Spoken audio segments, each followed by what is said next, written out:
player with either color, and he's full of surprises, especially in the first 10 moves or so. And if anyone can take him down, I think it's Arjun.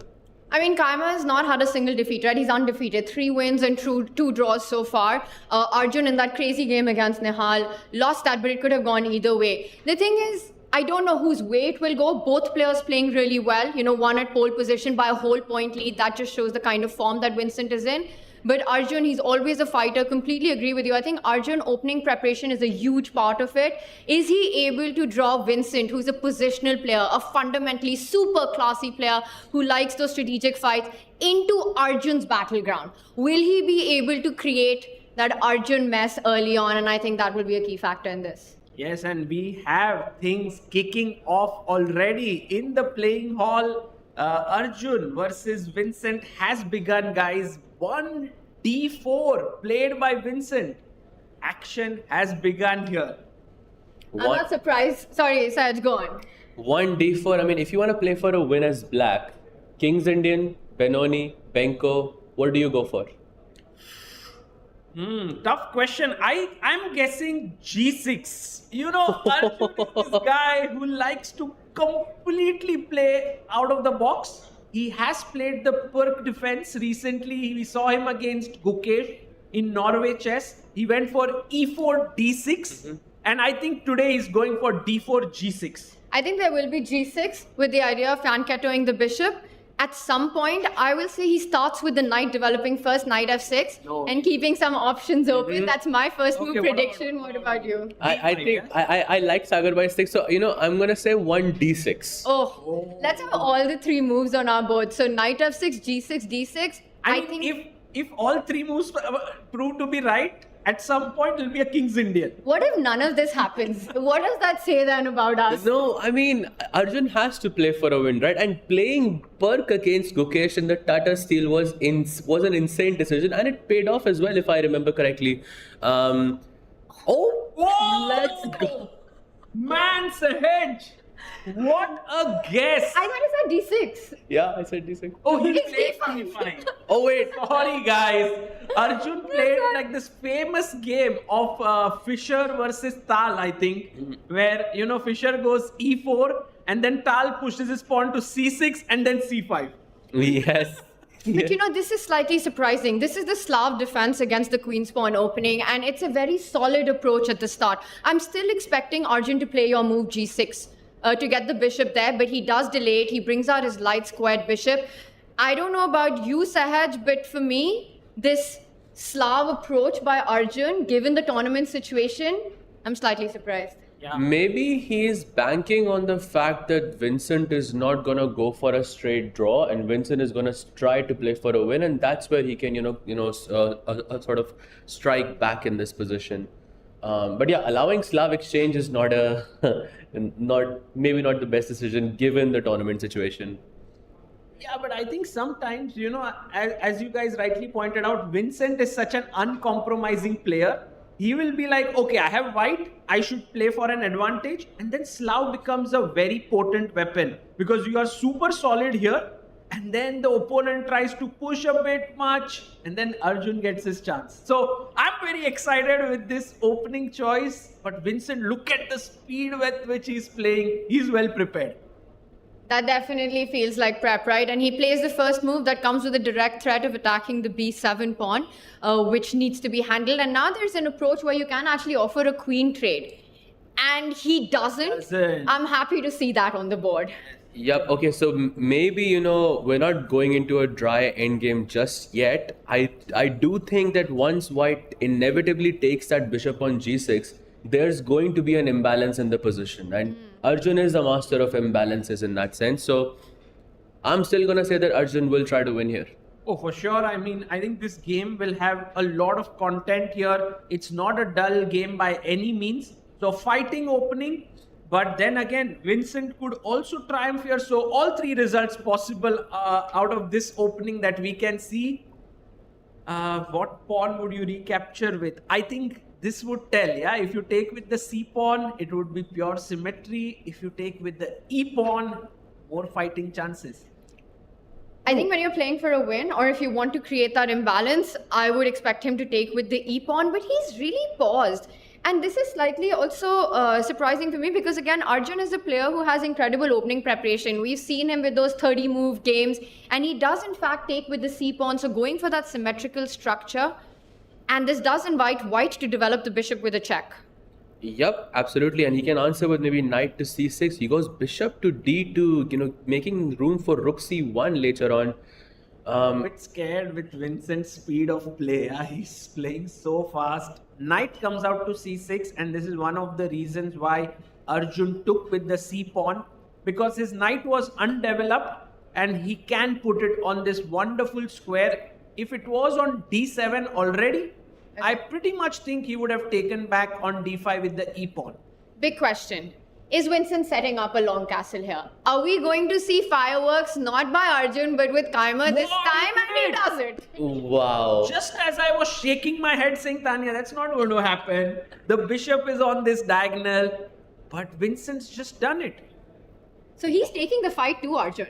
Yeah, definitely. And I think this is what Arjun wants in the first place. So we have a game.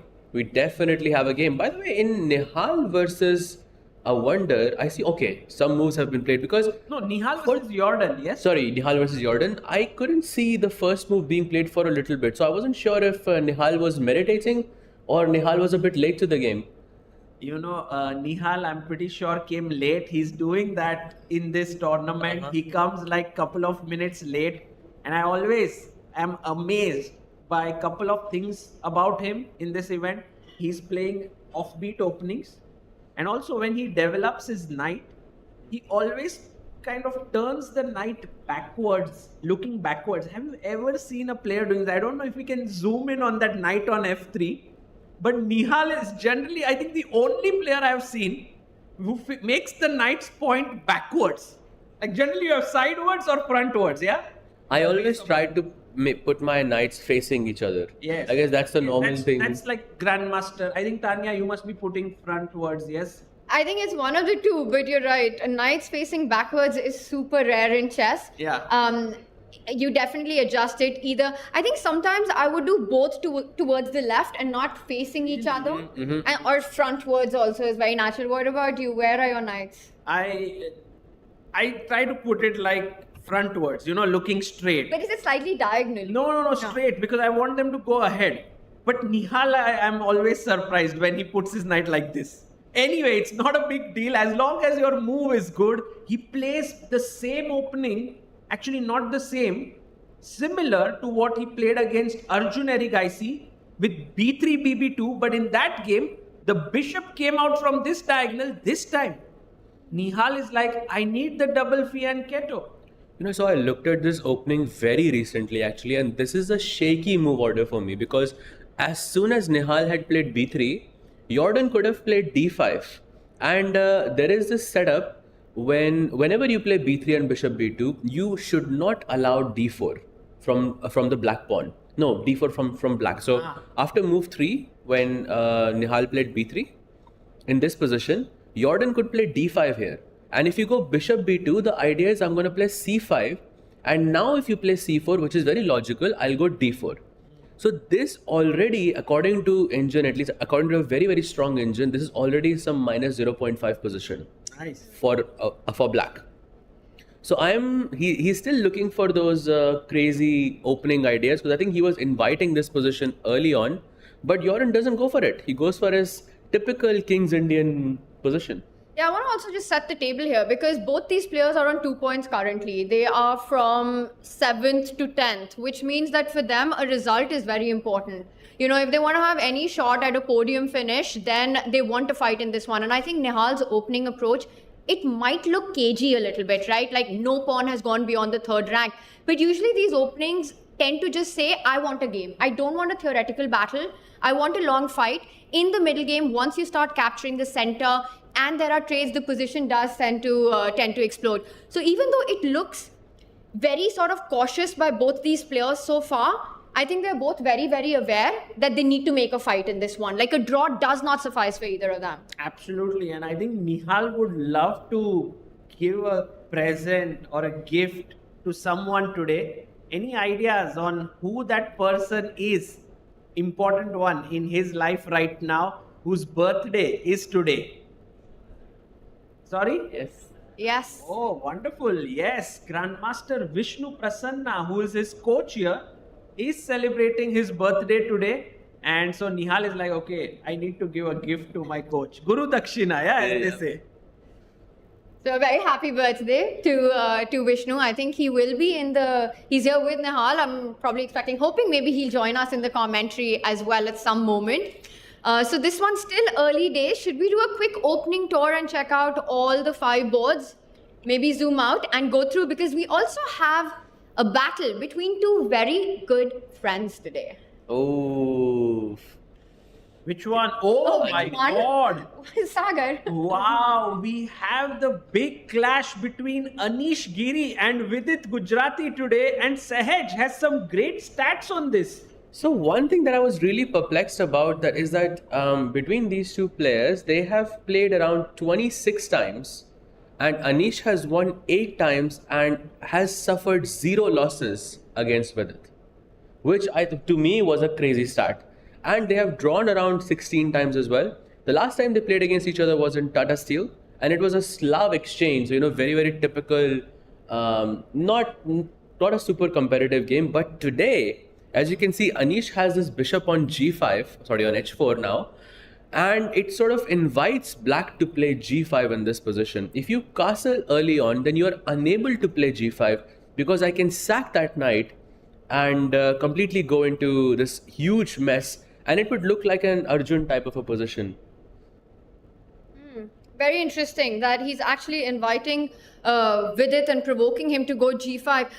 Awesome stats there, but the stats go beyond that, right? Because there was also a very famous death match, Sagar, between Vidit and Anish. I mean, everybody, their friendship is world famous. Both extremely competitive by nature as well. Tell us a little bit about that. What was the vibe there? I think in general, it was such a close matchup because Vidit was this close to winning it. And then he lost the critical game and Anish won it. And then he lifted this trophy. It's still fresh in my mind. Like he lifts it like this. And then I thought, okay, this is the end of their friendship because, this is done. But of course, they both are such good friends. Then Vidit had his marriage recently in Pune, where Anish traveled all the way from the Netherlands with his wife Sopiko and attended it. So I think they are very close.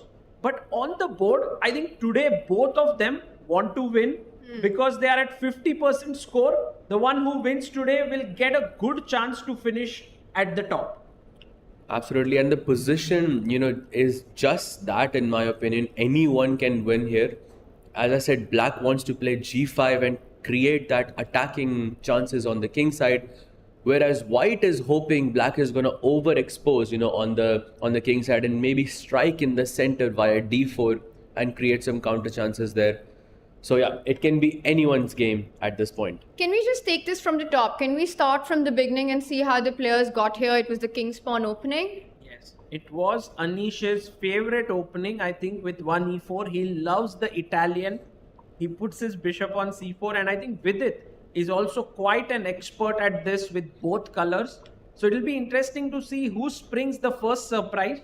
It doesn't surprise me at all that Vidit is 6 minutes behind on the clock. He's been doing that throughout the event. Yeah, he's always having less time.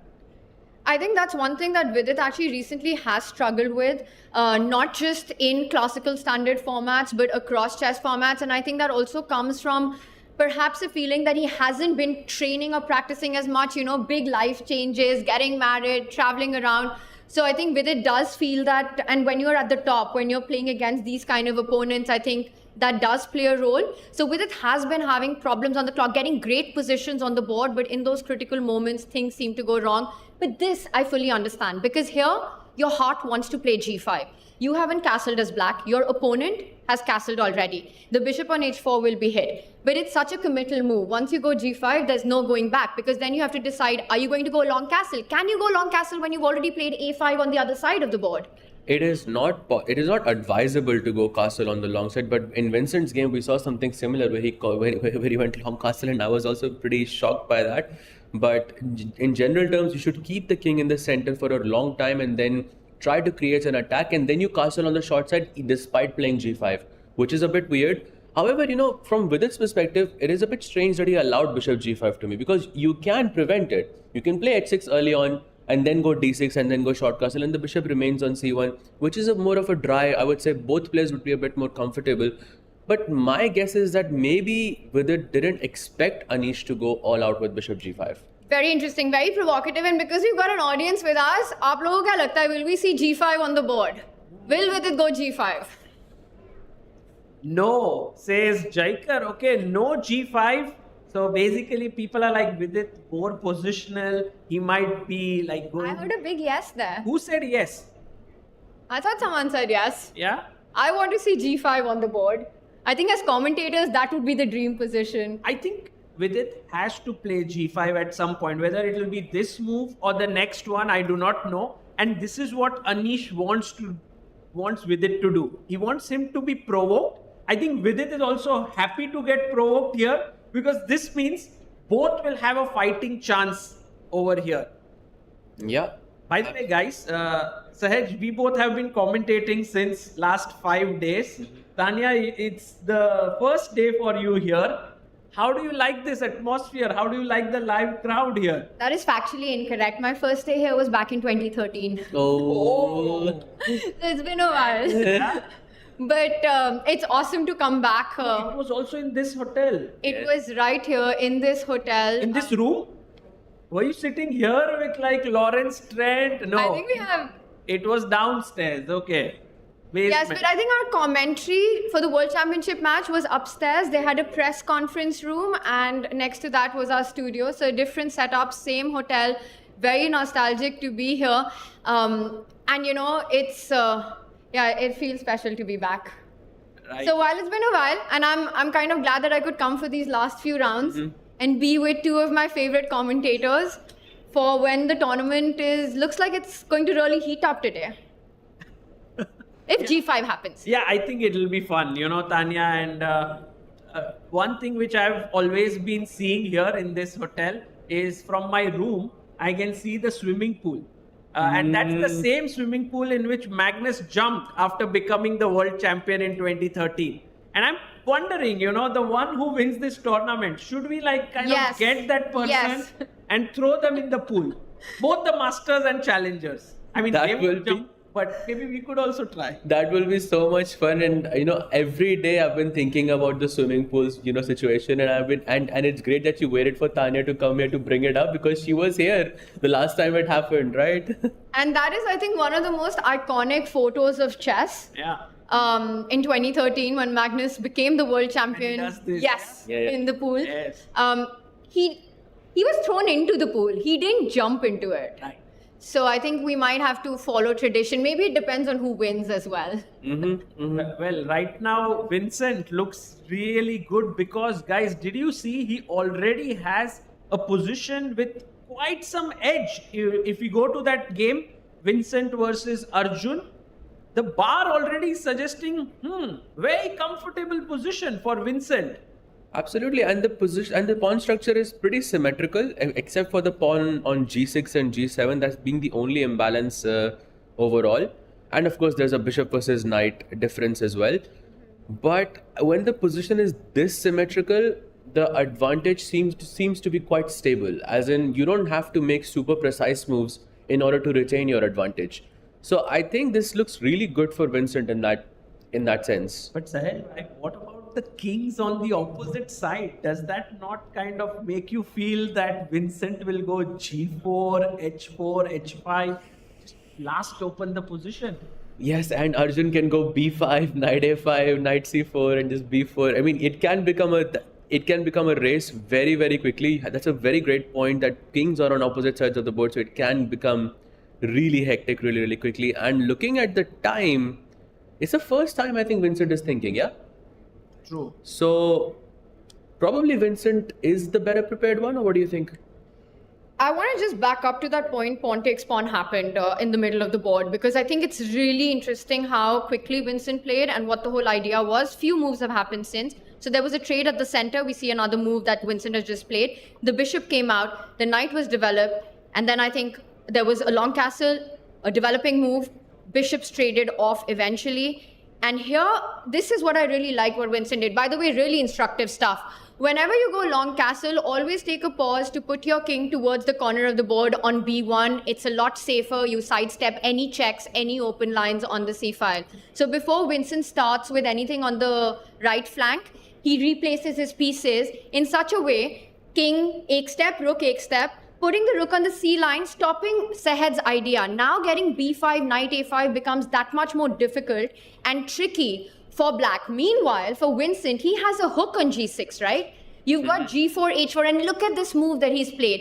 He's rerouting his queen all the way to the other side, eventually, I think, aiming at that e1 square. Once g4, g5, g4, h4, h5, queen e1, queen h4. This is what you want to eventually try to get. Checkmate is coming.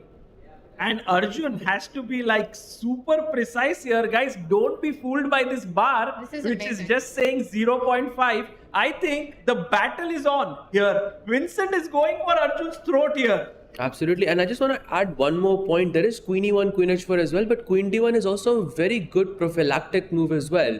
Because black wanted to play b5 and knight a5, right? Knight a5 being a tempo because it attacks our queen on b3. But now if you play knight a5, you're going to have knight takes d5 and your queen is going to be under attack. So in order to play knight a5, he has to sort of move his queen out of the way and waste that crucial tempo in a game which is basically a race. This is amazing. It's almost like Vincent is setting up for a freestyle game. You know, he's put his king on the corner, the rook on c1. The queen comes back to its starting position.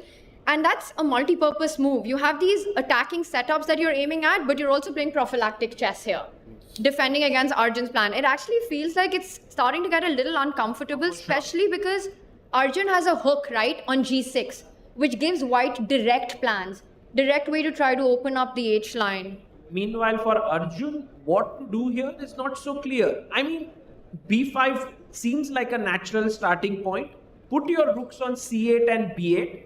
Put your queen here.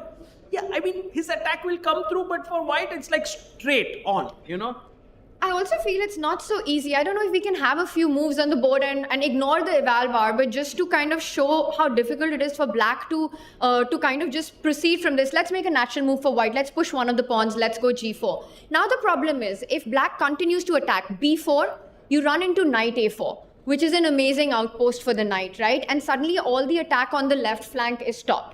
Let's go back. If not, b4. You can't go a5 because b5 is so tender right now. The knight and the bishop attack it. Yes, you can play rook b8, but again, that's not going to be enough because that's only one defender. And eventually, if we just have that on our analysis board, b5, g4, rook b8, h4, it's still black is behind. You're not able to get b4 in. You're not able to get a5 in. It almost feels like Arjun, he's going to struggle to get his counterplay on the queen side. Yeah, I don't know what he'll do. Maybe he said, like, do you have any good ideas for black here, how to attack? I was thinking something like queen b7 and then knight a5, knight c4, but I am not in time here as black. Oh, yeah, I don't- h5, let's go. Because the point is, once I throw h5 and you take gh5, I'm not going to take on h5, I'm going to play g5. Amazing. And then open up the h file completely, and it's only a matter of time before you get mated here. But maybe you can do g5, but then I go h6, then you go g6, you try to keep it as closed as possible. But I don't think it's foolproof. This is not bulletproof. I think you can push h7, e4 opens up, g5 pawn is soft. Don't like it. No, Arjun is not enjoying his position, and Arjun's a player who's usually far ahead on the clock, especially in the first phase of the game. He's always the one who's got more time on the clock. And look at the clock situation, that kind of reflects what we're saying, that it's just so much harder to create attack as black here, and it just feels like the play flows for white. Absolutely. I Guys, mean, I have an idea. Okay, tell us. Can I just leave all this king side, queen side attack, just break in the center, and I think then you are at least feeling safe, although the bar is saying like bad idea. But I thought like if you break in the center, you just make this attack look a little slow. No, when the center is open, then the flank attack I don't think is going to work, or it's going to be too slow. So you're not going to go g4, h4. However, I do have to say that it is Arjun after all. He does thrive in positions like these. He does love, this sort of imbalanced race between, both flanks, I would say here. But I think Arjun would prefer to play white this position. He loves the imbalance when his opponent is on the defense. I mean, true, absolutely true. I think to him, having a advantage of 0.5 or having a disadvantage of 0.5 matters very little in the opening, because he does go for these, as he played Perk against Gukesh, for example, on the first move itself, that's a 0.7 advantage. So it's like he does thrive in positions like that. So I think he would feel comfortable here. I just feel I don't know. that he should not have. He should. What is it? No, we're just wondering like what Arjun's mindset is, because it's such interesting points that Sahaj is making. And to me, it just feels that Arjun as a player, he thrives when there's complete chaos in the position. So he actually, if he feels he's under pressure, he might make a move like e5 to try to create, maybe not at this point, but it's on his radar. He undoubtedly realizes that b5, b4 is not easy to pull off here. Absolutely not. So you will not play b4. Yeah. Just like I think white shouldn't play h5, because as rightly pointed out by Sagar Bhai, that I can play g5 in that position and I can block the king side completely. So both sides are going to have this option of breaking in, white with h5, black with b4, and it's about timing. Speaking of timing, just a quick update. Vidit still hasn't made his decision on his board. So no g5, he's down to an hour and 12 minutes on the clock. That's how difficult he's finding to sort of, does he go for it or not? The big question. Yeah, to be or not to be. I think Vidit has to be very careful about his time here, because this is just the beginning. If he does go g5, the position will go wild, and then you need time. So yeah, I'm a bit worried with the way he uses his time, but we'll see. We'll see how this game shapes up. We haven't yet seen couple of games. Should we have a look at it? Karthiken Murli versus Ray Robson. Let's do it. Wait, is this close Sicilian? This is close Sicilian, no? This is this famous line that I faced as a kid. I had no clue how to face it.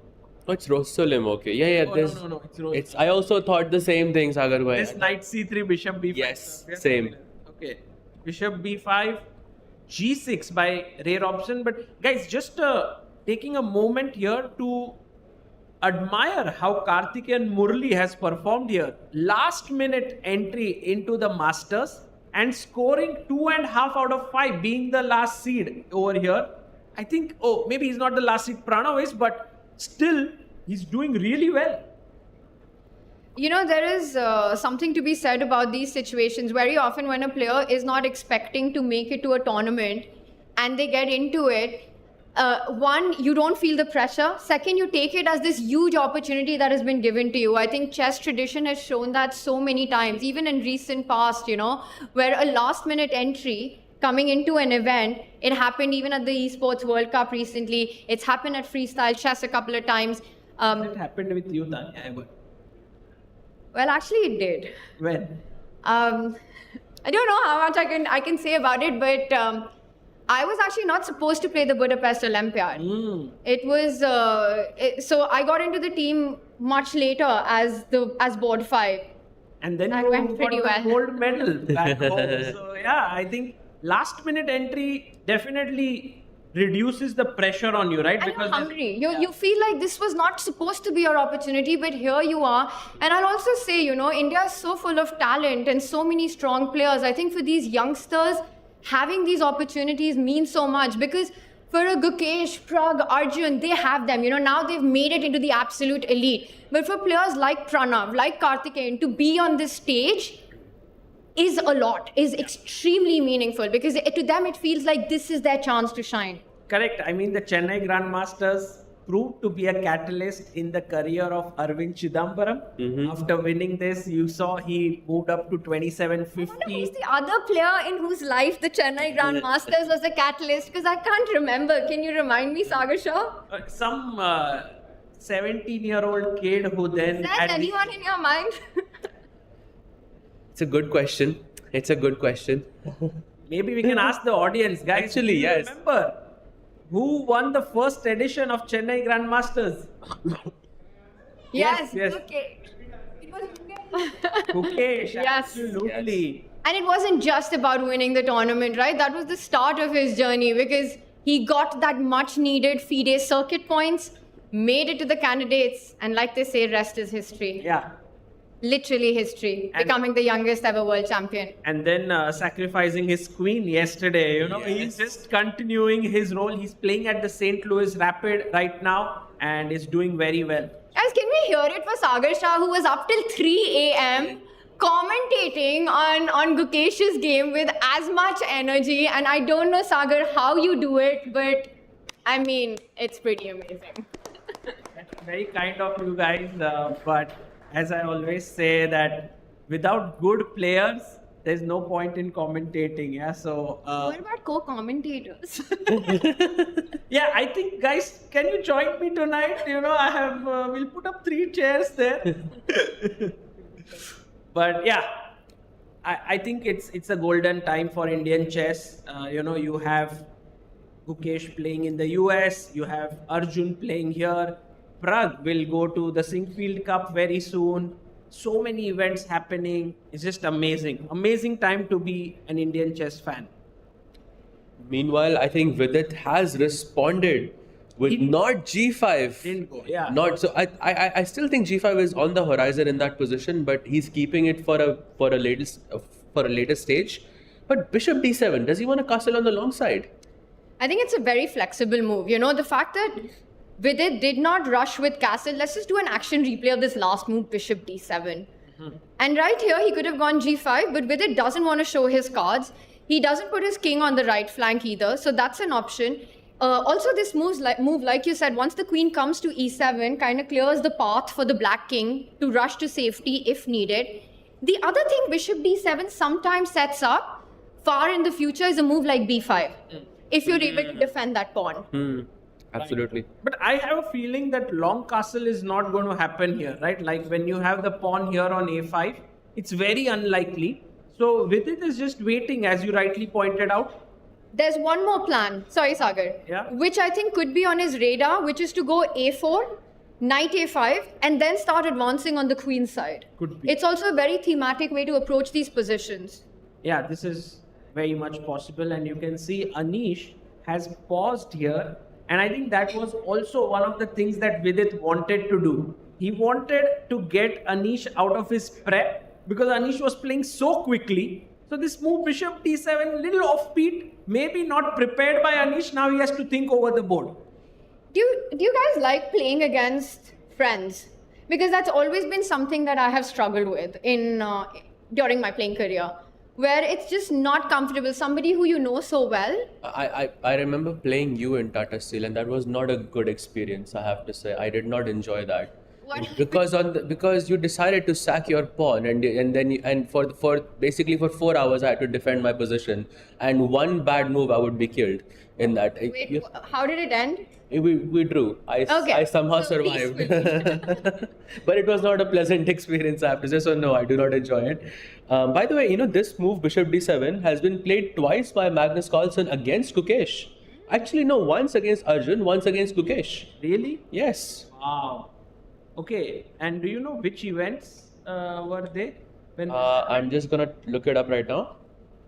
It was Oh, Norwich has No. 23. Norway Chess 23 against Gukesh in 2020. Yeah, in 23, and against Arjun it was Meltwater Champions Chess Tour in 22, which he won, by the way. So Bishop D7 has been played at the elite level, and most recently it was played by Leon in 2025, which he won as well. So Black tends to do really well in this position, in a historically way, speaking. It's quite a praiseworthy thing for Vidit that after thinking for around 20 minutes, he makes a move that Magnus has played, which means that, Vidit is also thinking in the right direction here. Look at Anish, by the way, guys. This is like Anish's way of saying, I know this move, I've seen it some point, but I just need to recollect my lines. I will say one thing, if anyone knows what Magnus has played in the past, it's Anish Giri. He would definitely know this, but it was a while ago. So can he recollect? Also, it's not been played as much. So few games. Only And 4 to date. 2 wins for black, 1 draw, and 1 win for white. Oh, by the way, guys, he goes knight to d2, and okay, the engine went down, then it goes up again. It's a normal move. I think he's planning rook e1, knight f1, knight e3, these plans. We'll see where the knight heads to after d2. So in the game of Magnus versus Gukesh, Magnus went for knight to a3. And Magnus was white. Magnus was white, yes. Oh, sorry. Gukesh was white, and Gukesh played knight a3, and Magnus took on a3 immediately afterwards. So and so knight d2 right now has never been played before. So we are completely in new territory as of this moment. Interesting. Okay, so while this game builds up beautifully, should we look at one game which we haven't seen yet? Pranav versus Awonder Liang. Somehow, guys, I must say, I've become a fan of Awonder Liang's humor. He came yesterday, always super funny. Yesterday, he had a winning position against Nihal, where he accepted a draw. And he was like, why the hell did Nihal have to go to c3 with his knight and now have to answer these questions about why I took a draw in a winning position? He could have just played knight c5 and I would have been, happily sitting there. This guy is super chill. No, my favorite quote, and I'm gonna say it for Tanya as well, because they asked him how does he feel here, and his response was, "Thank you for inviting me to the Arjun Erigaisi Farming Invitational." On the first day, he said this. well, spitting facts I want to say, but the way the tournament's gone, I mean, Arjun being the top seed is a point behind the Yep. leader. So would you say that he has a wonderful sense of humor? Yes, Tanya, exactly. He has a wonderful sense of humor, just like your wonderful puns. We were waiting for it Yes. for so many days. I can't wait for him to be here for an interview and for you to repeat this exact same thing. It would be I might beautiful. throw it in a couple of If he times. wins the game, you could say like, "Oh, what a wonderful win!" Yeah, something like that. Yeah. You will. Yes, we'll Let's we'll go. come up. I think I would need backup as well there. No. Or You are just on me your with own. my- Nihal. Fine, Okay. throw me under the bus, but let's get back to the chess as well and to a wonderful position with the black pieces, I want to say, because symmetrical pawn formation, no weaknesses if you're Liang here. But I still feel that in these positions, black can also get the bishop out to e6. Meanwhile, white bishop is blocked behind his own pawn at the center of the board. Feels very healthy for black. Absolutely. I think that's a great point you brought up about the fianchetto bishop on g2. Because generally when you have a fianchetto bishop, you don't want to play e4 or e5. Wait, he just took bishop a3 in this position. Bishop a3, and it's the best move, guys. That is some super GM level understanding. So, Sahaj, break it down. Not a super GM, but I think bishop takes a3 makes sense because the center is more or less closed, and that knight on a3 would have had a great future on b5 or c4, where it puts pressure on the e5 pawn, and also will always have this option of taking on d6 if needed. So I think from that perspective, it makes perfect sense to go bishop takes a3. And also in every position, you want to imagine it in its absolute sense. So if I could just have one piece on the board for white and one piece on the board for black, I think it's without a question that for white, it would be the bishop on g2. As black, I mean, if I'm playing as black, I would want that bishop on g2 to remain for as long as possible, because it's the worst piece right now, as it's blocked by its own pawn. And for me, it would be the knight. Like the knight on f6, knight on c6 doesn't really matter. So if it's just bishop versus knight situation and no other pieces on the board, only black is playing for a win. And a move like bishop takes a3 takes me one step closer to achieving that goal. That's a really great point. And do you think it sort of comes in the way of Pranav's development? Because now that rook on a3 is super misplaced and you'll have to lose a tempo to get it back into the game. And this last move does not give you a tempo. It sets up an idea, right? Bishop a6 is a big threat with a skewer on the queen and the rook. I love how Awonder is just playing to that quote that it doesn't matter what goes out of the board, but what remains on the board is what counts. And yes, he gave up the bishop, but he's so happy with all his pieces here. Bishop a6, maybe queen e7, rook goes to d8. I like black's position. Right. Pranav in some trouble here, I would say, as white already. All right, so things looking good for Awonder in this one. Let's move on to, I want to take us back to our marquee matchup of Arjun because a lot has Exactly. happened on that board and I think my this is God. feisty, right? Because these are the plans saga we were talking about, and before you guys break this down, let's do an action replay from where we left it. Yeah, we left it off here where we were saying that, how will white attack? But the queen had come to d1. So Arjun put his rook on c8. Pawn went to g4. Queen went back. h4 as we had imagined. Knight to a5 played by Arjun. And look at this. Already white seems to have a very sizable advantage here. I think very Arjun type of move, creating that mess early on.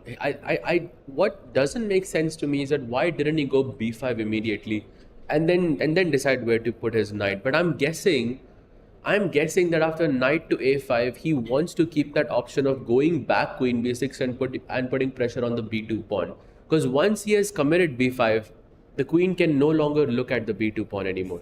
How are you so calm here? I'm getting so nervous with this h5 break coming up. I feel like as if I'm going to get mated now. No, I feel after h5 I have g5. No, You think that is solid? You have calmed me down there because That's the big question. What happens if he continues with f4? That's what I'm trying to figure out. Are you feeling as solid after a move like f4? takes knight c4. I mean, it is dangerous for sure. This stuff, I'm calm. I mean, g5 is Okay. coming, h6 is So coming. let me just rephrase myself. I'm calm not because of the position. I'm calm because it's Arjun. Because it's not your game. Because it's not my game. Yes, that's another very very great I point. think if this is my position with black, I am kind of terrified. I'm not able to sit calmly. Oh, just like how Arjun is not sitting on the board. Arjun is not even on the board. He's walking around. He's chill. That's There him. he is. Is that Arjun? I don't know. Can we have that view where we can see that hall from the distance, and there we can see everyone walking around? If that view is possible, then we can see it there. For now, Vincent seems super focused. He's trying to see a way to get in. Yeah, there we see. Can we? There he is. There That is Arjun. Yes. I mean, Arjun's got nerves of steel, right? He's icy nerves. I've seen him in tournaments with heart rate monitors, and regardless of what the position on the board is, beats per 60 and 66. Actually, 66 I've noticed is his sweet number there. It doesn't matter who he's playing against. It could be anyone in the world. And it doesn't matter what the position is. The position is on fire. But Arjun's chilling at 66, 67. But that is a sort of a cheat code you need to be able to play the kind of chess that Arjun plays. True, I agree. And right now, I'm pretty sure Vincent's thinking, my position looks good, but why is Arjun so confidently walking around? I mean, probably. Okay, first of all, this is very much Arjun's types of position. Number one, and I think white has to be super precise here. Like you playing h5, it's the only move to have that sizable advantage. Number one. When you play g5, f4 once again is an only move to have a sizable advantage. When you take, you have to have this idea of playing h6, g6, and f5 break, and Let's see all that of this has to be forced. If you make one move differently, then the position becomes balanced again. But these are very natural moves to me. I mean, he set up h5, right? g4, h4. h5 has to be what Vincent is looking at right now. Your opponent responds with g5. Let's have that on the board. Let's go step by step here. And you're always looking for ways to break. Whether he goes with f4 or not, it has to be a move that everyone considers. Right. So even if it's the best move, it also feels like the most natural approach, I want to say, in this position. Yeah, Right. I agree with you. This move f4 didn't cross my mind, but once I see it, I realize that it's quite strong.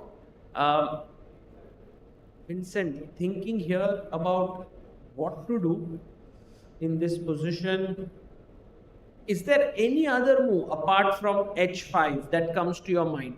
Can we go g5? I guess g5 would just spoil all our attacking chances, right?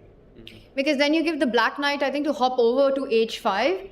And then you don't have the break, the dream break that you're looking for. Exactly. You would want the pawn on h. If you could just take a move and just remove that pawn from h4, it would only help white. So definitely not g5 in this position. That's a great point.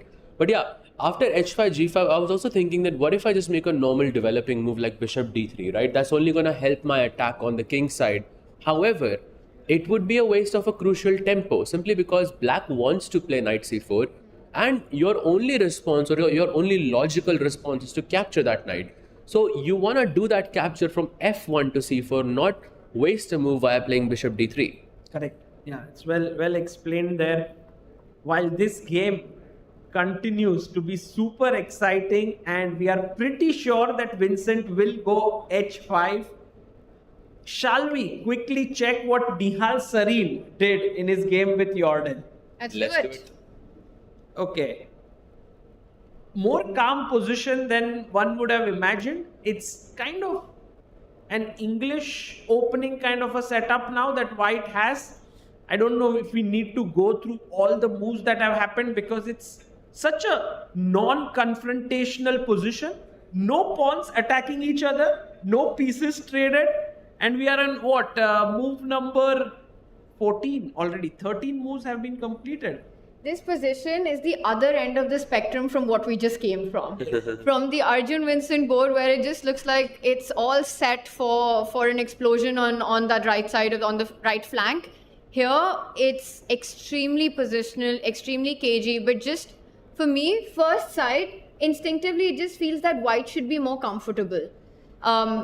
And I'm trying to understand why that's the case. I think it's more intuition based here. I think White is the one who holds the keys to the break, whether it's getting d4 in or b4 in at the right moment. And usually the player who has the option to break is the one, I feel, who dictates the nature of the game. Yes, absolutely right. d4 and b4, great point there actually. However, if the position is, sort of slow, it doesn't mean that it's going to fizzle out into a draw. I just want to explain that to the viewers.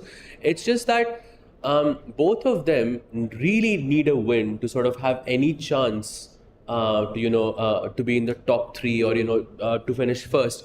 And I've noticed this as a pattern that when you want to play for a win, you try to avoid exchanges as much as possible.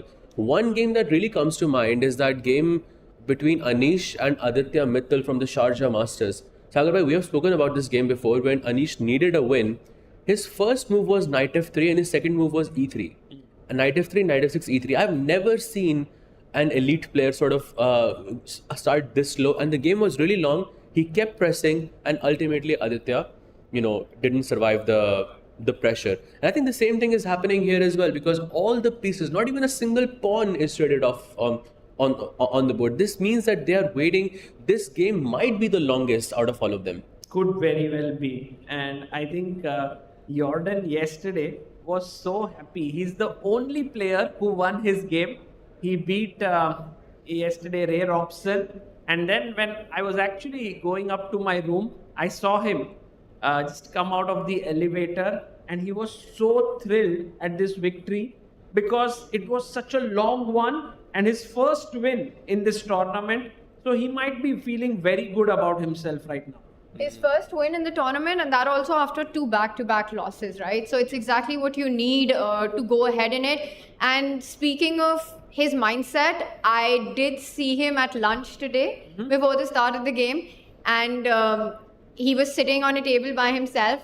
He did have like his phone on, he was watching something, and I promise I wasn't trying to look what it was, but I did happen to cross it, and on his screen was Vishy Anand. Oh. So he was watching, it felt like some interview of Vishy, when in Chennai. Or Actually, when anywhere. doing a call with Vishy. He's Was worked it? with him, right, before?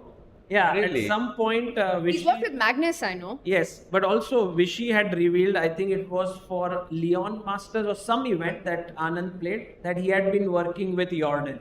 So Yordan has worked with Vishy before. Yeah, it felt like he was watching an interview at the point, so trying to get maybe as much inspiration. Oh, that's From, nice. That's it. By the way, 5-time world champion. Nihal plays knight I to like this e4. move.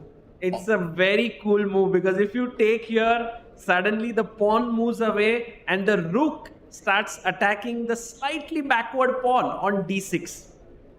Yep, and you can double up on the d file, put pressure on the d6 pawn. And another great point is here is that the square on d4 is not an outpost.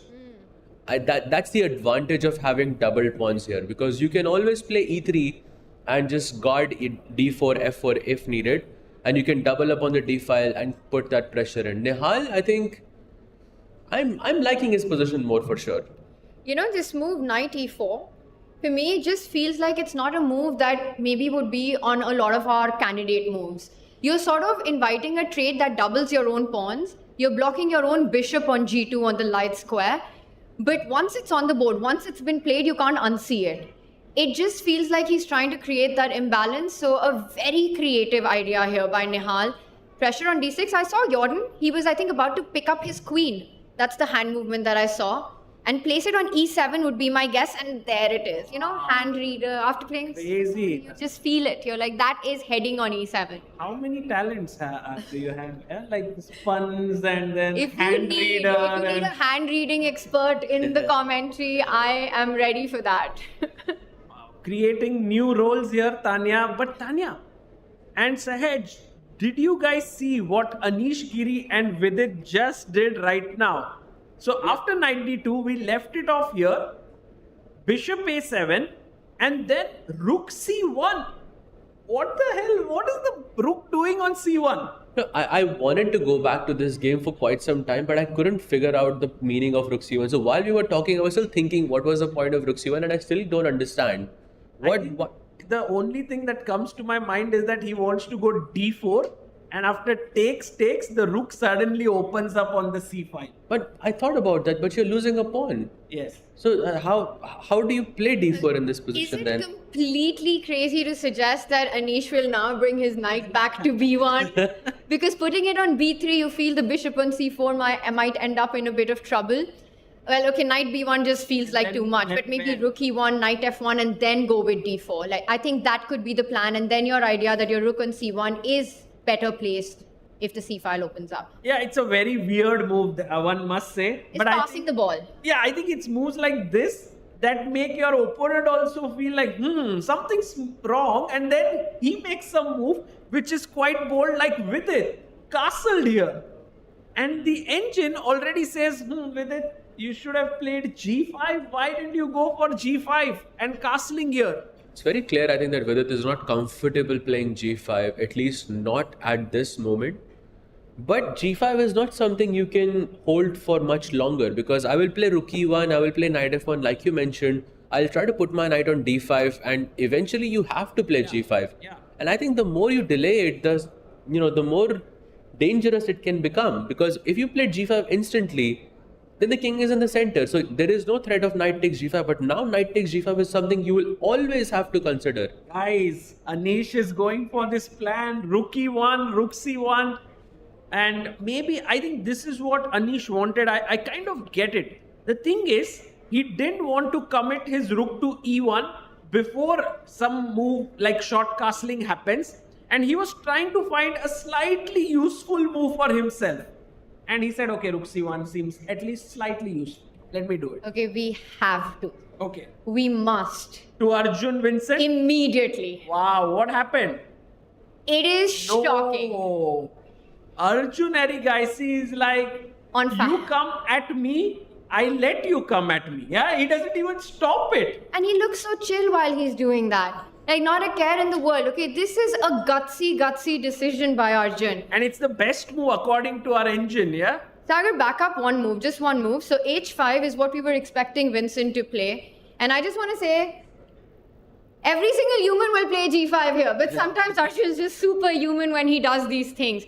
You want to keep your king solid. You want to keep your king side defended. And he just voluntarily takes pawn. And the problem is not that white recaptures, but Sahed's earlier idea.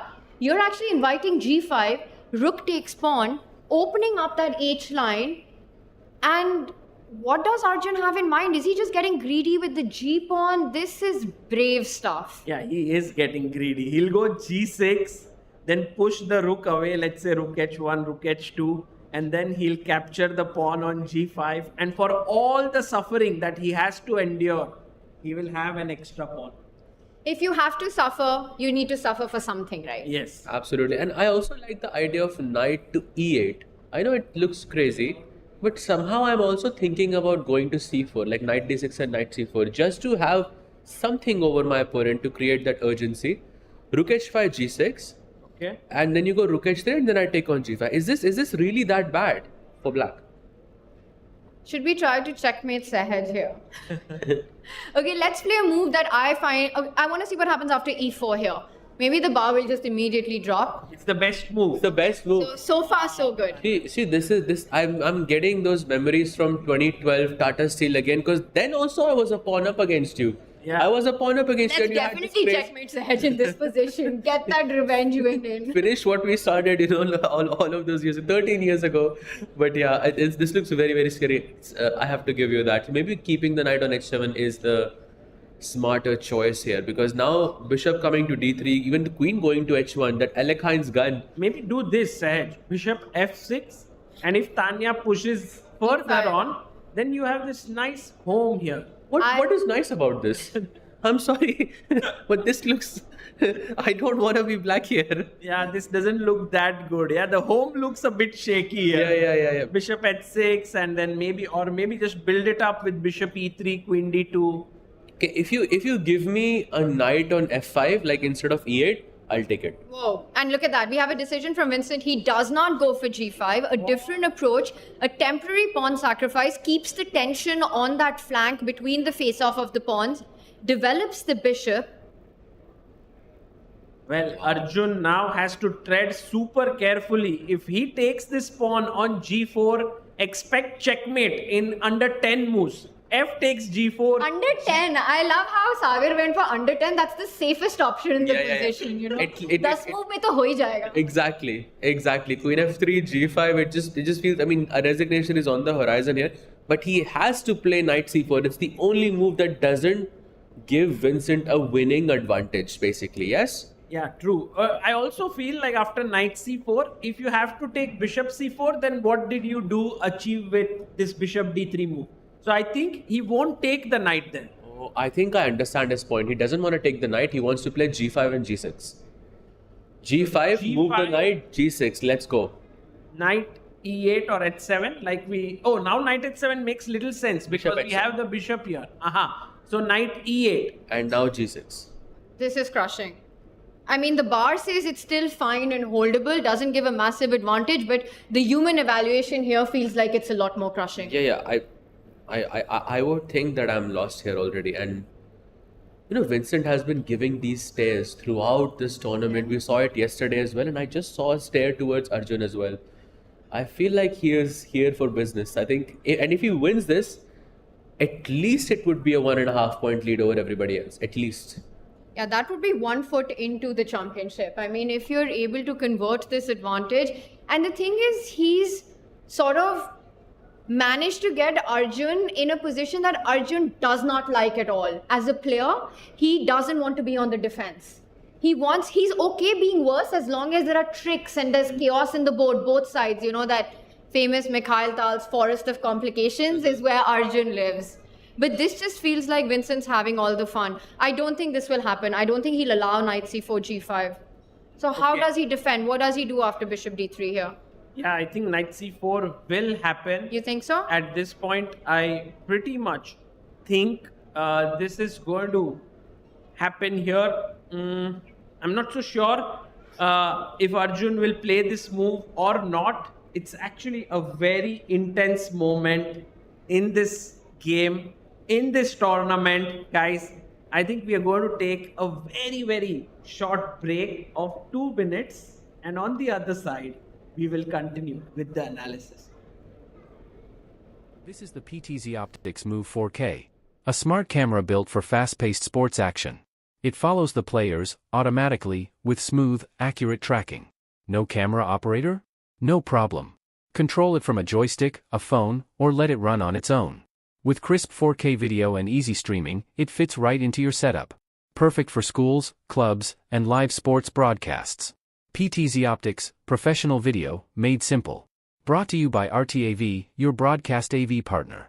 Want to play chess but don't know how to get started? Try chess.com. Play for free against someone at your level or challenge one of our friendly computer bots. Trying to improve your chess? Learn the Queen's Gambit and other openings with guided interactive lessons. Like chess but don't want the pressure of playing games? Chess.com has hundreds of thousands of fun puzzles to help you relax and sharpen your mind. Play your friends, make new ones around the world, follow the latest games, and more. Sign up and play for free at chess.com today. Are you struggling to get better at chess? A chess.com premium membership is here to help. Train with unlimited tactics to become a strong chess player. With puzzles of all levels, you'll beat all your friends. Our library of interactive chess lessons will improve all parts of your game. Just like a friend who has your back, the computer analysis feature will give you feedback on every move you play. All of this and much more. Only, I think, 5,000 rupees a month or something. No, plans are affordable for all, along with a 1-month free trial, so that you can take your game to the next level. Upgrade to Diamond now, because Chess.com is best. This is the PTZ Optics Move 4K, a smart camera built for... And we are back with round 6 action here at the Chennai Grand Masters by Quantbox, and the positions are really heating up into the second hour of play right here. And of course, we're being joined by Kay here. This is the moment that we've all been waiting for, because what we have, I think, on the Arjun board, our marquee matchup, right? It feels like Arjun really needs to survive this. Most definitely. I mean, we all knew that this match was going to be probably the most important game of the whole tournament, and the players are bringing us such an exciting game. I mean, who would have expected such a wild position? Definitely, it's Arjun. So I would say Everyone's expecting a wild. Everyone's expecting a wild position. Just I expected Arjun to be on the other side of it, because he's going for these crazy things. But yeah, now as we were talking a bit earlier, Kincho, knight c4 is the only move here that he can play. Otherwise, he's in basically a losing position, and it's not even been 20 moves, which seems a bit strange to me. Tanya, what do you think? What will he find knight c4? I mean, any player who puts the knight on a5, that is Arjun's idea. There's no question about it. But he's trying to calculate what happens after knight to c4. If white was to push that g pawn forward, maybe trade the knight on c4. So many options. The line I want to look at to also show everyone the dangers that exist on h-file, why it feels like a big mating attack that could be forming here. If Arjun was to take on g4, how would this continue? Let's say you take pawn takes pawn, pawn takes pawn. And once again, just to show an idea, a possible idea, because we love showing those checkmates. And let's say the black knight falls back. You know what I want. Yes, I know. I was going knight e8, but then I realized, it's the same thing. It doesn't matter where the knight goes. And this is why the h-file needs to be kept under lock and key at all points. The queen swoops in, gives the check. You can run, but you can't hide, and that is game over. I like how you played queen h1 instead of queen h5, just to be more stylish in the position. I'll be honest, I didn't see the h5 square. I think it's easier when you move that rook from there to h1 pair. True. But it was a nice line anyways. But yeah, g5, he cannot afford to lose the h file or have the h file be completely open. So he has to be super careful in the next move. But looking at Arjun, I mean, he seems so calm. I mean, okay, he plays knight c4, okay, on the board. We're happy. Arjun is always seems to be calm. I mean, he can't afford either to show emotions. That also helps the opponent. And I mean, if Vincent sees that Arjun is maybe a bit uncomfortable or nervous, that can also give a lot of confidence for him. Absolutely. And by the way, I just saw Vincent do that death stare thing that you were earlier talking about. And that does feel like a sign of confidence, right? When a player, there's no doubt that Keymer knows that he's the one who's on the push here. Yeah. He's the one on the front foot. Absolutely. And this is quite refreshing to see from Vincent's perspective, because I've never seen a Vincent stare before this tournament. And here it's happening every single day. He's having a good position, then he just looks at you as if he's going to destroy you. And I feel like if he wins today, he basically, I would say, has a 95% chance of winning this tournament. 3 rounds to go and you would have a 1.5 point lead over everybody else. No, that would be absolutely crazy. And I'm sure that he's going for this. I mean, you can see how focused he is. And while Vincent is thinking, maybe we can shift our focus towards the Anish Giri and Vidit Gujrathi game, because there seems to have been some progress over here. Yeah, g5 was played by Vidit finally, Tanya, and now after bishop g3 he went knight to e7.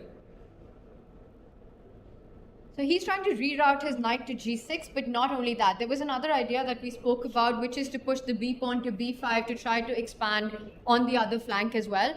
So he's setting that up. I think he wants to get the knight to the king side. g6, f4 are two juicy squares, and also the expansion on the other flank.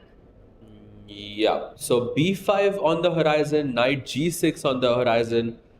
Suddenly, I'm starting to prefer black here instead of white. Kinsho, if I was to ask you a question, you're playing against, let's say, anybody, would you take white here or would you take black here? I was actually thinking about this while you guys were, breaking down the position a bit, and I definitely would play with the black pieces here. I mean, it's so comfortable and easy to play moves. I mean, we have all of these plans with knight g6, knight f4, and that knight looks so comfortable and safe on f4, and it's not so easy to kick the knight out of there. While white has to think of some ideas what to do with the g3 bishop, it's a difficult task to face. Absolutely. And Tanya, I'm not sure if you know this, but Kinsho here is a Mora Gambit specialist. And she loves these positions where you have the super attack on the king side, on the queen side. So it does not come as a surprise to me that you would choose black here. You see, specialist is a bit strong of a word, but I definitely enjoy playing the Mora Gambit. And so I'm always happy to see some of these aggressive, expanding positions. I completely agree, and I think it's very interesting the points that you make. I just feel that Anish somewhere did make those inaccuracies. Maybe a slightly slower approach with getting that rook to c1 is a move that stands out in that case, where he just might have given Vidit that opportunity to regroup his pieces, to get that castle in, to get g5 at the right point. And now it just feels that maybe the game is taking a swing, although still it's Anish who's got more time on the clock. I think this one, a game for all three results. Yep, absolutely. All three results definitely possible. Both of them having the same points. By the way, Anish has made 5 draws in a row already. So and I feel this game it could be the one where that streak is broken. All right, so this is heating up, and before we move back to our marquee matchup between the tournament leader, Vincent Keymer, and Arjun Erigaisi, currently in second place, but a whole point behind. So he needs to strike in this game to try to get that pole position in as well. Should we do a quick roundup of our challengers? Absolutely. Let's go there. So, yeah. There we have it. So, we have Harshvardhan versus Indian here. Harsh, was selected to play from the qualifier section. He finished third. And he's the only international master to play in this entire event. And so far, hasn't had the best tournament, I would say, so far. He has, especially in the first 4 rounds, but he did score a very big win against Vashali with the black pieces yesterday. So he must be feeling a lot more in the groove here. Well, first feelings here is that it looks like he's doing well, Harshvardhan, right? He's got the bishop pair. And a bishop pair is super useful when you have an open position, a lot of open diagonals here to play for as well. In return for Indian, he has a direct target, the c3 pawn, which can be put into attack. You've got knight a5 ideas, the c4 square as well. So it's still a lot to fight for black. But in general, I am quite biased towards bishop, and that's the big argument, right? Bishop versus knight. It's the eternal debate in chess. Which side are you on? I'm definitely on the bishop's pair side. I mean, it's so nice to, have this pressure that the two bishops are putting on the queen side. And while I am a bit scared of these knight a5 ideas, I still feel like the bishop pair can become so dangerous after just a small little mistake. In general, I like the bishops here, but if you ask me a question between the knights or the bishop, I'm taking the knights.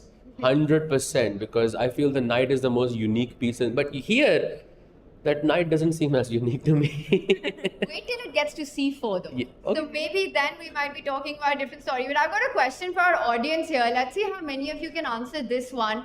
Which Indian player, apart from, Sahaj in this position, like you said, you do prefer knight.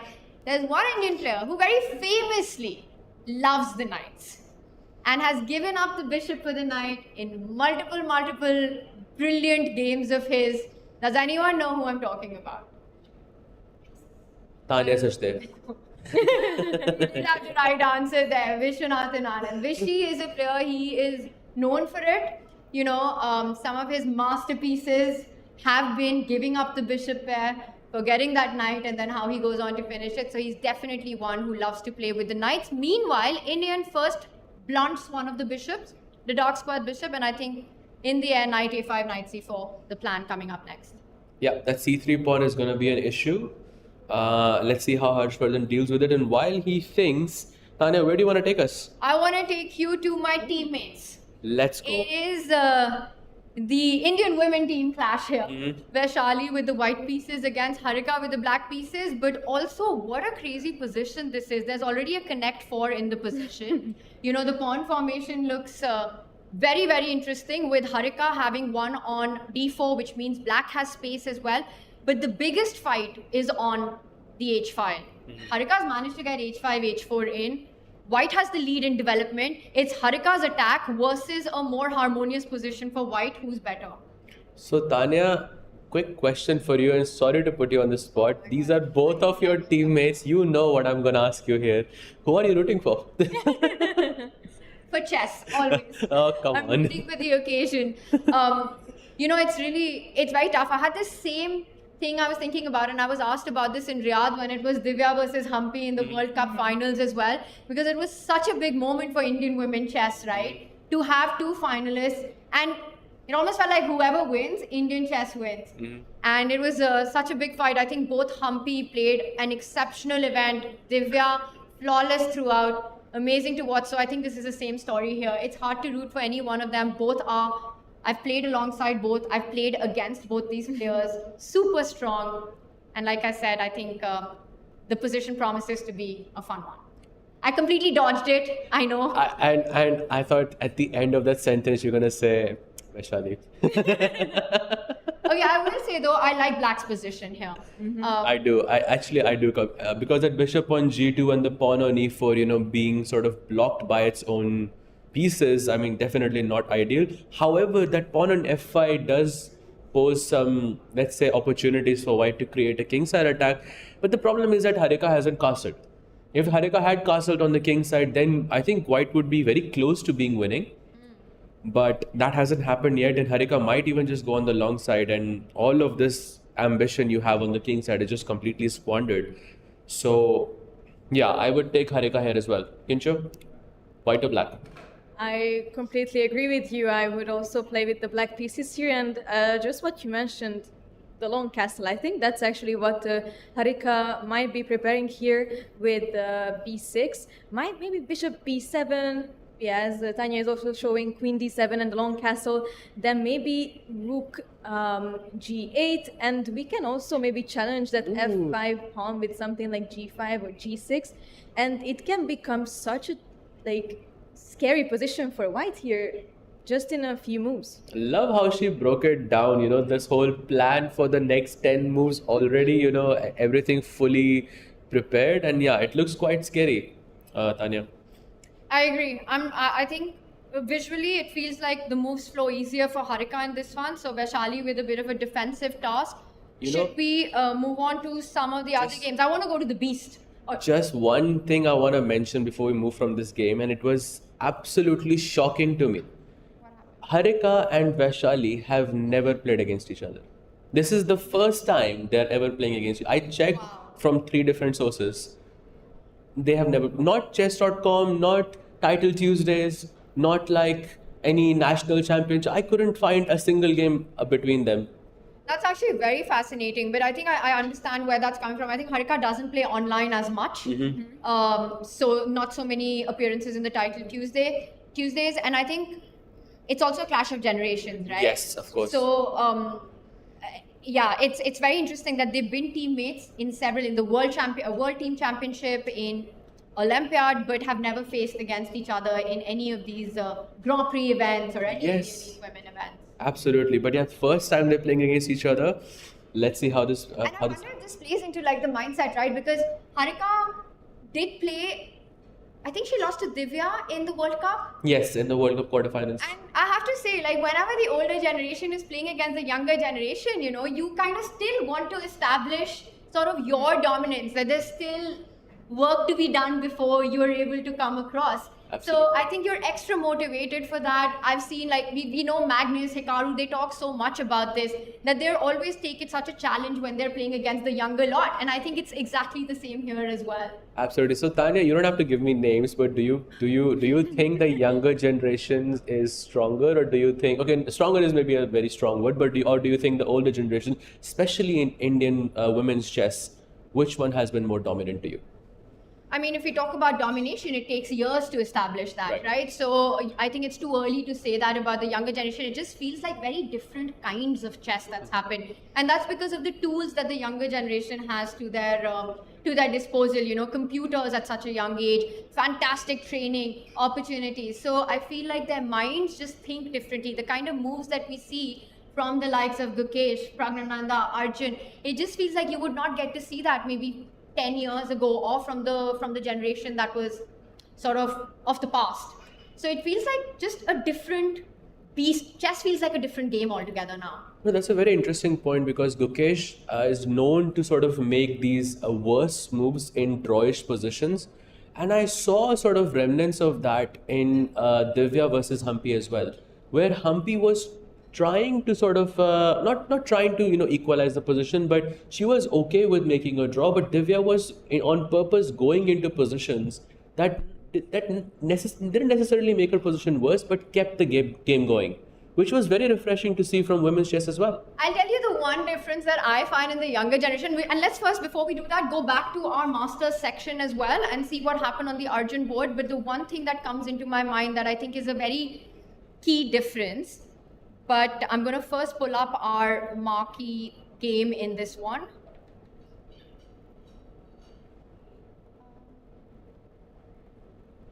Yeah, there we have it. There you you go. have it. No, And Vincent. I'm going to bring up Okay. Vincent board that I'm just There struggling, we go. and there it is.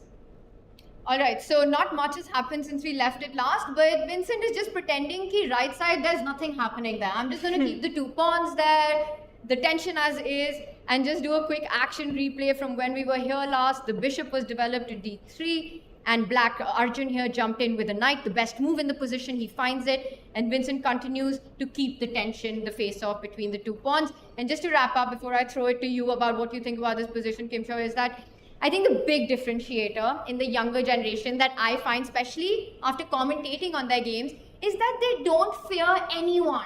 They don't care who they're playing against. They have a lot of respect for players, but over the board, they take them as competitors. You know, it's the story, you know, as Eminem would say, when your idols become your rivals. And I feel like that's their mindset. They don't let players live rent-free in their head. I think that's a great point, and what a quote, and what a quote right there as well. Tanya, we missed you here. We missed you here for sure. And by the way, a small correction. So thanks to our chess.com team and Rakesh by here, they did play, but it was in the Women's Grand Prix in 2025. So that's still a bit surprising to me that there's still just one game, and they've been teammates for 5 to 10 years at least, and it was just very, very refreshing to see. But anyway, so let's continue with the game. He plays queen to e2, still keeping that tension on the king side, not committing g5, not committing g takes h5. All of these moves are still possible. And, Arjun has this threat of queen b6 in the position. And Arjun also maybe can go bishop b4, which I think is quite an interesting move, because I want to capture on d2 and I want to capture on c3 and I want to go into the endgame, because then I can be sure that I'm not going to get mated. So all of these different ideas in the position, not really sure how he would continue. Kinchu, what do you think? Aren't you scared with black that maybe white can play rook c g1, take that h pawn and somehow just create some like really h6 or something? Yeah, h6, and then we just run down on the king. So that just seems to me like the first idea. Then I don't know how Arjun can manage to protect that. I think Arjun needs to be super precise over the next 2-3 moves, or he could just be completely lost. He can't give white the time and the tempo to make all these moves that you're talking about, bringing the other rook. I just want to point out that it's very fascinating to me the way Vincent keeps the tension between these 2 pawns. He's not committing with g5, neither is he capturing on h5. If you were to take pawn takes pawn at this moment, again, it's same ideas. Your queen is now even poised to come on the h file immediately. This would be a disaster. Arjun has to keep the pawn as is, which means I'm expecting either queen b6 or some forcing trades. Let's see what happens once the queen does come to b6. This has to be a move on Arjun's radar. It threatens a checkmate in one.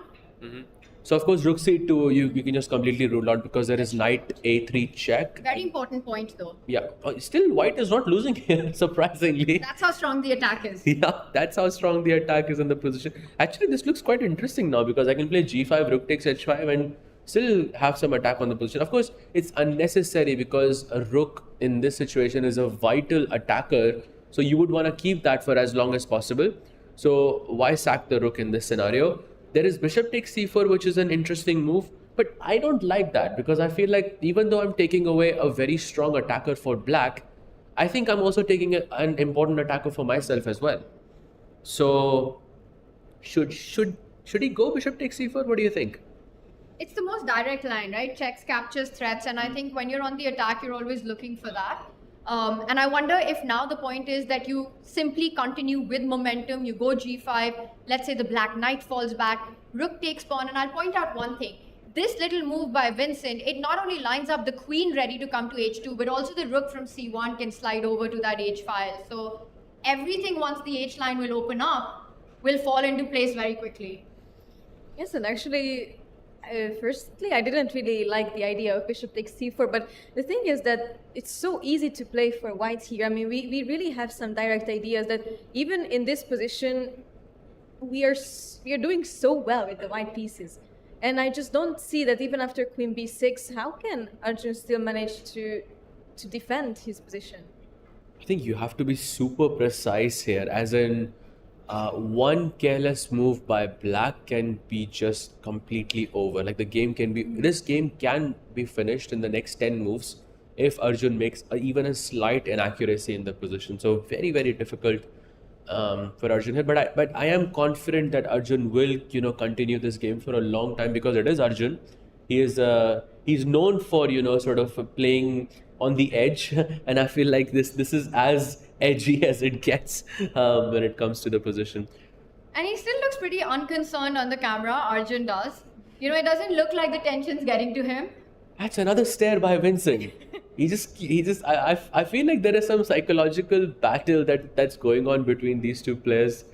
And Vincent seems to be doing quite well so far in the tournament. What does our audience think? What do you think Arjun will play in this very difficult position? Any suggestions for Arjun here? And I think we also have a microphone, so if you want to share your idea, you can also just raise your hand and we will provide you a microphone as well. But of course, no pressure. No pressure, but full pressure. Give us a move. Because we're struggling here to find a move, a defense here. I do like queen b6 simply because it comes with a one-move threat, but this is super elite grandmaster level chess, so they're not thinking in those terms. They're thinking much ahead. What happens after queen b6, the trades, and how does he defend this position? Any other moves except queen b6, guys? Arjun and Vincent, neither of them are just looking at the board. They're just looking at each. There was for a solid 5 seconds they were just looking at each other, and sort of I believe, but this is how they analyze the position, right? Maybe also, they're not only fighting on the board, but off the board as well. This psychological battle is also going on between the two of them, and it's still going on. Like, they're still looking at each other. It almost feels like they're twinning, each other. They're mirroring each other's expression. Like, both have their hands around their faces, and they're both sort of looking thoda sideways. Yeah, and also look at their hand movement. It's exactly the same hand. Totally mirroring each other. What's going on? It's maybe Vincent is using some reverse psychology here. That's really interesting. Wow. And it's such a difficult position for black, especially right now. And Arjun, for the most part, he doesn't. This is another thing that I've noticed about him, that he very rarely looks at the board to calculate. Yeah. He's always looking sideways or everywhere else. Of course, the position's inside his mind. And then only when he's ready to play the last 1 minute, he'll look on the board. Yeah. Just to double check maybe if everything's in place. Just maybe to check if he's putting the piece on the right square, because he doesn't need to do that otherwise. Very, very much like Beth Harmon, yeah? What do you guys think? Queen b6 is happening or not? Or do you think he'll find another resource here? Difficult to say. I think Arjun will find probably another sort of dubious move in the position that gets Vincent into this situation where he has to make a bunch of really hard, accurate moves. How is he gonna do that? I don't know. I want to check one line if you guys don't mind. Yeah. Because again, checks, captures, threats. I think black has to be super direct here. Knight takes bishop, queen takes knight, and this is an idea that you earlier mentioned. If black was to try to trade off as many pieces as possible to ease off the pressure, how does white continue the attack here? See, this is exactly the type of position I was talking about, because here white has to play g5. If you don't play g5, you go gh5, then the position is more or less balanced yet again. So g5, I think knight e8 makes the most sense, or knight d7. Maybe knight e8 because I want to go to d6 and maybe have the option of going knight c4 and all of that. Let's go rook takes h5. Perhaps it's a free pawn. Why not take it? Have to stop bishop h7 check, all these ideas, so I push your rook away. Also, that idea of rook h8 check just that you mentioned earlier. So g6. Let me just show that because it's so beautiful, but it doesn't Queen e7. quite work right Queen now. e7, let's say from black it will work. Yes. So this was a trick that white has set up. Once the H line opens up, you take my rook, I take your king, game over. Yup, so queen e7 maybe is not the best move. Instead of queen e7, you can I take a pawn? So let's go g6, you move the rook and I take the pawn on g5. So this, I think, is very much like Arjun. Okay, maybe there is a problem with king safety, but Arjun does have a pawn. There is an imbalance on the board. And Vincent does have to be precise here. Yeah, it's kind of like you can afford to get greedy because it looks scary once the white rook comes here. But I want to point out, this is not checkmate. You know, the Right. black king can actually either hide on e7 or maybe in some cases even go king of the hill and get to f6. Wow. Both of them just seem so dangerous to me in this position. But Arjun literally doesn't care about that. Yeah, he doesn't. I mean, I think this is actually one of the most likely positions to come. I mean, I feel like he's very much into these positions where he also puts the opponent in tough decisions. And here, it's not so clear as it was in the other positions. I agree with you. I think that last position is actually, even though the bar gives white a big advantage, but think about it. These guys, they don't know what the objective evaluation is. They need to think of it themselves. That final position isn't clear. You're down a pawn. If you're not checkmating black in that, you're probably just lost. Absolutely. I'm checking I'm checking all the games from the Masters section, through the bar, and there is this small little like line in the middle which says that the position is equal, right? All of the 4 games are hovering on that line, except for this game. This is the only one where Vincent has a sizable advantage, at least according to the bar, and it feels quite dangerous to be Arjun here. So maybe while Arjun, ponders over the position, how about we look at Anish versus Vidit to see what exciting chess has happened there? Because he did play g5, you remember that? And it was quite difficult, I think, to play from either side.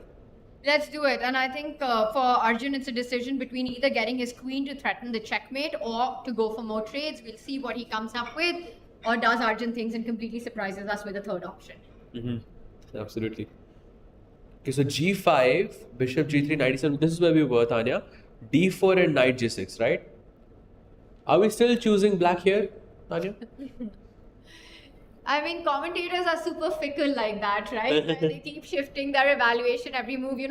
I do like that the black knight is headed to f4. I like that b5 is there.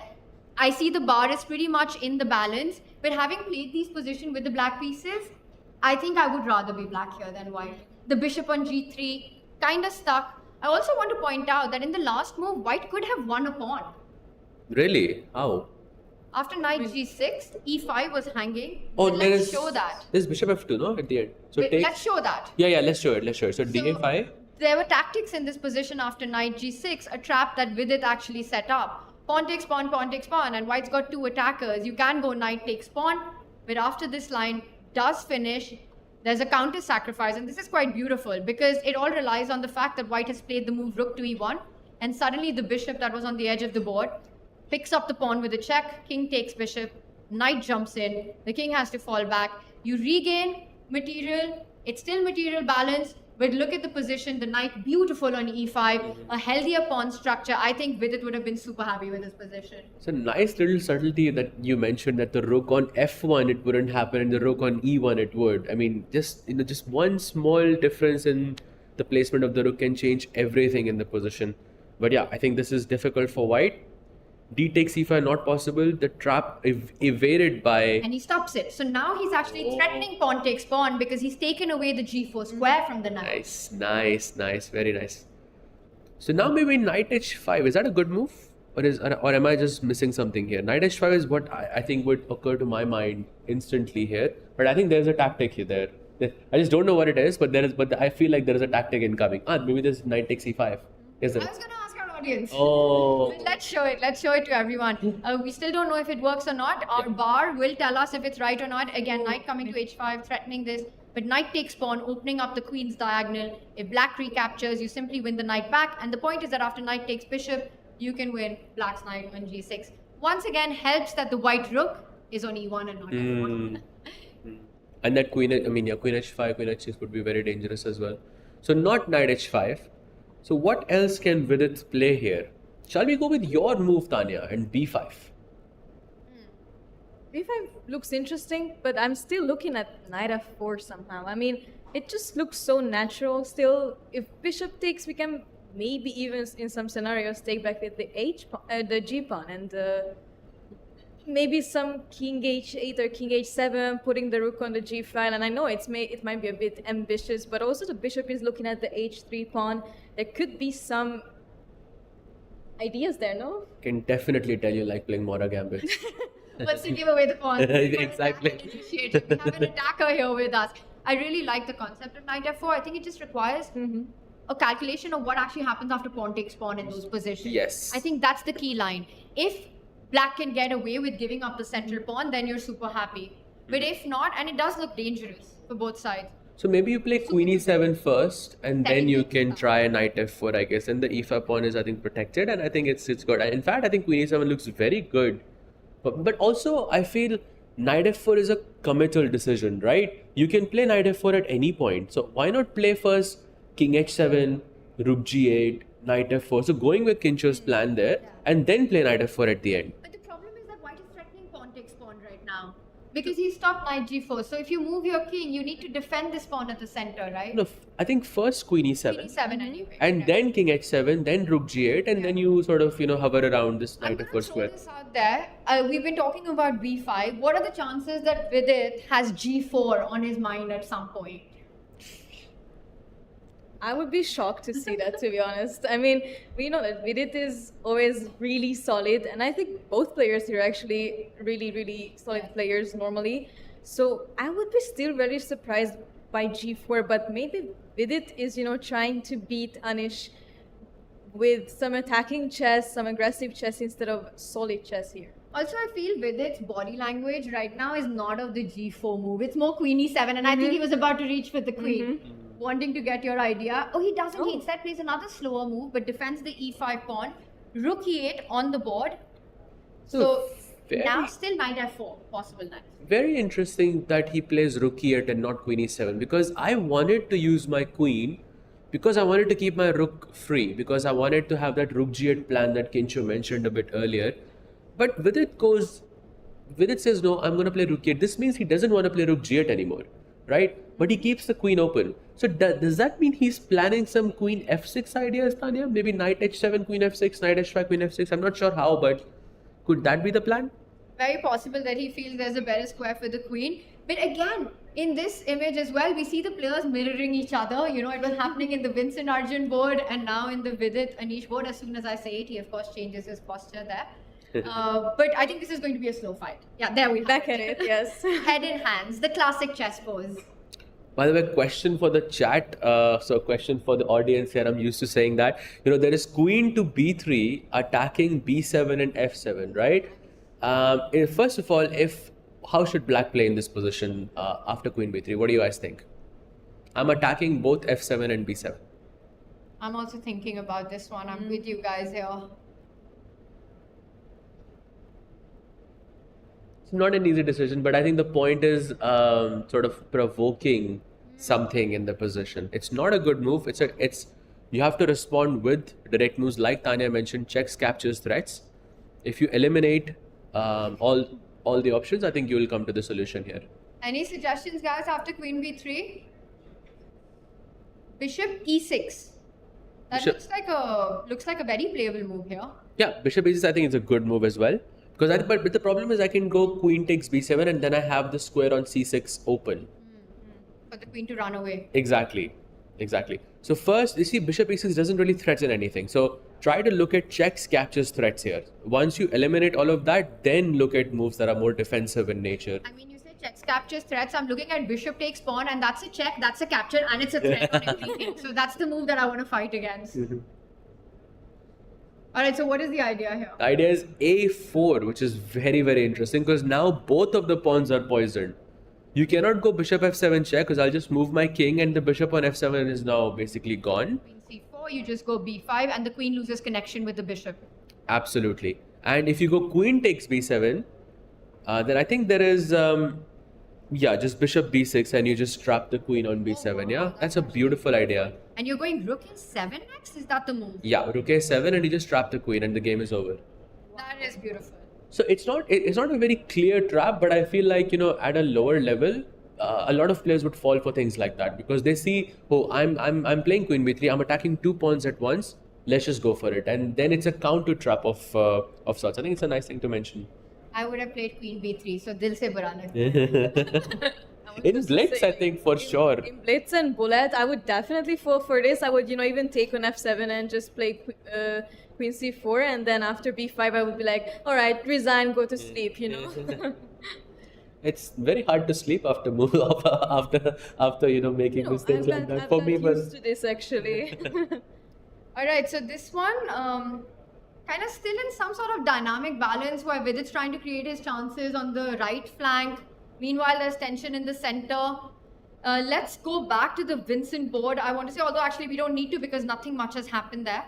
yeah, I think Arjun's still in deep thought on the same position. Let's check in with Nihal. Yeah, let's do it. Okay, wow. Okay. Wait, I'm just trying to process what's happening here.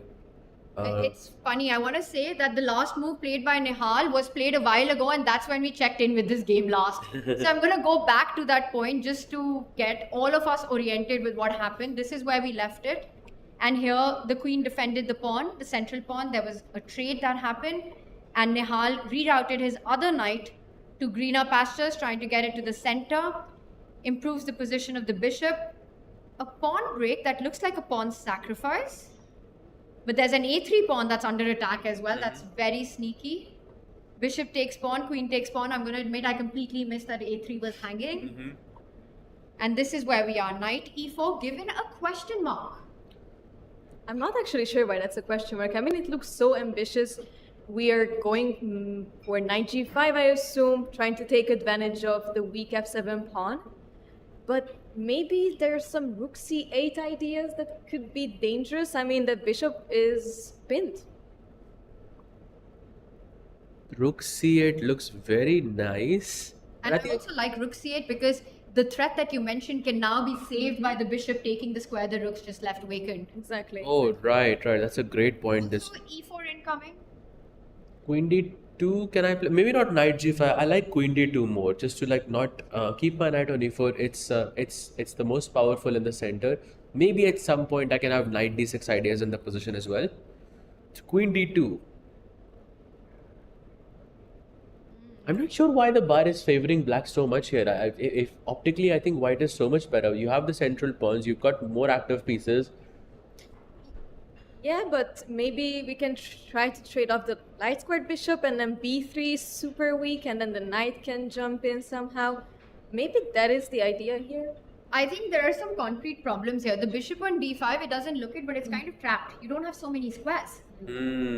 If you attack this bishop, you have only one square to retreat to, and after bishop goes back, I'm struggling to make that move on the board for some reason. Yeah. And then you've got b5 coming in. And suddenly you're actually just completely out of... And you know what I'm thinking here. I was thinking the same thing in the previous move as well, but I just, it's better when you play b5. So let's just do it, Tanya. Bishop takes on. Let's just go for it. Let's go for it. King takes, and now we think. That's Mikhail Tal's suggestion, right? Sacrifice first, think later. Exactly. But I'm not sure if that's the right approach in this position. It kind of looks like it's not going to be enough simply because you don't have enough pieces on the attack, I feel. Yeah, the queen is just so much behind. I mean, queen on d2 is really misplaced. If maybe we had it, maybe that d pawn was not there and the position was slightly different, it would most likely work. However, a bishop is generally a +2 or a -2 advantage, and since the engine says it's -0.7, there is something in the position. So maybe you can find something, but maybe you're right. Going bishop f7 is a bit hasty in this scenario. I would love to see it, but I would be shocked if this happens. Let's bring up our live board. Knight e4. I think rook c8, your suggestion, is a very natural move. I also understand from a strategic perspective why the engine likes Yordan's position here. The imbalance of 2 versus 1 on the queen side, any endgame that happens, a pass pawn will be very strong on the left flank. Meanwhile, on the central 5 versus 4 majority, it's kind of hard to imagine creating a passer. Much more easier to get b5, b4, a4 flowing in the position. So I think it's very important for Nihal to be direct here. So what you're saying is that if this position went into an endgame, A king pawn endgame, you're lost. You're basically lost. Rook pawn ending, probably also black is the one pushing because you can create a passer very, very easily on the queen side. Minor pieces, I think big trouble for white as well. Yes, because the b3 pawn is isolated as well. So that's a great point. So it's in white's best interest to keep the middle game, and that usually means that moves like bishop takes f7 check should be working. Because that's this whole argument by Sahaj was just to say that bishop takes pawn will happen. I want to see it, I want to see some fire on the board, and Nihal has been doing that, throughout this whole tournament, starting from the first round itself. I mean, if you have checked out his game against Vidit, I mean, he has been playing some spectacular chess with some really, really cool ideas, especially his game against Anish as well.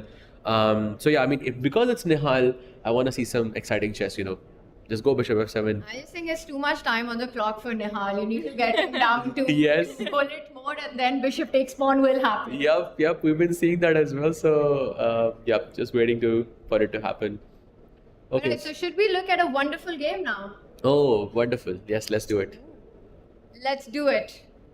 Wow, I might have hyped it up because the position itself, this is Pranav. Buddy Pranav with the white pieces against Awonder Liang, and we've got a lot that has happened from when we left it, but I think the evaluation still remains that the only open line is under black's control with the queen and the rook lined up. It's 2 knights versus 2 bishops, a closed position, so knights are preferred. Absolutely. And I'm going to say this position is going to be a wonderful draw. But okay, some chances to black though. Yeah, because what I first noticed is the 2 rooks on the a file. Yeah. It seems like, sort of a dead end that you doubled up on the a file, but maybe some rook d8. No, those a3 and a1 rooks are good buddies. Get it, Tanya? They're good buddies for Buddy Pranav. Exactly. I think you'd love to play the move rook d1 here, but the problem is it's so hard to achieve it with your rook as well in trouble. And let's not forget the black knight attacking e4. I just think it's maybe not much, but if anyone's happy here, it has to be Awonder. Especially because you have the only open line in complete control. One thing that I got to know about Awonder here is that he's always happy. Like, doesn't matter the result. We've had him here on stage many times to do commentary. Doesn't matter the result. He is so happy with the result. He's so happy to be here. He has such a positive energy around him. So yeah, I think I really, really root for him, in this tournament, that he does well, because he has such a refreshing personality to have in the chess world. Yeah, definitely. And it's not an accident that we call him our Pookie here. I mean, if you go on our Instagram page, I mean, he also sent us a really cute video before the tournament. He put on some so cute filter on his face, and that's how he announced his presence here in the Chennai Grand Masters. I haven't seen that. I need to see that. I will definitely show you in the break. But, that is amazing. And he's such an honest person, and his personality is really shining here, actually. Awesome. Well, also his position's kind of shining, right? Because as black, it's a dream position. The one idea that I do see for Pranav that could come into play, it's around what you said earlier. It put me in that direction that maybe rook a2, rook d2. Trying to trade off one set of rooks could be something to ease the pressure on the open line. Absolutely. And from black's perspective, you again want to go into an endgame where you just have to achieve one thing. That bishop on e3 has to go away.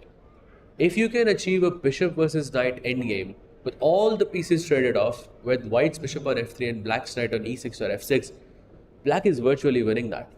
That's a great point. So a pure minor, everyone has to imagine all the majors off the board, and then black is left with one knight and white only has the light squared bishop. Yes. That is a dream good knight versus bad bishop endgame. Absolutely. And You I just think maneuver your knight, attack the weaknesses. put the knight on c5, you'll attack a4 and e4. White's bishop will be on e2, and then it would be a very thematic position on how you. There's a very famous rule in famous sort of principle. It's called the principle of two weaknesses. There are already two weaknesses in this position. That's the a4 and e4. E4 maybe not an absolute weakness, but to defend e4, you have to play moves like f3, which is another weakness. So you can create another weakness on the king side as well. So it will be a very, very thematic move. Queen d3. You see, Awonder realizes that the endgame favors him. So he sort of offers that queen trade and goes straight towards it. You know, I understand what.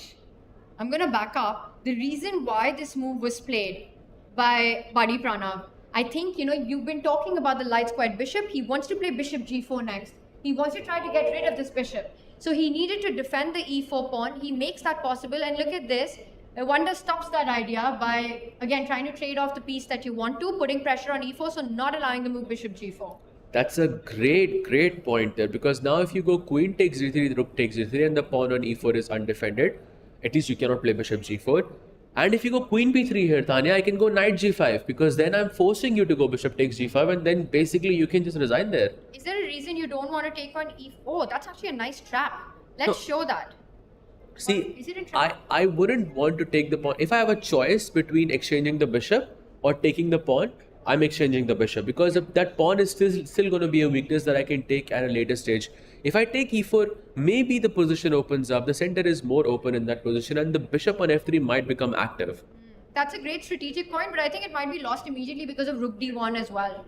Oh, After queen right. takes queen b3, maybe knight takes pawn just loses on the spot here. Yeah, right. All right, so black trying to play for the win here. I think that we can establish from this one. Where do you want to go to next?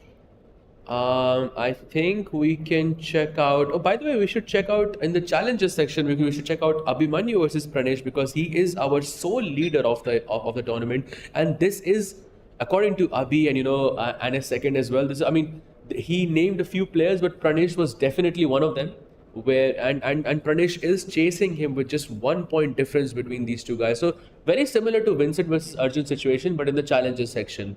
Very chaotic position. Black has that king on f8, cannot castle anymore. White has a double bishop pair. White has an advanced pawn on e5. Some chances of the f4 break. Maybe if you get f5 in this position, black can just resign.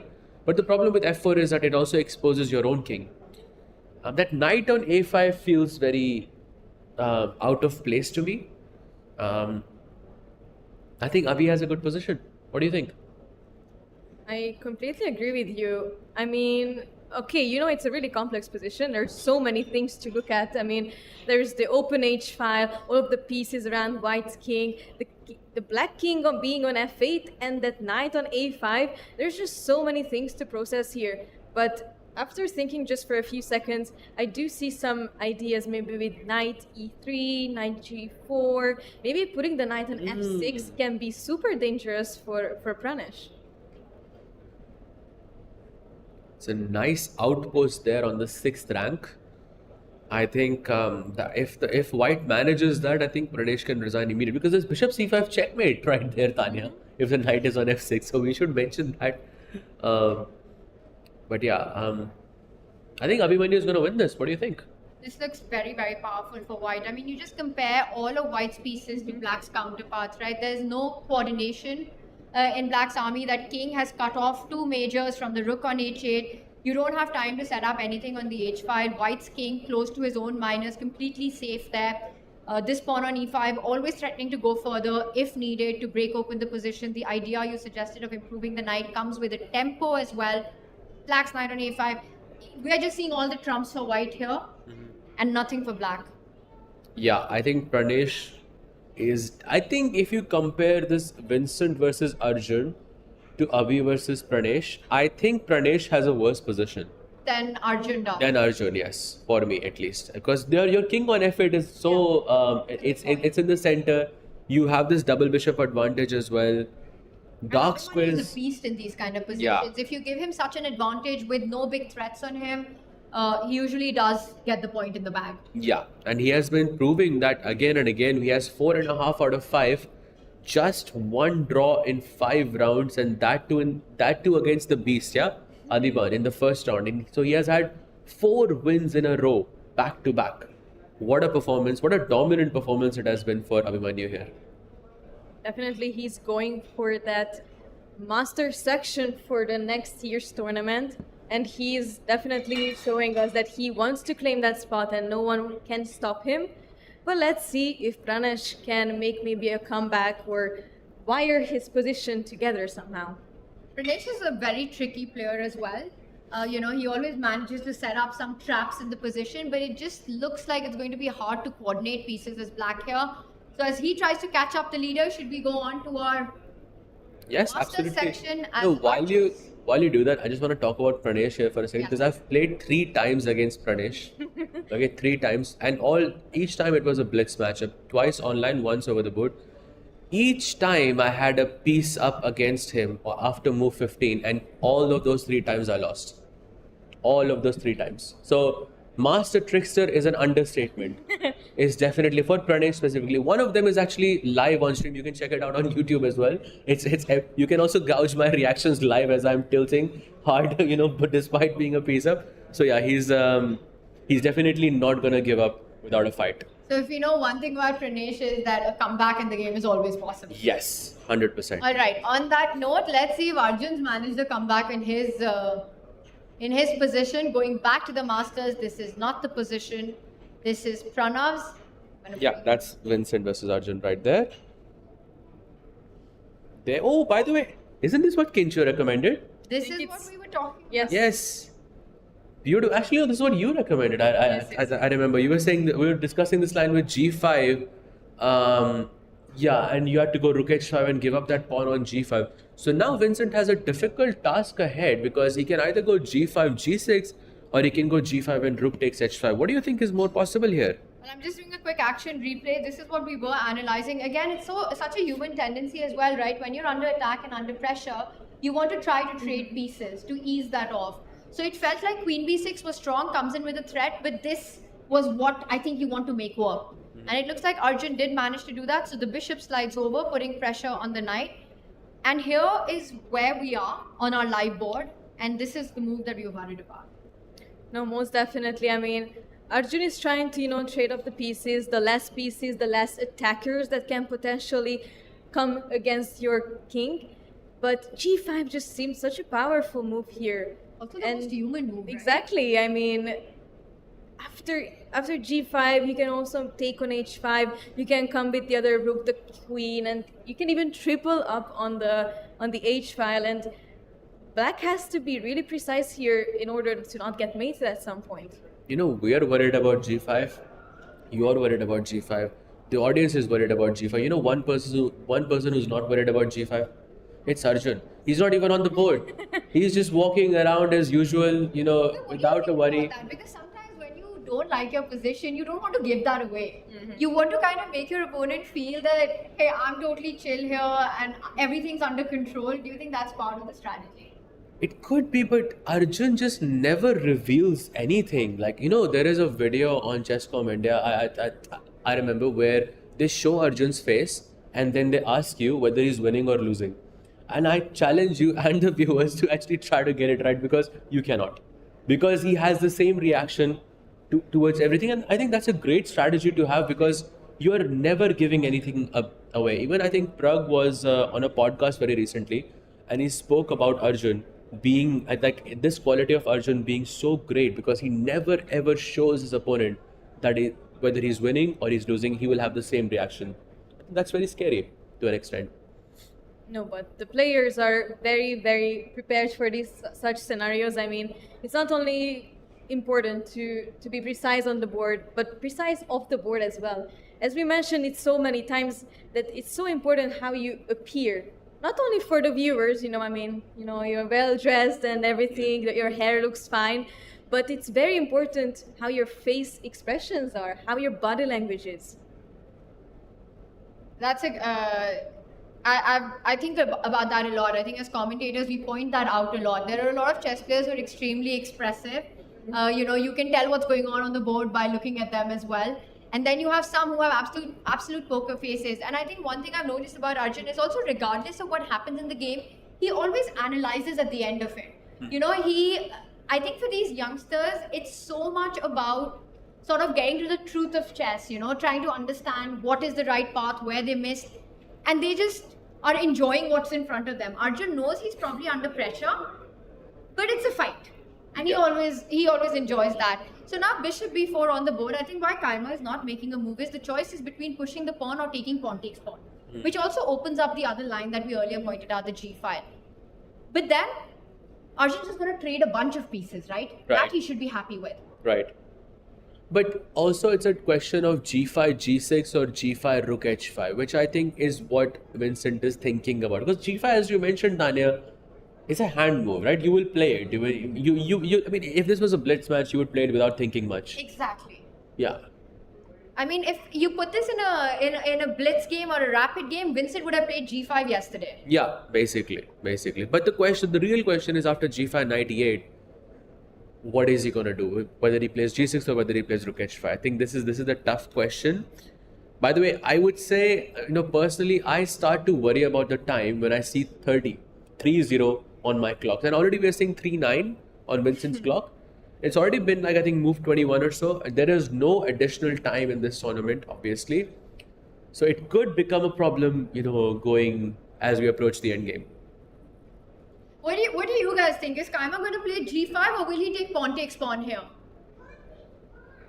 Okay, we have one vote for pawn takes pawn. I think that move has, by the way, a lot of merit. I feel that pawn takes pawn here with the idea of rook g1 as well as h6 makes some sense. But the big question is, I think this is what would stop Keymer from going into this line. Unless he's calculating b takes e3. Because you need the rook. No? Really? B takes e3. And then you want to go rook here. Ooh. I know it's a bit risky, but at the same time, you're going for the throat of the opponent. Risky for who? What's your name? Say that again. Tamil. Well, if Keymer goes pawn takes pawn, that would be amazing. That would be awesome to watch. So I'll remember that it was you. Give you a big round of applause if that happens. Nice. It's definitely possible. And I think if he does that, the game is on. The game will be on. Let's go. But I feel g5 is the most scary option. I think that's really the move that you want to make here, because it just feels that the h line is more dangerous than the g line. Absolutely. Difficult situation ahead. Let's see what happens there. Tanya, before we take a short break, shall we actually do a roundup of each match? What do you think? Let's do it. Let's quickly do an evaluation check of our Masters section, starting with Karthiken versus Robson. Another game with the rook on a3. Oh, rook on a3. What is that rook doing there? I mean, there's no exchange. How did that rook end up on a3? Can we actually check what happened? Let's do it really quickly. I'm not going to go all the way back. With this position out of the opening, we saw the bishop falling back. The black knight jumps forward to defend the pawn at the center. a4. Ignore that dubious mark there. I think this is a very human move, stopping the advance of the b pawn. It's also preparing rook a3. Oh, yes. That's the deeper idea. And actually, it happened on the next one. Wow. I didn't know that, but that's very cool. Creative. I wonder if what he's setting up is just a pawn takes pawn, and then do you even rook lift and then a rook slide at some point on the other side. Nice. Very nice. Very creative. Very creative. So we had the pawn takes pawn. That's how the rook got there, and happens to also defend the c3 pawn. So I think that just shows what his plan was to expand with b4. Bishop f5 and knight e5. That knight is my that knight on e5, Tanya, is my ray of sunshine. Oh, you didn't get it. Oh, I do get it. Because it's robbing white of some idea. There we go. There we go. There we go. Totally get it, son. Nice, nice, nice. Okay, fine. So knight e5 played. How do you evaluate this position, Sahaj? Very messy. Very messy, very chaotic. I think that rook on a3, I don't like it so much, but I do get why it's there because it has to defend the c3 pawn. But I would like it if that rook was on a1. Slight preference to black, I would say, just because there is black has better placement of pieces, a better piece placement. So yeah, I was a slight preference to black there. All right, let's move on to the next one. Nihal versus Yordan. Let's do a quick roundup here. You said messy. This looks messy. By the way, your idea on the board, Kimchi, of getting the rook on the c file, it has been played. Do you like white or black here? I actually very enjoy black's position. I mean, it's that pin just looks so powerful, and f7 square is not that weak anymore. I mean, as we mentioned earlier, we can worst case scenario play bishop e8 and we protect everything. So I would definitely choose black's position here. What do you guys think? I'm with black. Black for sure. The Liking bar black. says completely level, but I think the activity, the piece activity, feels stronger for Yordan in this one. All right, let's move on to the next game, which is Pranav versus Wonder. We looked at this earlier, so really quickly it looks like. Oh, what? Wait, Wait. He sacrificed an exchange. Oh, he did. All right, really quick action replay on this. Oh, there was a brilliancy on the board. That's so cool. Rook takes e3. So he actually took away the bishop on e3, and he was okay sacrificing his rook as compensation. That's so interesting. And that is the best move in the position. It's a brilliancy. Wow. Beautiful. Beautiful. Liang showing some wonderful chess there. And the whole point is the knight jumps in. This pawn is attacked. White's rooks are completely misplaced. And after the king stepped forward, the other knight comes in. It's complete domination. You can basically never move this rook away from defending these two pawns. I think big preference to black here. I think it's basically impossible to lose this as black. All right, but I have to say, I mean, that sacrifice, it just felt it came out of nowhere. Exactly. You could keep the position as is and have the advantage. But beautiful technique here. We'll see if Awonder is able to convert this. And then we have, this position which we had been looking at, the Vincent versus Arjun. Ooh, He- wait. A lot has happened. Oh. Wait, this looks very interesting. Wait, is this? Wait. Yeah, He took on h5, I think no? so. So this. One takes pawn on the board. It Very was played. So great call there by you.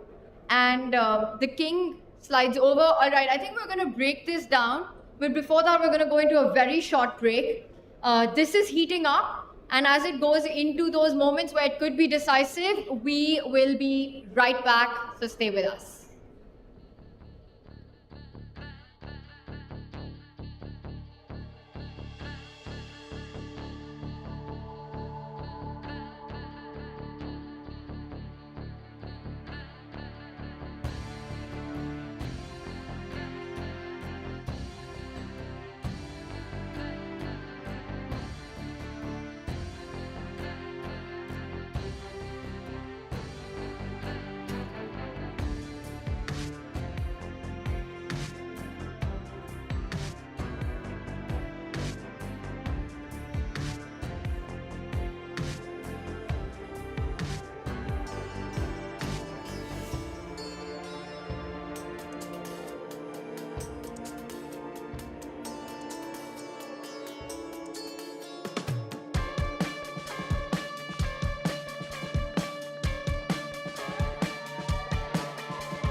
Hello everyone, welcome back. Now we are heading towards the very exciting second half of this round number 6. And Sahil, Kinsho, what do you guys think about this all-important clash, Vincent versus Arjun? Is Vincent going to win this game? Do you think Arjun will be able to survive? Because I do think Arjun is under pressure. Yeah, he is under pressure, but the best thing is these guys get to decide among themselves. Yeah, these both are the leaders. Arjun was fighting and he lost that crucial game against Nihal. Vincent, of course, in the lead. Arjun can neutralize matters right here. It is in his control. If he can't do it today, Sagar bhai, he will lose control over this match. True. I think if a draw here, it's a great result for Vincent. But then with the position he had, perhaps a draw would be like, oh, I was having a great position, but I couldn't really convert it. Right now, it seems like Vincent is still considerably better. I completely agree with you. And as we mentioned even earlier, Arjun is going for the peace trades in order to remove some of the attackers from Vincent's position, which is a completely normal reaction in this situation. The king is not in the safest position. And now the question is, what will Vincent take back? The rook or the pawn? What do you guys think? Oh. There's an additional move. Rook h g1 threatening a mate on g7. Oh. And I was actually wondering, guys, and maybe it's a good question, if rook at g1, the most natural move looks knight e8 to defend against the mate. But what's the problem here? Maybe we can ask our viewers. Yeah, that would be a very good question. I think you have a hidden resource, something you might ignore usually, but in this case, it wins the game. Actually, we already had an answer from the audience. It was just not so loud. Can you please repeat it? Yes, H6. Wow. That is the move indeed. And if you take this pawn, I think the queen's protection of the g8 square has vanished. And now queen g8 is already game and probably tournament over. I think so. Was this question asked before the break? No? No. Wow. This guy is too strong, yeah? Ready to answer. Kind of found it instantly. Our audience is full of future or even present grandmasters here, even in the VIP hall. So we have a really, really strong audience.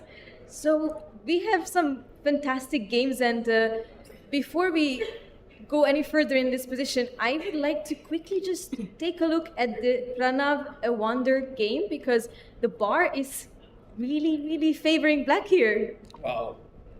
It's very interesting how Awonder has managed to get an advantage right out of the opening and has kept up that advantage. And right now he's kind of, you can say, material down, because he's exchanged down. You can see white has 2 rooks, black has 2 knights, but the knights are just incredible monsters here. They are jumping around. There are so many weaknesses. A4 square is weak. Looking quite intense here. And his opponent's name is not Nihal this time, so he is all set to win this one. Pranav, of course, has offered incredible resistance so far in this event, so I would not discount him here. But Liang again, and yesterday, what was his reaction after he realized that maybe he had some winning chances? You mean Awonder's reaction? Yeah. No, I think he wasn't particularly upset. He kind of made himself understand that if Nihal would have played the best move, it would have been a draw. So he took it in his stride. But what I'm finding quite incredible is Awonder, who's kind of downplaying himself in this tournament, is saying like, hey, I'll be okay if I lose only a couple of games here, is actually going to every round and performing seriously well. So this guy is actually, he's playing this kind of tactics here off the board as well.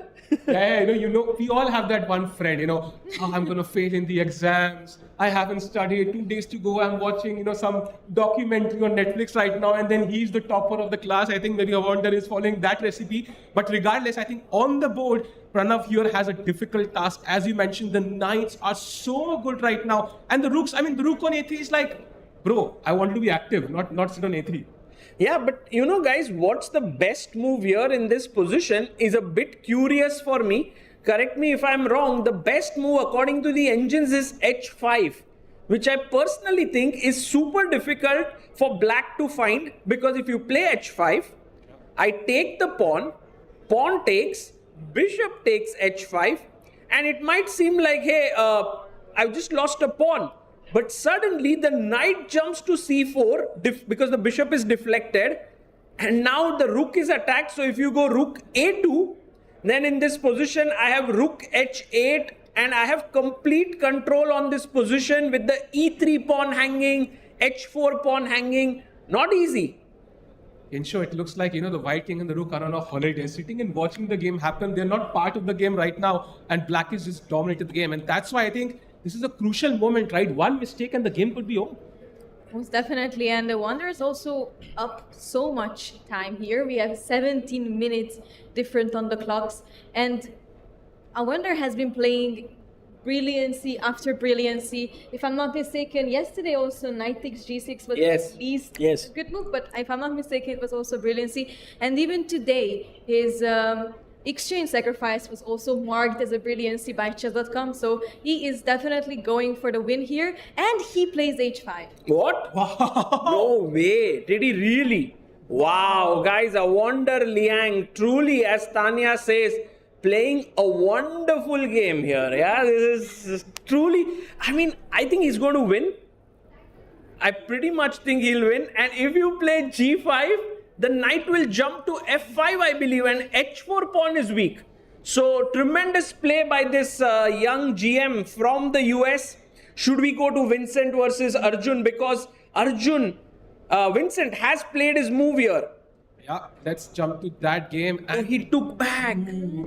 Tough move, yeah, rook hg1, because you kind of feel maybe the rook belongs on the h file, right? Opposite your opponent's king. And now your king is also open. But the question is, how easy are Arjun's moves here? Because if white is given 2-3 moves, white will win, yeah? Yeah, I personally think Arjun could also turn things around here, yeah? With the white king now looking a bit exposed, and Vincent having the momentum by his side but now losing it.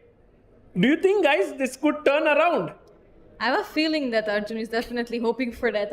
He's trying to create these small little imbalances. The king was so safe. Now that's also shifted. Maybe some queen b6 ideas, or maybe a rook lift can come in the future. And Arjun is definitely going for these ideas, I think. I'm a bit afraid of, let's say, for example, you play like b5. Just an idea. Rook c g1. Now I go knight e8 because, I want to defend. h6, g6, I need to keep it closed. And now bishop takes g6, f takes g6, and queen takes. And this is game over, guys. So this is the dream scenario for white, which Arjun has to prevent at all costs.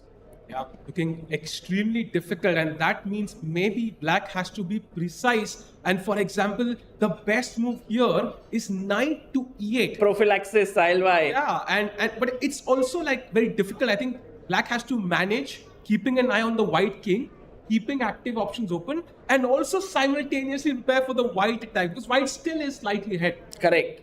And I have this one more question now. If h6 here, g6, now if you sack, bishop takes g6, f g6, queen g6, you don't have the rook just yet. Yeah. And so I play queen e7, rook c g1, and you are almost about to mate. And guys, black to play. What is that key move here? That saves the day for black. It's very important because the white king is on b1. Yeah. And imagine this, right? It's all about one move. One move. If white had one extra move, then the rook would have been on g1 and the game would have been over. So, wow, who said it? Well done. Wow. Queen h7 is the right move. Brilliant job. And you just pin the queen. Super tricky, and that means Erigaisi Arjun is in a tough spot here. And of course, rook c6 played. Second best move, Yeah. but not the best. Not the best. But now, for example, if I were to go to g1 and threat a mate again, Yeah. how do you defend that g7 point? Yeah, now that's a very tricky question, because again, knight e8, h6 is not what we want. That would be game over. We know this sack that's coming. Yeah. So maybe Maybe some queen moves here. Queen f8, yes, excellent. And the thing is, you defend that pawn, and now your queen also could sneak into a3 at some point to attack. The rooks could double. I think Arjun's move rook c6 may be bad according to the engine, but practically pretty good, yeah? Yeah, playing with fire and playing with water at the same time, and this is very interesting. And Vincent with the less time on the clock, right? So if he makes a mistake, as you mentioned, this could switch completely in a couple of moves. Yeah, I agree. What is Vincent's best move? Let's have a look. Not rook c g1. He has to play rook h g1. And generally, you don't want to move your rook away from the h file, right? That there's this pawn, you want to push it. And I assume the difference is, of course, that we keep the other rook on c1, protecting c3. So maybe the king is a bit more protected, but it's definitely not so easy to see the difference. And we really have to be cautious of the time here, because Vincent is now 20 minutes down the clock. Ooh, that's a great spot there, Kinjo, because here time could become a huge factor. And if Arjun manages to equalize, and imagine that Vincent comes down to 10 minutes, then this game can really heat up. Okay, guys, I'm actually very excited what Vincent will do here. We'll get back to this game. One more game that is very interesting. Should we check the game between two great friends, Anish Giri and Vidit Gujrathi? Because that one seems like Vidit was the one who was pushing, right, a bit in this position. Yeah. And actually, if I'm not mistaken, this g4 arrived earlier that we talked just, I don't know, half an hour before. And I said that I just didn't feel like it was likely for Vidit to play g4 because, he's a really solid player. But we did see g4 on the board, and it's actually beautiful. And it's a very aggressive move, right? You're breaking up your kingside structure because you want to launch an attack, and then he brings his queen in. So, Sahil bhai, if we can make these arrows, yeah, the knight on g4, beautifully looking at f2, h2. The bishop on a7, looking like a sniper from a7 to f2. The bishop on d7 can join the attack. Queen is on g5, knight on g6 can jump into f4. King h8, rook g8 may be possible. Good attacking chances for Vidit. I feel like Hikaru right now already. And of course, Vidit has done this previously. That crazy game, where we saw, I think Yordan or somebody it was, when we saw him play knight f2, knight e3 tactics. Oh no, that was with Ray Robson, right? Yes. So he's done this exact thing before in the tournament. So he's come with the mindset of attacking play. And Anish will be like, bro, I thought we were friends. And if we put it in boxing terms, I feel like Anish is right now like with these gloves towards his hand in complete defensive mode. And Vidit is like punching all like with full energy. But it feels like Vidit is not going to be able to break through Anish's defense. Anish super solid here. Yeah, and Vidit does have less time, but it's not a significant difference. And one long thing here could equalize the matter. So how do we move forward here, though, from Anish's perspective? Because knight f3 has kicked the queen back. And now how do I kind of exchange some pieces? Do I just take on g4 maybe? I think taking on g4 looks very risky. Like it might be the best move, but after h4, he has knight h2. And then the g4 pawn becomes weak.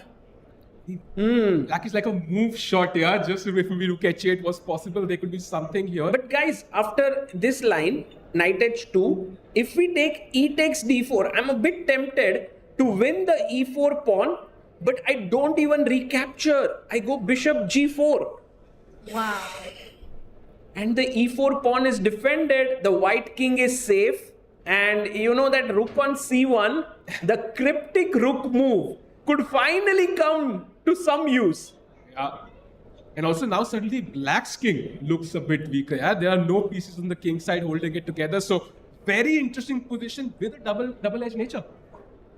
Absolutely. And right now, guys, what is the move that you think Anish will play? Will he take the knight, or do you think there's something else he might do here? A bit more consolidating move, perhaps?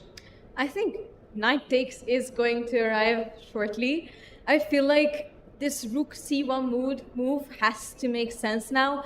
And with some calculation after e takes d4 and freeing that rook somehow is going to happen shortly on the board. But what do you, Sahil, think? I think maybe he might also consider queen d2. I'm thinking if I can somehow bring the queen in and we trade queens, keep an eye on the h6 square as well. Nice. But again, there's so many options. For example, the engine said even rook c2 is a normal move. Yeah, already rook c1 and rook c2, which makes no sense. But yeah, if Anish wants concrete play, I think knight g4 is the move he might be considering. Right. And by the way, guys, do you know Anish Giri has played 5 games here and all 5 are drawn. And a lot of people talk about, Droish and Droish Giri and all of this. But think about it. His games are wild. Look at this. And I think he's played such wild games in this tournament.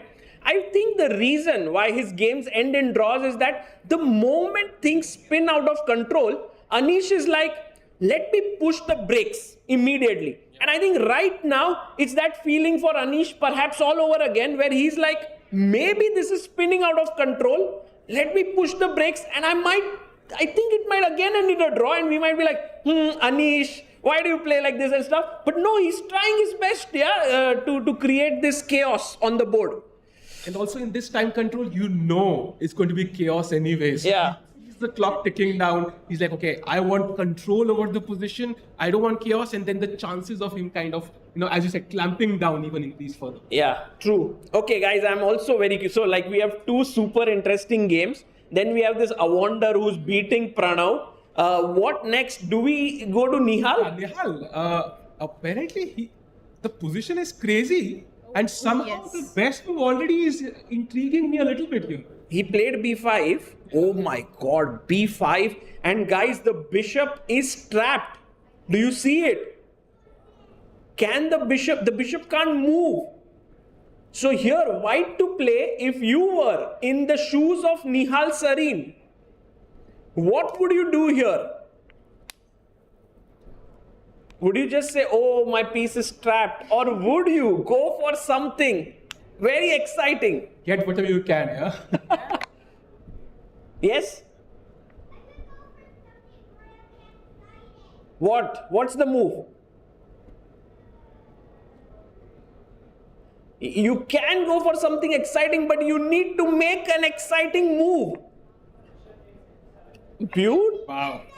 Well done. Bishop takes f7. Super exciting move. And actually, Sahaj was kind of hoping for these ideas just earlier, and wow. Now he's super happy here. Exactly. Now he's super happy to see that Bishop f7 is going to arrive shortly. But our viewers also, huge shout out for them because they have been also seeing some amazing lines. So shout out to them as well. Today we have some really strong players in the hall here, in the audience, really enjoying this. But what about this piece sack? How do we continue? Do we go knight g5 check? Do we go, I want to go knight d6, but the queen is protecting that square. Can we deflect the queen? Not so likely. Knight g5, I think, is exactly falling into black's plan. King kind of walks back happily, and that... Did Nihal play? Oh, he played b4 instead. b4. Is he trying to trap the queen? And the bishop was taken. Actually, guys, just to tell you why bishop f7 was strong, if we go there, king takes, and now b4, Sahil bhai. Yeah. To stop the queen's action on that diagonal and threaten knight d6, this could have been interesting. It's still complicated, but Nihal decided to play b4 first, and Yordan was like, hey Nihal, free piece, b takes c4. Ooh, that was the strongest bishop, right? Attacking f7. Now rook a1. Yeah. Queen comes out. Queen is getting trapped. Queen is getting trapped, guys. Oh, but look at the Yordan and Forrest sacrificing his queen. I'm sure. Spicy. Nihal has seen this, I'm sure, but has he, underestimated the influence of knight b5? Knight b5 or even this crazy move a4. It's like these 2 pawns are saying to the queen, we are with you, and if rook takes b3, c takes b3. And we have 1 rook and 1 bishop, and these 2 strong pawns on a4 and b3 for the queen. good compensation. Oh my god, this game I'm sure is going to actually become super crazy. And we have seen really, really similar crazy games in this tournament so far. And with the time control, with no additional time after move 40, this game is going to get out of hand. And I'm really hoping for such a position here. Yeah, Nihal Sarin has promised us entertainment in this event throughout. Yeah, no game has been calm, and this is going to be another queen sacrifice. Yordan, of course, lost 2 games in a row, struck against Robson yesterday, so he would love those 2 wins consecutively. But don't you think Yordan is playing some amazing chess here? Like, I still can't get out of my head this move, Bishop A6, that he played against Vidit. The first round, guys, the most brilliant move, I think, of this event. And now again, he's sacrificing his queen with the full understanding that he might be better. So Yordan really living up to his name of this super creative player and bringing in some great games here. I think after he lost 2 games, he was having a meal and just sitting there and thinking. Yeah, he had no phone in his hand. I think chess players take their losses to heart. And when you win after that, right, it gives you just immense pleasure. Yeah? It's like your life suddenly falls into place. Yes. They say, right, like when you lose, chess players see the entire world around them in black and white. Mm-hmm. And it's like, oh, this is dull. Oh, the sabzi, the paneer vegetable suddenly looks no taste anymore. And then when you win, even if there is like this bitter guard there, you're like, oh, this tastes pretty good today. But paneer always has taste, Sagar bhai. Okay, guys, rook b1, the queen is trapped. We are waiting for Yordan to move. What a day today, yeah? After a quiet day yesterday, we are having some beautiful games. What about Karthiken and Robson? Maybe the only quiet game, yeah, today? Yeah. So far, I'm going to say, I think, because 18 minutes for Robson. And as the time goes down, we see imbalances though. There's this pawn on d5, this pawn on c3, the knight on e5, knight on d4, this rook on a3 again, which seems to be a common theme today. So it's still the kind of position where you could make mistakes and somebody could win this. True. It could go either way. Both sides quite nicely balanced here. We'll come back to this one very soon. We need to go to our leader game between Vincent Keymer and Arjun Erigaisi. Vincent hasn't played yet, guys. Vincent down to 10 minutes. Sagar bhai, you mentioned, things might be difficult. I think you mentioned 10 minutes. Yeah. Insane. We are already at 10 minutes. Okay, I'm getting excited now. Guys, rook c6 and Vincent down to 10. He played. Oh, did he play this move? Yes. Rook c1, yes. Guys, didn't we say after queen f8, Arjun has equalized? In fact, he might well double on the c file, and if Vincent's attack doesn't break through, Arjun is fine. Maybe even better. Pushing for the win. I think Vincent took a lot of time because he's trying to understand, do I actually have winning chances anymore, or do I need to start defending? And his analysis is telling him, yes, I still do. So let's say rook g1. What is Vincent's next move after queen f8? I think that really, really dictates matters. Yeah, I think in general, h6 is definitely the plan you want to go ahead with. But then g6, if we can just see if that works. h6, g6, bishop g6, I want to sack, pawn takes, queen takes, it looks scary. And I think the big threat here could be queen g7 or not. It could be in some cases because you take... It is actually takes and rook h8. So if we say, a5, queen g7, take, king h8, rook check, king f7, boom, take the rook, you make a queen later. Okay, so this doesn't work. But after queen g6, there's one defensive move here, guys. I want all of you to become defensive experts here. What is black's move in this position? Can you guess it? Not easy. From attackers, they have to get defending. I think the square is still the same, right? That square is crucial. I think black needs to have a piece there for the king's defense, blocks the h file, and really, this is a crucial moment. One mistake and the game is over. Yeah, super critical. Queen g7 is a big threat here, but there is a defense, and it's very cool. I guess a little bit tough. Maybe we have a Grand Master here who wants to try Black to play, too tough for him as well. He needs to position himself better to see the board. Wow, black to move here, guys. And this is the kind of positions where Vincent could go, and then Arjun with his cold-blooded defense plays the move knight h7.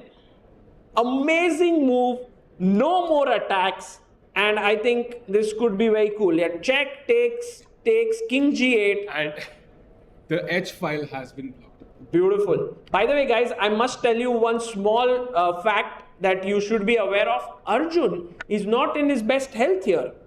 We got to know that he has a sore throat, and in fact went to the doctor today early in the morning. So he's not feeling up to the mark, and yet he's playing there. You could see from his body language. We were thinking that he's looking a bit off, since yesterday. So it's always tough in chess tournaments. We see the moves, we see the players, but there's so much stress beyond the chessboard. You might not be feeling well, you might not be eating well, you might not be sleeping well.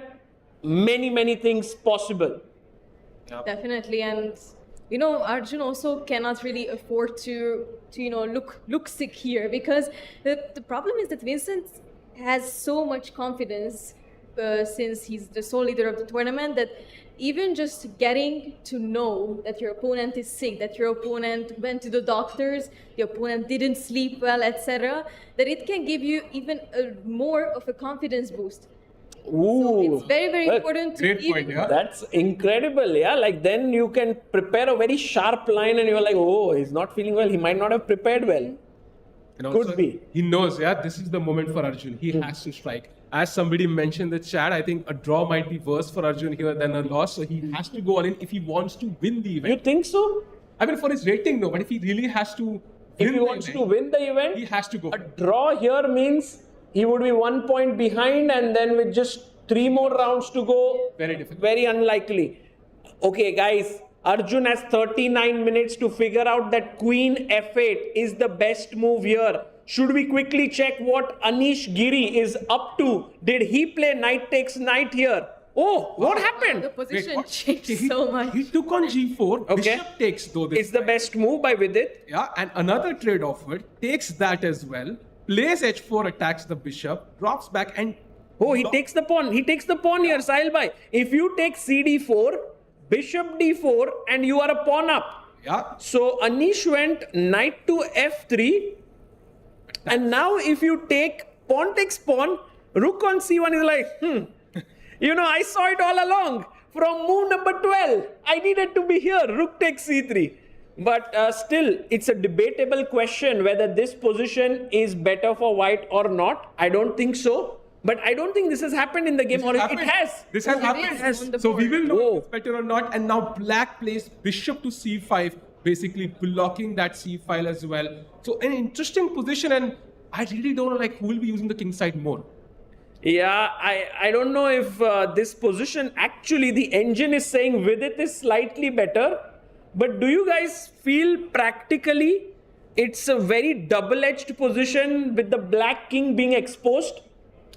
I feel like I do agree with the engine's evaluation here. I mean, black is already threatening with some bishop b4 ideas as well. Maybe there could be some problems on the g file. I mean, we do have the pawn on h4. Maybe we can push h3 in some positions at the correct time. And after h3, maybe g3, that bishop on h2 has no future.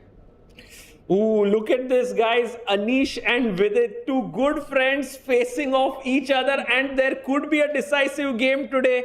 And I think it's not easy for both of them. I guess they don't want to beat each other, but then what to do? Yeah, when you are against each other, you have to play. So when they're having dinner together in normal circumstances, and if somebody beats somebody, is there a difference in your experience?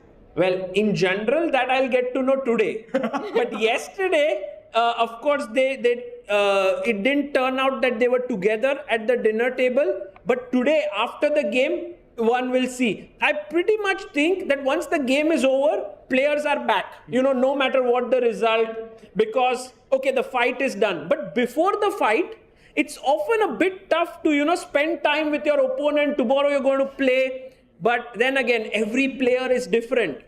And he plays a3. He stops bishop b4.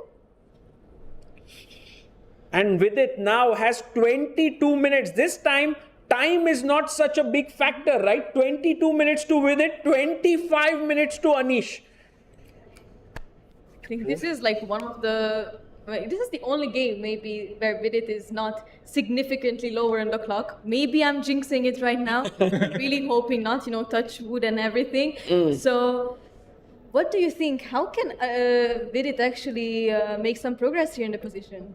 I also wonder if Vidit, he's been a second for Anish for a long time. He's worked with him.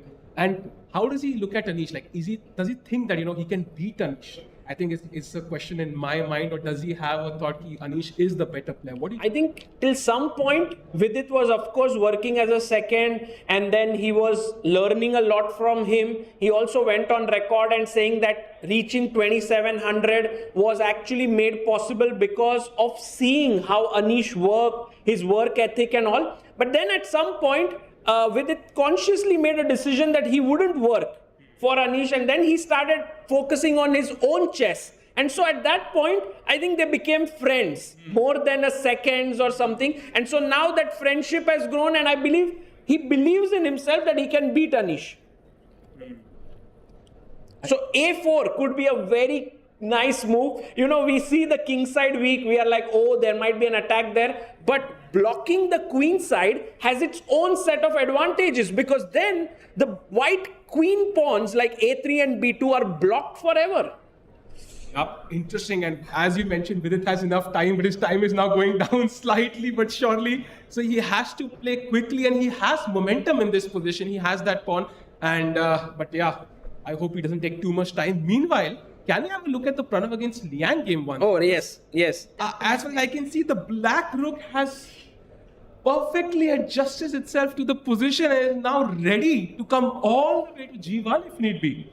Guys, if anyone told you ever that knights are inferior to rooks, show them this position. This is the position where knights are superior to the rooks. Maybe like rooks are worth 3 points and knights are worth 5 points here. Yeah. Most definitely. I mean, that knight f5, that knight on f5, looking at e3 and h4, it's just so beautiful. And the problem of Pranav is that he cannot protect both at the same time. And the question is, which pawn do you give up? How do you continue here? And it sort of seems like the rook is also tied on a2. White cannot really do anything in this position. I think the only thing that can help Pranav here is if Awonder loses his confidence now and starts to think, okay, I can't win this. And then, like yesterday, what happened? Because otherwise, he's really in big trouble. Yeah, but I think with the 41 minutes on his clock, Awonder will not really be stressed. He's not really worried. There is no counterplay for White. You really want the rooks to be on the 7th rank, maybe attacking some of these pawns. But now King F2, trying to block the rook's entry. But what about the pawn on H4? Yeah, that's going down. I was just very curious, guys. Do you think that Awonder Liang has ever crossed 2700 ELO? Ooh, interesting. Because I think he has. He has? I think because if not, then this could be the first time he might do it, in this tournament. He's doing well. He's at 2696. Whatever it may be, reaching 2700 again is a big feat if he has already crossed it before. Maybe we can actually ask the audience, because now I have Awonder's Wikipedia page, which I know might not be the most reliable source. But the question is, do you guys think in the audience that Awonder has ever crossed 2700 in his life before? Yeah, that's a great question. Actually, I'm also later on going to search on the FIDE website. They have the kind of rating peak of every player there. So maybe we'll have a look here in the graph. Oh, this graph is going upwards. Yeah, it's at the highest right now. Wow. That means Awonder Liang, if he wins today, could very well cross 2700 for the first time in his career. I'm not sure what his live rating is. Then we go to 2700 chess. Okay, guys, I'm excited for this one as well. Should we go back to Arjun versus Vincent? Is there a move by Arjun? Oh, he plays Queen F8. The best move. Arjun, even though he's not in the best shape, he's playing the best move. Put his queen on f8 for the defense, keeping an eye on the a3 square as well. And now Vincent has to find another way to attack with 8 minutes on the clock and no help in coming with a new time control. Man, Vincent Keymer today really not keeping up on the clock. He must speed up. He is right now in a bit of mess because the position has equalized. There's no clear way to sort of say, okay, now I want a draw. Arjun is like, okay, but now there's no draw, yeah? Oh, he saw Arjun cuffing a couple of times there. Yeah, he's not well. He's not well. Yeah. He's not well here. But, okay. Guys, any idea what should Awonder do? Should he try to attack? Should he play King A1, which is more like, okay, let me just tuck my king in. You know, that way. I would play King A1. I think King A1, but Sahil bhai, what about King A1, Rook takes C3? Is that working? Oh my. No way. No. No way. No way. No way. No way. He Guys, find this. white Wow. to play. What's the move here? Incredible concept. I'm still trying to even understand it. It's crazy. I think it's all about not letting black block the H pawn when it moves ahead. Black is always going G6, right? How do you stop that from happening? Oh, I am Rakesh Kulkarni here with the move BG6. And if you take FG6, of course, now the H file opens up. It's clear King G8 and Queen H2 or H3 with a mate. Typical puzzle rush moment, yeah, I think this would be. But for now, do you think Vincent has seen Bishop G6? It's a very tricky move, yeah? Yep. And a tough move. Yeah. Oh, by the way, Kinsho has basically been able to locate Awonder's live rating. It's 2696.4. And I'm pretty sure that this win with Pranav will give him around 4 points. So he will cross 2700. Big game for Awonder. Lifestyle moment, yeah, it's a life-changing moment for him, for new sponsors, for new opportunities, for new invites. And meanwhile, Vincent Keymer has played King A1. Let's go. Vincent is like, Arjun, please take my pawn on C3. By the way, guys, it's not a bad move. It is a playable move. We might see Arjun chopping that pawn, but then Vincent has to find this crazy BG6. But Sahil, what's the point if I go Rook C8? I just continue bringing another piece, and now? Now I think I have kind of blockaded your G-pawn. I can push forward with the pawn at 6 move. And if you take, now I bring the bishop back quietly and I've opened all the files towards your king. This position is absolutely crazy, and I'm really hoping for the Bishop G6 move. I mean, that would be so amazing for us. Move of the commentators. tournament, yeah? Really, that would be fantastic to see. But the problem is that Vincent is on 7 minutes. Yes. Did Arjun take? No, okay. And Sahil bhai, let's go to the live position. By the way, I'm like, did he take the pawn? Did he take the pawn? Talking about move of the game, I think if he does play Bishop G6, I think Arjun's next move is also impressive. Yeah, Oh, it's all about stopping H6 move here, guys. Black to play, what do? Anyone. Because H6 is coming in. Yes, we have Knight to G8. Rakesh bhai on track to achieving his GM title very soon. Getting all the right answers. Knight H6, just blocking that H file. Whew. But I mean, this is going to be an instructive game if we see these moves. But this is the live position. Arjun is calculating whether he can grab this pawn. So question, does he take it? Yeah, Arjun right now, you can see him. He's not even looking at the board. He's calculating in his head. You either take or you bring your rook to C8. I think there's no other logical move here, right? You take the pawn or you bring rook C8. If Arjun doesn't see a danger in taking the pawn, Arjun takes the pawn. Because he generally is quite greedy in that sense for pawns. We have seen this before. So I'm actually saying rook takes c3 will happen. I'm also hoping for it regardless of the result. Yeah, you want to see those variations over the board. If bishop g6 happens and if Arjun has not seen it, that reaction is, 10 million views. Oh, most definitely. Oh. Speaking of greedy though, let's Yes. take a look at Vidit's Oh, game. why? What happened? I mean, it's just so. Oh, sorry. It's just like such an interesting position still. I mean, seems like he Queen still f6. has quite an advantage, and the c7 pawn is protected now.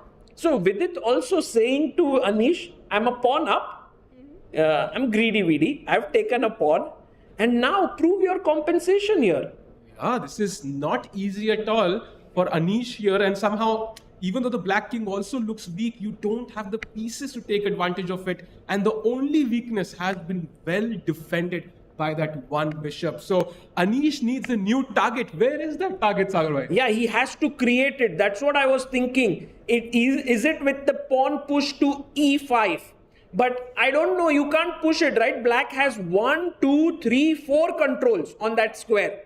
So maybe, I'm not sure, maybe you try to get your rook somehow from c3 on a better square. Do you try rook d3 to rook d5? Getting the rook to the king side? Yeah, I think that's not a bad idea. Yeah, rook d3, rook d5, rook f5, but it takes too much time.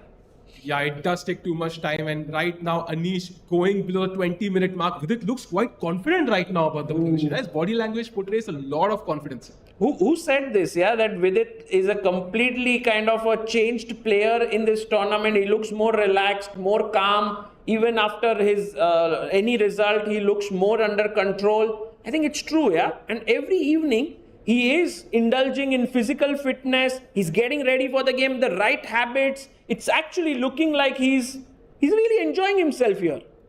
And not to forget, he's not played enough classical chess this year. So I think he is coming in this event with, fresh eyes. He's trying to battle and kind of challenge his opponents, I think. Yeah. Well, Anish Giri on 19 minutes, guys. 17 minutes for Vidit. Do we have a move in the Arjun Erigaisi game? Let me check quickly if we have a move. Oh, no moves yet. Sagar is on the edge of his seat. Yes. He's every second passes by, he's more and more excited. But I think we can all relate to him actually in this sense. It could decide the tournament, right? It's so big. Because if Arjun wins this game, he has better chances of winning the event.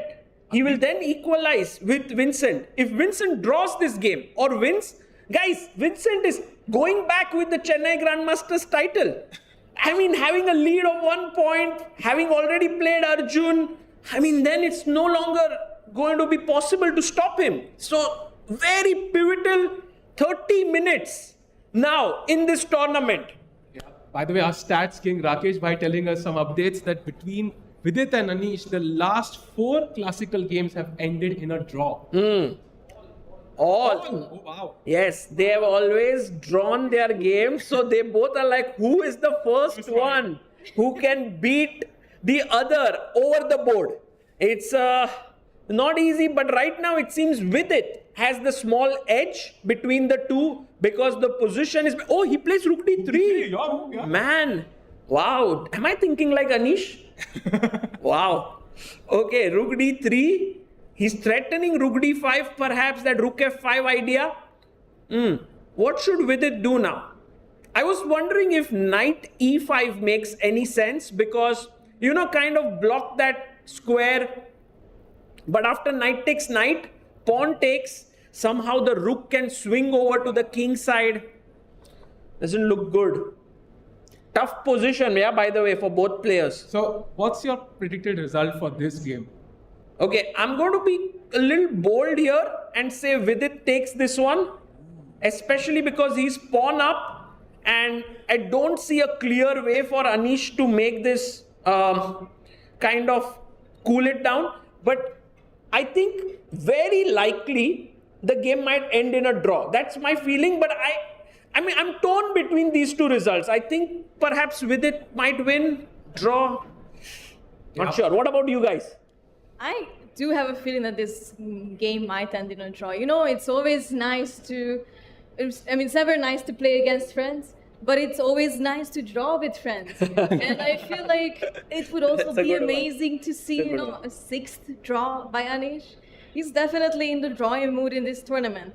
By the way, can we have Anish and Vidit on screen? Because this game is of Anish and Vidit. Yes. Oh, by the way, Vidit. Oh, is he playing Rook E6? Because it's the best move. No ways. Oh! Wow. Vidit Gujrathi in hot form. He's doubling the rooks on E file. And what's the idea of Rook E6? Is it just a doubling? Yes, yes, just put pressure on E4. Wow. And you know, oh, I have a great question. Rook D5, Rook A E8, Rook F5. And now guys, black to play. What do you do here? There's a very young boy, very quick. Tell your name and the answer.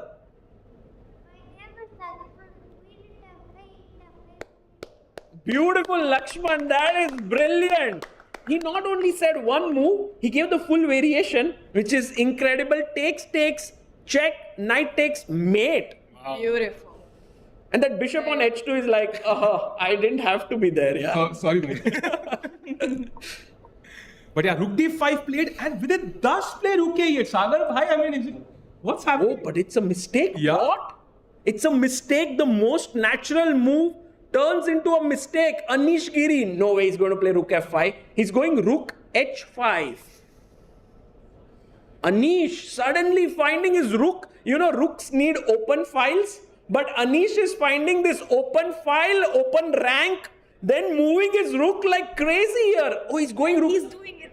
Oh, Anish. No Rook F5. Yeah, come on. Rook H5, of course. Rook H5. Yes, best move there. And suddenly the position has slightly shifted. What was Vidit's best move there instead of Rook A E8? It was your move, 95. Because he had to block the rook. And now guys, look at this. Knight takes, pawn takes. Because the rook on D3 was going to F3, this was not great. But now that the rook is on D5, we block it there. Beautiful. But it was so, it was so natural, right? To play Rook A8. This is so difficult for Vidit now. 3 minutes behind. And what's the real plan? So let's say Vidit just passes the move. What is Anish planning? I think right now, for example, let's play a move. For example, okay, not easy to make a normal move. I don't know. But then Queen takes A4. I don't want to give up just a pawn. I was wondering if King G7 makes any sense.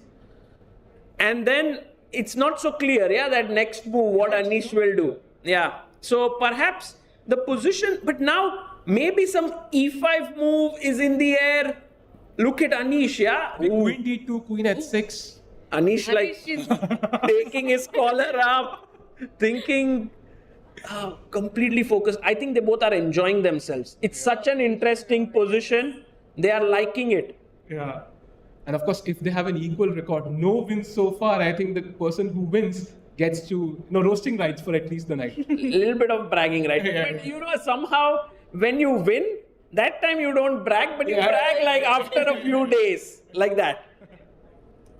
Okay, meanwhile, Vincent, did he play Rook? Vincent is worse now. Rook C3 was played and Vincent didn't find Bishop G6. He directly went Bishop B1 and now Arjun has completely equalized. Yes, he has equalized, but I'm too scared about this position. Guys, think about it. I snatch another pawn, yeah?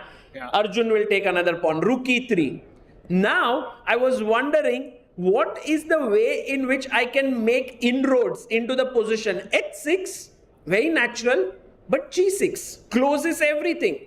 No tactics, nothing. Bishop G6, we know. FG6, Queen G6, Knight H7. We know this defensive pattern. Okay, so can't play H6. Then, as Vincent, what is your plan? Why are you giving up? I mean, Arjun must be confused, right? That why is Vincent giving me one more pawn? Maybe Rook H3, Rook G3, does that work? Ooh, that's a good one. I Is was, it? yeah. He's too slow, maybe somehow. I don't know. But what else? Let's try it. Rook h3. Sorry. Yeah, go on. I was looking at maybe some queen g5 ideas and then preparing h6 somehow. I mean, you can never push the pawn because the knight is hanging. But I'm maybe scared of rook takes f3. so- Another pawn bites the dust. But maybe, I don't know. It's But I like your attacking instinct here, yeah, because you love attacking. I think these are the moves that these two players will play. It's not these engine moves anymore now. Yeah. This game has become more human than ever. There will be mistakes that will happen. Should we go back to the live position? Yep, this is the current position. Very, very interesting. And 5 minutes for Vincent, 23 minutes for Arjun Erigaisi. This is his golden chance to equalize everything, to take that lead back and potentially win the Chennai Grand Masters. Well, Sahil bhai, you have increased the stakes like anything here. But I don't know what the move will be. Will Arjun capture the pawn on e3? Will he play rook c8? Will he play, I don't know, knight e8? There are many possibilities here. Yeah. But I think very likely he will chop the pawn. Okay, guys, still Arjun, we should try to be like, as soon as he makes the move, we'll come back here. Should we look at, in the meantime, Awonder Liang, who's very close to this big victory for himself, reaching 2700 ELO in the live rating. Guys, he's doing it. Yeah. I don't think black has any problems here. Play e4, play f5. Yeah, you're very much right. I mean, e4 to stop the bishop, and maybe some rook g2 ideas can also come, and the position is completely lost for white here. He gives a check, king e2, and I'm pretty sure he'll go e4 next. And that means the bishop is blocked, and rook g2 at some point is going to be a killer move. And meanwhile, just one look at the Nihal game as well. Oh, yes. Oh, my God. That has spiced up. A takes b4, was played, takes the queen, bishop b2, knight comes to d5, rook c1, and knight is sitting on c3 now. No, but I take... but one second. Why didn't he take with the knight here? He should have actually. He should have taken with the knight, but he takes with the bishop. Mistake. Yeah. Huge mistake by Nihal Sarin. And now, he's lost here, guys. Oh, e4 is the killer blow. Oh, this is difficult. No, let's just analyze this. If e4, knight takes e4, rook takes rook, queen takes b2, queen b1 stopping the pawn, and now rook c8 with rook c1, game over. Wow. And what a game by Yordan, by the way, because, I mean, he did have a tough start at the tournament, but after yesterday's game, even taking up against Nihal with such a crushing game is actually crazy to me. Yeah, I think we can see the bars are no longer in the middle for most of the games, and maybe this is the perfect time to take a very, very short break, and we'll be back on the other side.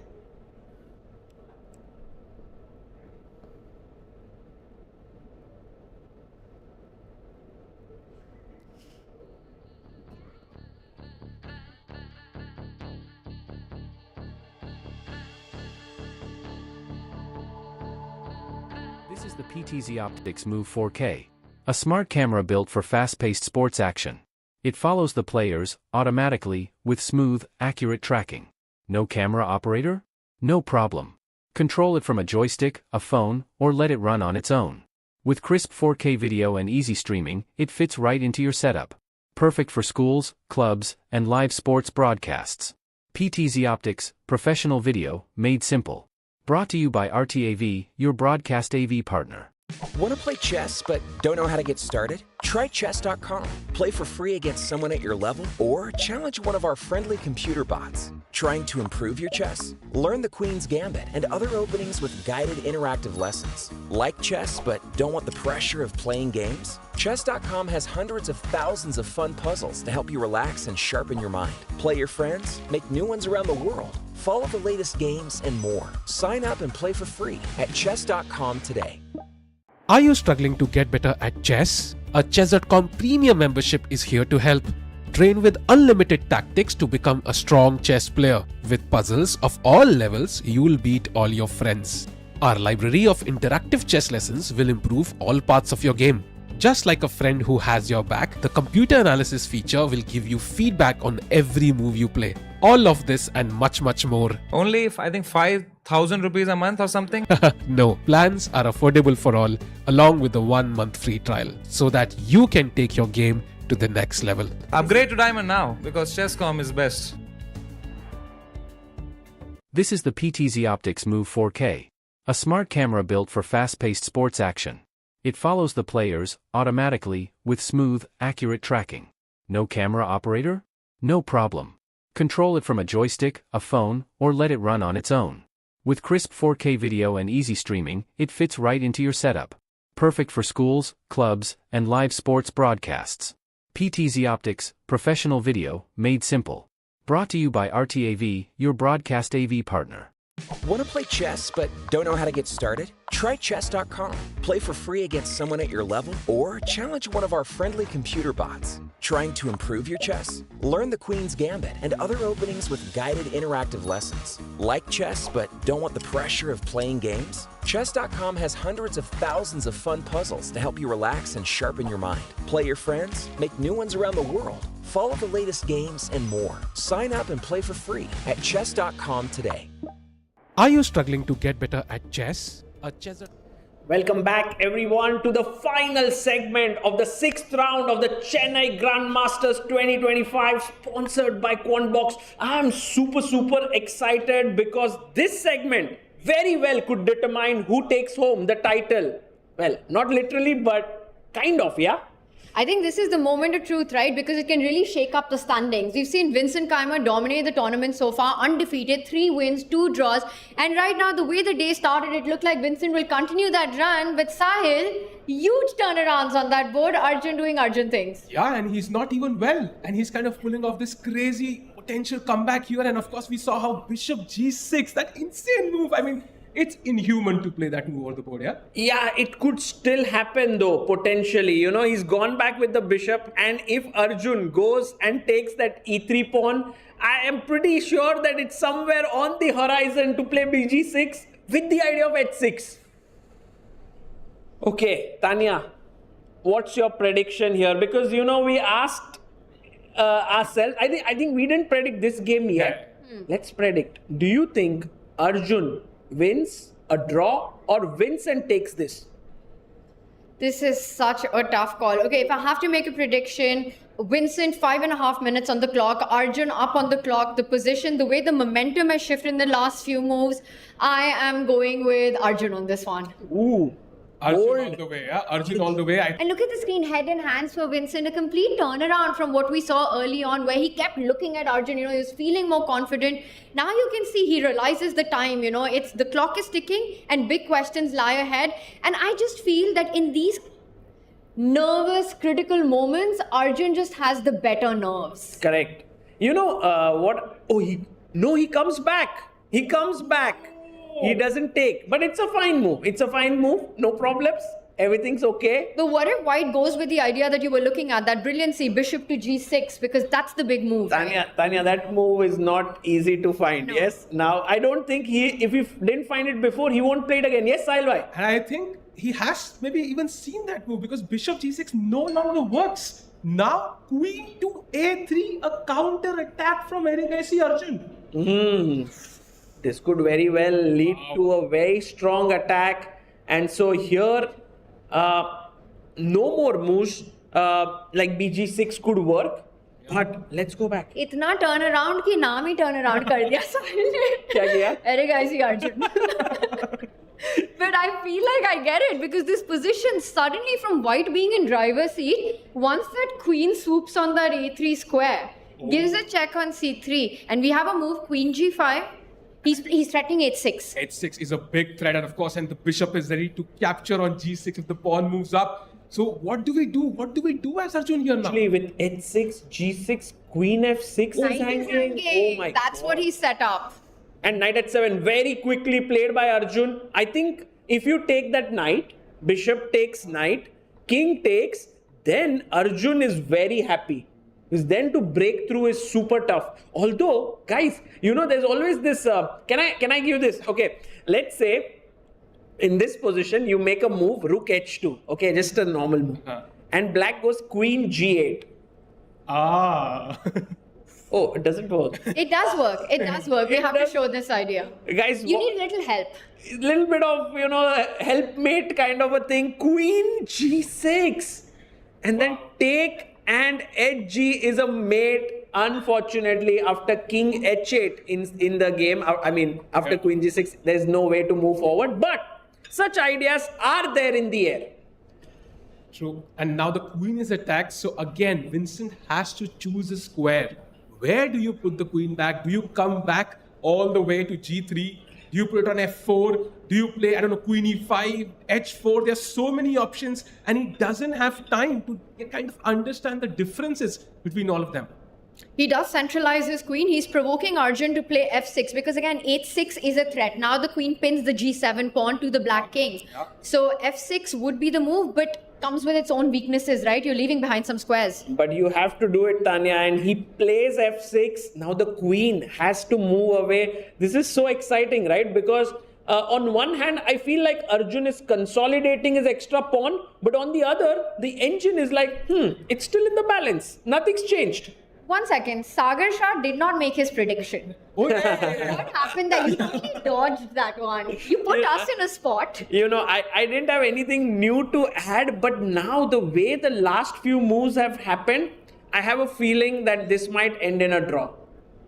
Arjun let go of the position for 2 moves because Sagar couldn't make his real prediction, and now he's going to come back. So now queen g3 played, the moves are coming. Ooh, he makes a mistake. Slight mistake though. Very slight. f5. Do you think Arjun's sort of playing on the board but also on Vincent's clock right now? I think so, yeah, because he has 16 minutes, but he sees Vincent has only 4 minutes. And so he makes his move quickly, hoping that Vincent can't find the best way forward.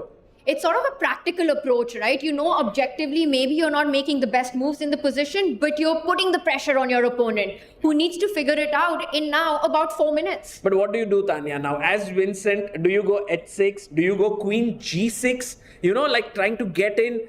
There are these possibilities, not so easy. And Vincent has not been in this situation in this entire tournament. He's been cruising through with some spectacular games. So that time pressure, that positional pressure, so sometimes it can make you crumble. And he has to make that choice. 3.5 minutes versus 16 minutes. Oh my with God. no extra timing. Oh my God. Guys, while Vincent is thinking, should we quickly catch a glimpse of Vidit, Anish? What's just happening there? Is there any movement? Whoa! Vidit has snatched another pawn. What the hell? Oh, he took that pawn and Vidit took the b2 pawn, and it's still around even, but not equal. Yeah, like this. I think this game is going to be decisive. I don't know who will win though. There's so many imbalances in this position, right? Right now, black has an extra pawn. Yes. Let's point that out. It's 4 versus 5. White's queen is attacking c7. The e4 pawn is under fire. It's like everything it requires calculation And here. Tanya, bishop c3 is coming to kind of attack both the rooks. So if queen c7 here by white, bishop c3 is killer. Game over. Which is why he reaches out for the rook. He attacks the pawn on b7. Oh, rook big b5. mistake. Big mistake. Whoa. By Anish Giri. As you said, be bragging rights for the month. Sure. I mean, in general, if you win in such a prestigious event in a classical format, it definitely shows that you have done better than your opponent in that game. But then again, will Vidit take the pawn? Greedy VD. Greedy needs VD. to strike now. He needs to channel his inner greedy VD. Oh, and he takes it. That's me. Bye. I was moving forward in the variation. My bad. Okay. So bishop takes pawn is the best move in the position. And with it, it's also a move that you really want to make because that bishop can plant itself on c5 next and stop all queen infiltrations. I agree. So this is definitely a very important move. And guys, should we...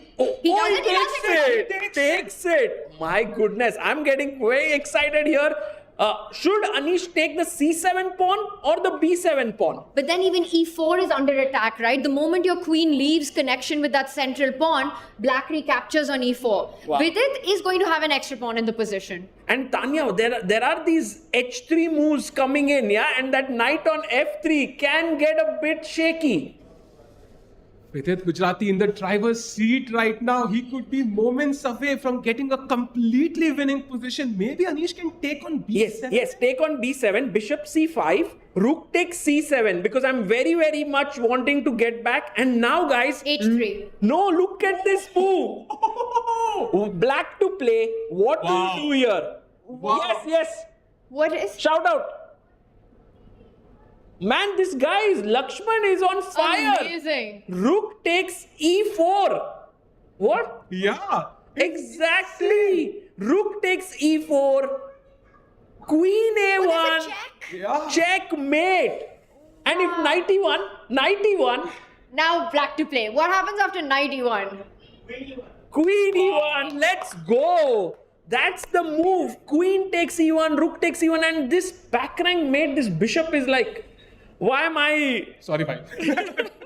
creating a mess for my own king?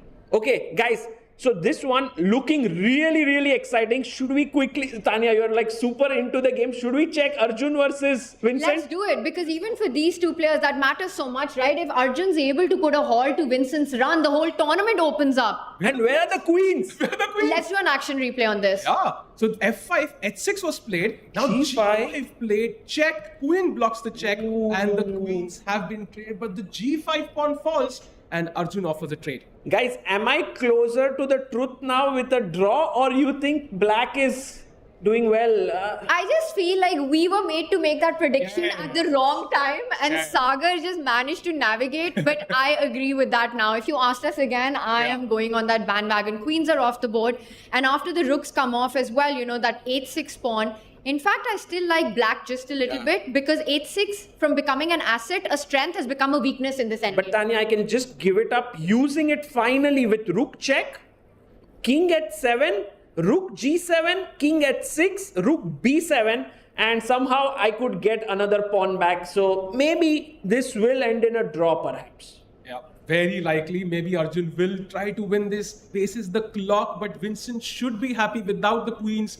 I think he will be able to kind of play on the... I still feel there's something to play even in this endgame of 4 versus 4. You have that knight that can jump around, the black rook coming in, the black king maybe marching up, h5, h4, g3, and that white bishop. You know, I see the plan as well. Bishop d3, rook a7 will be the activity that Vincent will be going for. My point is, this endgame is not without poison. Yes, it's quite imbalanced, that endgame. And meanwhile, Yordan Van Forest is winning. But is it very clear? Yeah, I think... Oh, there was no e4 played though. But h4, rook c6, knight to d1. You know, allowing rook c2 already feels very dangerous. Queen a5 and a pawn has been grabbed. I mean, this just looks like Yordan is going to win this. Yeah, black's position is flowing. The two bishops, the b3 pawn, the two rooks, everything perfect. So I think Yordan is going to win this. Tanya, Awonder is also winning, so he might reach 2700. But should we go back to Vidit, Anish? Let's do it, because rook takes pawn has happened. So will Vidit find that idea of the queen sacrifice and set it up with that bishop retreating move to c5? Big moment here. Best move by the engine. Yeah, bishop c5. By the way, guys, right now rook e4 doesn't work, because I was like, why doesn't it work now? Why should I go back? Because of rook e4, queen a1 check, and the rook comes back to b1. So you need that rook on c7. Yes, You're setting a trap. You have to give a bait to the rook so that it moves away from the b file, and then you get this in. And I want to say, I mean, this is an easy miss, you know, because spotting queen a1 check in the middle. So, but Vidit has to find it first. 4 minutes for Vidit. Oof, time-wise, he's gone down on the clock. You know what Vidit's thinking right now? Yeah. Is the other very tempting move to push that h-pawn. Oh. h3 is also a very human approach in this. I agree. This, I think, is very likely going to be Vidit's choice, because bishop c5 feels like... Khelega. Bishop c5 khelega. Khelega. Khelega. But you know why bishop c5 you can only play if you have spotted this rook takes e4. Otherwise, h3 is more likely. But that's what he's calculating right now, I think. He has taken a deep think here. Even though he has less time, I think he's considering these options and he will play bishop c5. I think we have one person here who probably knows Vidit the best, so maybe we should ask her. Oh, what's your Take feeling? this. What do you think? Nidhi in the... Oh, fine save! Wow! Man, did she say he'll find it? She was...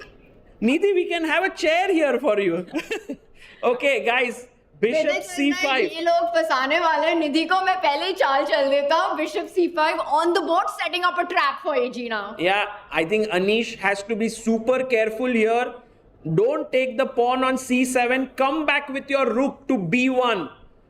But I think kudos to Vidit for finding some great moves, putting immense pressure on Anish Giri.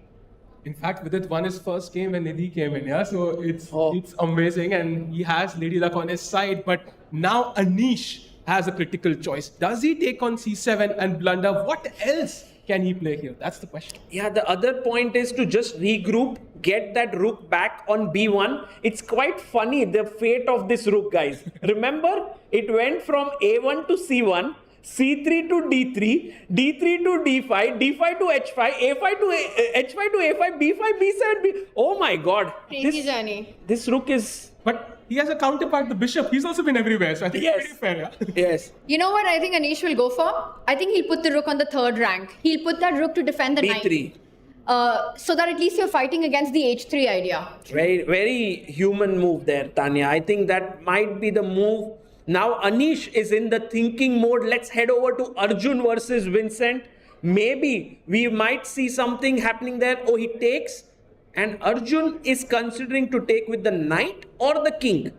Yeah, we know Arjun, yeah. If he thinks, even though he's slightly worse in a certain variation, but he has winning chances, he might still go for it. So is there a chance he plays knight g8 to not allow that rook g1 idea?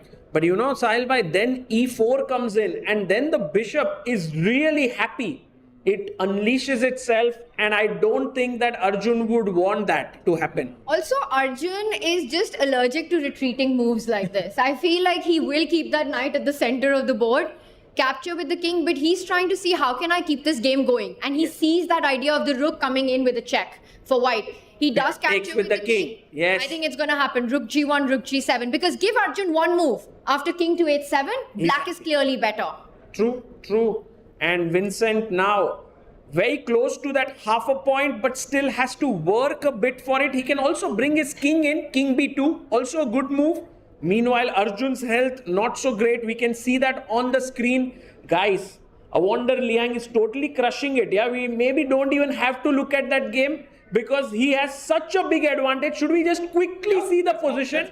Let's go. Awonder Liang crushing it totally. Look at those knights. And look at those rooks. What are those rooks doing right now? I mean, the knight's on g3, knight on d3. The king is basically stuck, has no decent squares. The pawn is coming in.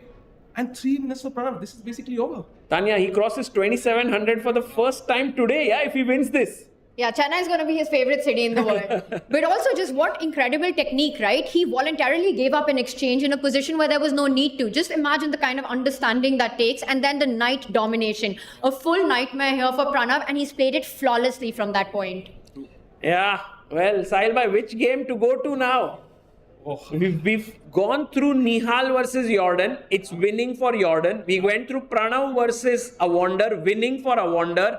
Let's go back to Anish and Vidit, because that is a big moment. If Anish goes with rook takes pawn, that would be almost game over. Yeah, that's not good. And I think Anish will spot it because that's a trap that's, I think, quite possible to see, right? It's Especially not too hidden. Yeah. You know, I mean, this is these back rank ideas. But Anish, he's indecisive right now. He does look eager and ready to move. You know what the point is? If you don't move that rook, Vidit is setting up bishop b6, trapping that rook. No, that's true. Absolutely right, Tanya. The rook can get completely trapped in there. He needs to come back. Rook b3 is going to be the move. You can see the tension, right? It feels like, if you look at Vidit's body language, it feels like it's his move. Yeah. But it's not. He's so intense there. And what I love is the time control. There's a comment in the chat as well. I love the time control. No extra time. That's a retreating move. Oh, and he does. B5. Rook b5. Rook he b5. finds it. And now for the other blow on the other side, h3. Let's go. Guys, this move, very likely. Oh, he has to play it, I think. The knight is a bit loose on the f3 square. And white's options are limited. If you play, I mean, you can never play g3 even if the knight was not there because the bishop would be stuck. You don't want to take anyways, the knight is hanging. And now what do you do as white? It's not Actually, I'm pretty sure that Anish has seen some response to it. Maybe he's provoking with it to go h3. What is the response? I think bishop g3 is... Or rook b3 coming back. I mean, because he could have played rook b3 straight away. Exactly. Is there a point to be made for a move like e5? Because he's placed this rook attacking the black bishop on c5, right? Tanya, what? Okay, we're Amazing. about to see. I mean, this could be something that might set up some tactics on the board. So this is how it is. Anish plays his rook to b5. He's threatening e5, but actually it's not a good move. Yeah. Vidit could call it a bluff, or he might say, oh, e5 is dangerous. Let me do something against it. But Vidit's not reaching for the h-pawn. That's Yeah. my hand-reading situation right now. He does make does. a decision. He plays what? Queen? What? Is it... I don't know. Queen? Whoa, Queen f5 he's played. What a move! What a move! Wow. Wow. What a move. Look at this. The only move for Anish is bishop takes d6. What? Guys, but why not take the queen? People in the crowd are like, queen, free queen. Wow. Nothing in life is free. So what happens after pawn takes queen? It's... Yes.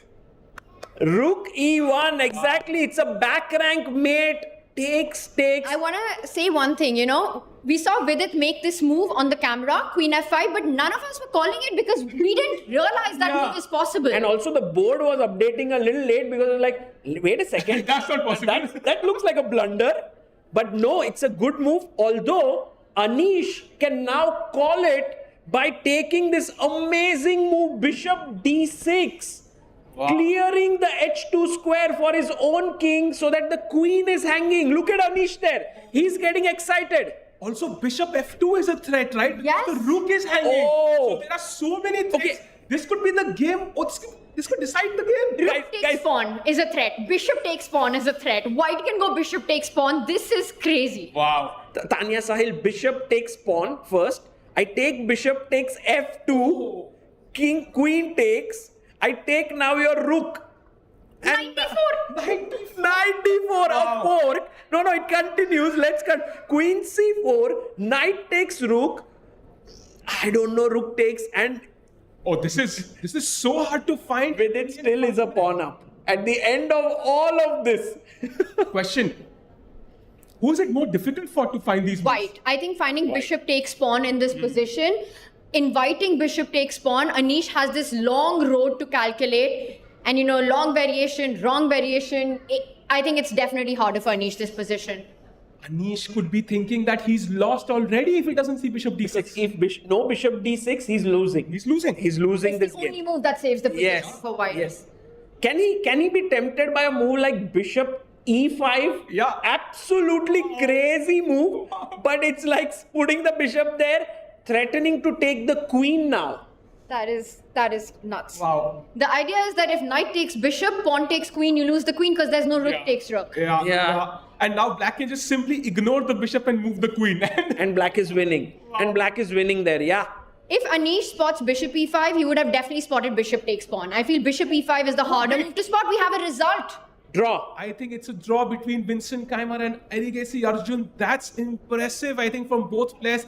That was a crazy game though, yeah? You can say that from this game point of view, Arjun can be happy because he was worse. But from the overall tournament standing, Vincent can be super happy. He will keep his 1 point lead and he's very close to becoming the champion. And also it's against the top seed of the tournament, one of the most dangerous players on the circuit. So I think Vincent got a better position, but I think he's the more relieved one. He keeps that big lead. Agreed. So Guys, let's jump back. let's go to We it. have to go back. I mean, this is really the moment of truth. Anish, through process of elimination, can find bishop takes pawn, but it is a difficult one. Okay, Saga, does he find it? You have to answer now, before he plays it. Yeah, you can't go later. Yes. Oh. It's the only move, guys, and Anish Giri is fighting for his survival. If he doesn't find it, he's losing the game. You can bank on a 27-48 Grandmaster to find this move. This is the moment he has to. And what Anish has to spot is that knight d4 at the end of the line. That is super important. You have to trust the line and keep going. Okay, guys, come back to the live position. Let's just wait. Let's hold our breath. Can you hold it for 2 minutes 50 seconds? He's doing it. He's about to do it. Bishop takes pawn is going to happen. Oh! What a move by Anish Giri, but I'm pretty sure Vidit has bishop takes f2 ready. Any chance Vidit missed bishop d6? I mean, maybe he already saw bishop f2. Because he's almost ready with his response. Look at that. I think he's about to make his move. But maybe Vidit... And he's reaching out. It's going to be bishop takes pawn. At the end of the line, and there it is. Best move found by Vidit. At the end of the line, Vidit will be up a pawn. Will it be enough or not is the question. Now you have to take with the queen. That is the important move. I think Anish finds it straightforward. And the reason for that is your king will be exposed otherwise to certain pins. You will not be able to win the material back. Queen takes rook. And now this move saves Anish. The knight fork. Forking the rook and the queen. I mean, these are friends on the board, but clearly, I mean, the moves have been absolutely ambitious. No friendship there in the moves, actually. There are no friends over the chessboard. And queen c4. Maybe if this move is played. But guys, let's assess this position. Queen c4, knight e6, rook e6. Bishop goes back to h2. What are your feelings here? It's 3 versus 2. White has this big weakness in e4. The big thing is, I don't know if it's enough or not, but every single day of the week is picking black here. Yeah, definitely black is for choice, but perhaps once again, Anish has managed to pull the brakes to make the position such that he may not lose it. 6th draw of the tournament incoming potentially for Anish. You know, if games are like this, I'm okay with Anish drawing all his games. You know, like he's playing such fighting chess. Not all draws are made equal, right? You have those slow, dull draws. You have those opening, right out of the opening draws. This is nothing like it. This is just beautiful. What is the accuracy of these two players in this game? Good question. It is 93.3 for Anish and 94.3 by Vidit. So Vidit has played the slightly better game, and you can see it in the evaluation as well. So now queen c4, as Saga mentioned, is the best move. You kind of bring the queen back and put pressure on that e4 pawn. I think the bishop on h2 is the problem, right? If the bishop was on this diagonal, White could have some mating ideas, but that's simply lacking. Right. Okay, guys. So this game, we have to stick with it. Is there... I just want to point out before you go to another one. No, we are not going to another. We'll stick with it. Yeah. So I just want to say, I think what Vidit is considering is actually maybe the response queen to b6. And after knight takes rook, I wonder if he wants to capture the bishop. He doesn't. He goes for the best move in the position. Queen c4. Nice move. Takes. And now rook takes is pretty obvious because if you take with the queen, the c7 pawn hangs. So rook takes. Yeah.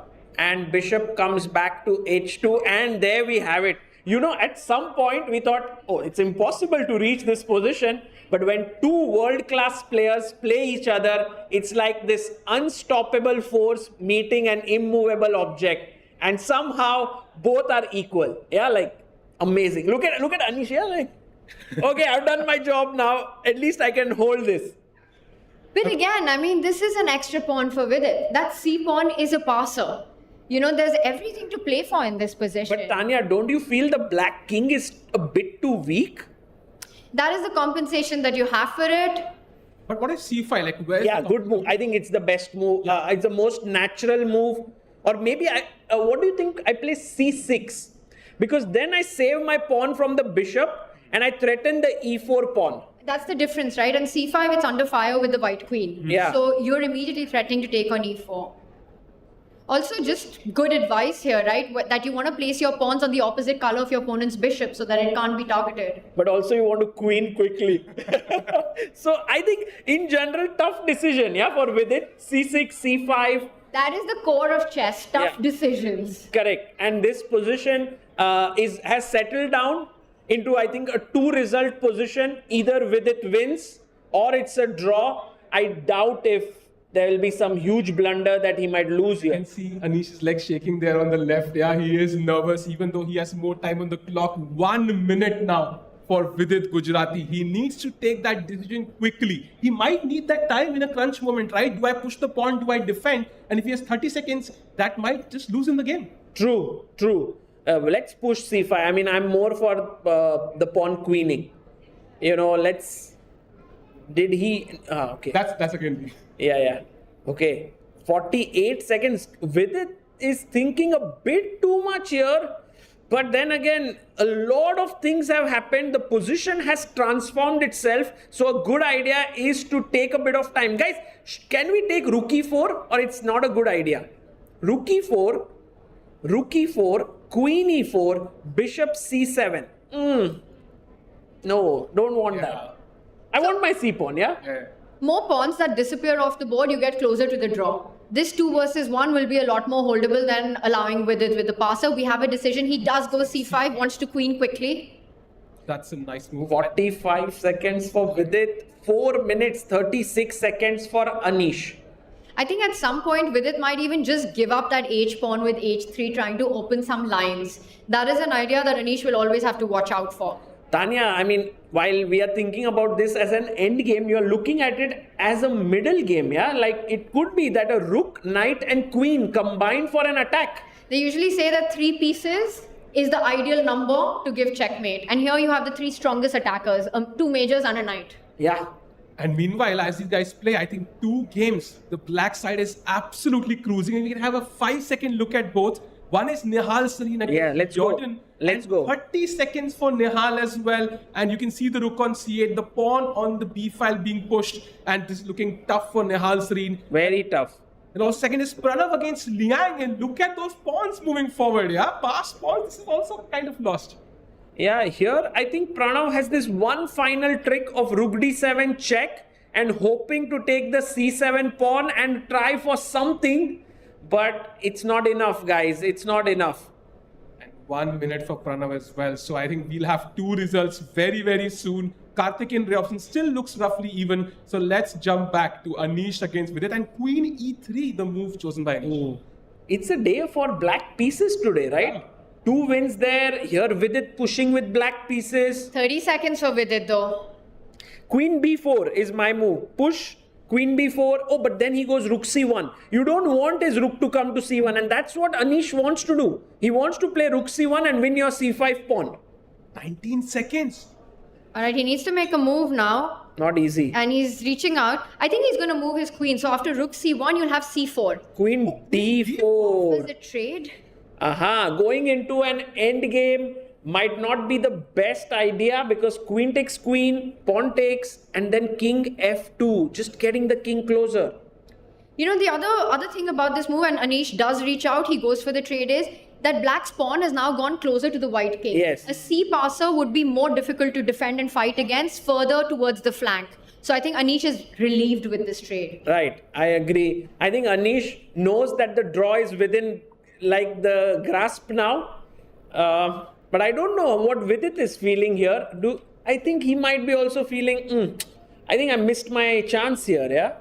I think Anish's hand is now moving on automatic mode. I think king f2, bringing the king to the center, attack that pawn with the rook or the bishop at the right moment. I don't know why Vidit went for this. Maybe the time pressure played a role. When you see 50 seconds on the clock, you kind of are tempted into going for the safer choice. You actually hedge with queen d4, you're surely not going to lose. Yeah. So in a way, Vidit played it a bit safe. But okay, saved now, no way to lose. It's a very safety first approach, but usually, you know, you take less risks, less rewards as well. So now with it trying to activate his rook on the open line makes a lot of sense. If you go king e2, there's a check coming, g2 is under fire as well. Yeah. 4 minutes for Anish. It's still not an easy endgame to defend, you know, because rook c2 is a big idea right now. I'm trying to think, how do I attack this pawn, I think. Maybe I want at some point play bishop g1, but right now rook d1, because now you don't attack the e4 pawn. What if I just do this? Yeah, that move makes a lot of sense, and then he'll come in with a rook check. Check, maybe king. King King F3. But then, do we have H3? Oh, Hoping to wow. set that up. And if you take the bishop hangs, That's tricky. so you play rook d4, maybe. No, king f3, h3. And the thing is, the bar doesn't move after this, but as a human, you see the move h3 Yeah. and you stop your calculation. Yeah. You don't want to go further into this line. By the way, rook d1 played, so we'll see. Anish is so good at neutralizing positions. Yeah, I think he's the best in the business. Once there is a small kind of a thing, advantage that your opponent has, you need to find accurate moves, and Anish does it incredibly well. I think today's dinner is going to be quite amicable. They're going to order food together, have fun, because this is likely moving towards a draw and they're going to discuss lines over dinner. But I think Vidit might be a bit upset, no, here, because, he goes rook c2 check. Because I think he had the more chances in this game. Definitely. I think Anish will be the more relieved one. And now Anish looks like he's ready for his response. In He's fact, shaking his head. He felt that he was going forward with the king. No, he's coming back. This is my hand, coming back hand. Tanya, what's your take? Come on. I need to see it. Today I think I might be able to get it right. Yeah, I think it was to g1. He wants to defend the F1, bishop. F1. Yeah. No, see, Oh, king G1. Okay. King G1. And now this pawn is hanging, yeah? He's fighting against h3. He defends his Yes. bishop, so there's no h3 anymore. And what about rook c4 now, trying to defend the pawn? I think that's the only way. Otherwise, you lose the central pawn.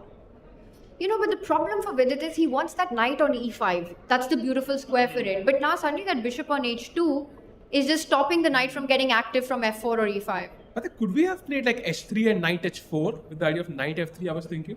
Very tricky. Wow, that's a great one. Great idea. Maybe it could happen. But okay, he played rook c4 anyways, I think. Guys, should we now, because this game is heading towards a draw, go to Nihal Sarin versus Yordan Van Forest and have a look at that final moments, because let's just check it out. So Yordan might be winning his second game in a row after 2 back-to-back losses. Yeah, and then he moves on to 3 points. Okay, not close to the leader because the leader is at 4.5. Yeah. Who would reach at 4? No one, right? Nobody, I think. And who would reach 3.5? Also nobody. Arjun is at 3.5. Yes, already. except Arjun. And I think if Anish or Vidit win, Yeah, that's then- also a draw. yeah, so most that- likely. Yeah, nobody else, I think. Karthiken is on 2.5 right now. Liang is on 2.5. I'm just amazed at this position. Like, black has a rook and bishop and 3 pawns for a queen. That's such a irregular imbalance in the position. Comes in, but queen takes pawn comes in with a check, right? Yeah. Does it, defends the rook, Just gives drop. a check, comes back with the king. There's something magical about the two bishops working know- in harmony, right? I mean, they just look so pretty together, kind of dominating that queen side, and now king g8. And how do you have to take that pawn at some point, I think. It's hard to come up with a move for white here. Yeah.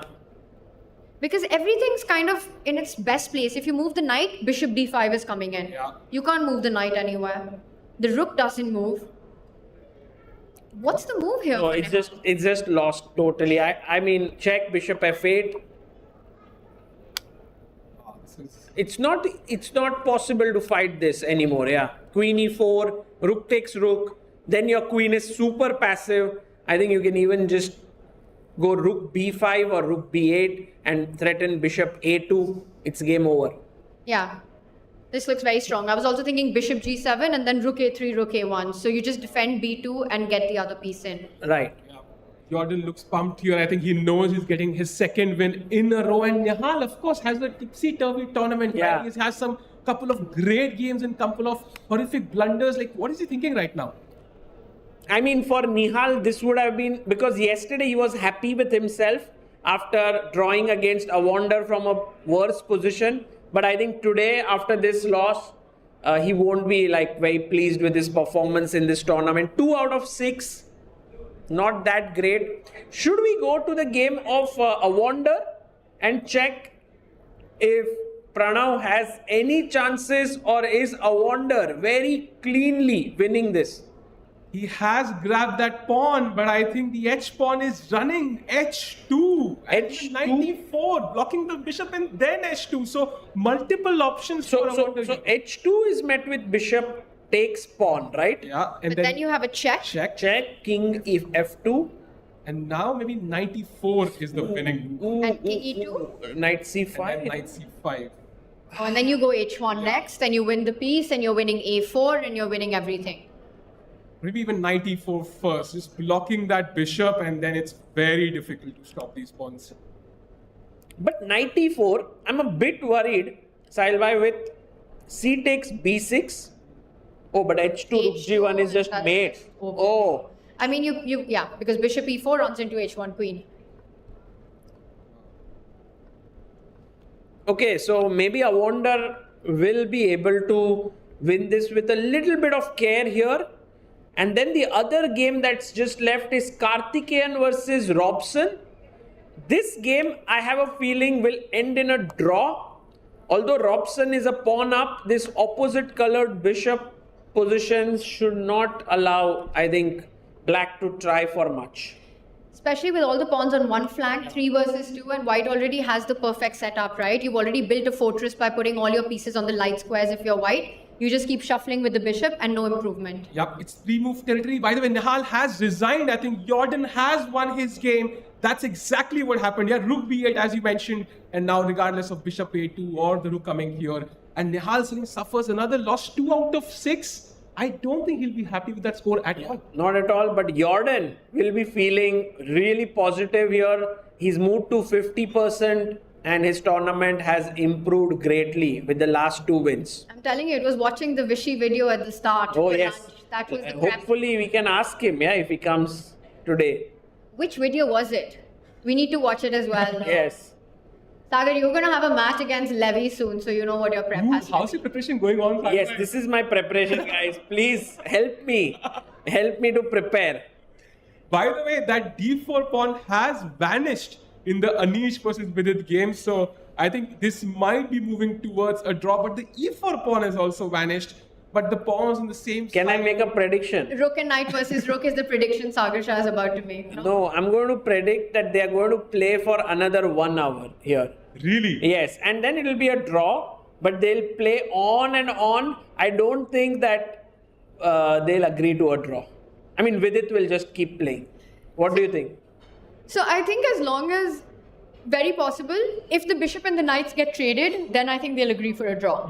But as long as the minor pieces are there, one more pawn comes off the board. Maybe my prediction's going wrong, guys. I don't Maybe think they so. both are hungry and are like, okay, now time for dinner. But yeah, I mean, once the pawns are traded off, even if you just give up the bishop for the pawn, even that's a comfortable draw. Although Vidit did lose an endgame against Magnus, like a rook knight against rook. Freestyle chess. Yeah, but this is not that case. He has enough time on the clock. No, you have 30-second increment. Yeah. There is no stress. But I don't think this is so simple because that f pawn, he wants to get that up the board. He's created a passer. He's going to start slowly improving the king. Vidit will play this on. He won't allow white to give the bishop for the pawn. But I think, Tanya, it's very tough, to make progress here. This is a draw. I mean, technically it's a draw, but Yeah. but we've got people here saying yes, draw is incoming in this. But I think I agree with you that black fights on. I mean, this is the position you have to play on, right? You're playing against a world-class player like Anish. You know, it's a 2-result game. Enjoy it. Make him suffer a little bit. True. I mean, of course, you shouldn't agree to a draw just yet. Go on. But maybe 1 hour is a What bit if you too were much. playing against Amrita this position? Would you play on or would you Yeah, 100%. I would play on. I have played on such positions, and Amrita often blunders in such positions. But I don't think Anish would. Actually, first time I met Sagabai was when he was playing Amrita in a real over-the-board tournament. Which one? Darren or Leiden. Leiden. Yes. Yeah. Oh, Leiden. Oh, Leiden, yes. And I think you did beat Amrita. Yeah. Then I wrote a post also that it feels bad, but you have to do it. Something like that. Okay, but guys, I think this is one philosophical take which I have, which is like when you go to the chessboard, you just forget everything else. Your friendships, your relationships. You then need to be true to the board. You just need to fight. And then when the game ends, you have a handshake. Then you forget the chessboard. Then the relationships are back. Yeah, I agree with that. And I think we see that across players, right? Regardless of what happens, they'll sit down, they'll analyze, they'll suddenly become going back to their equation again.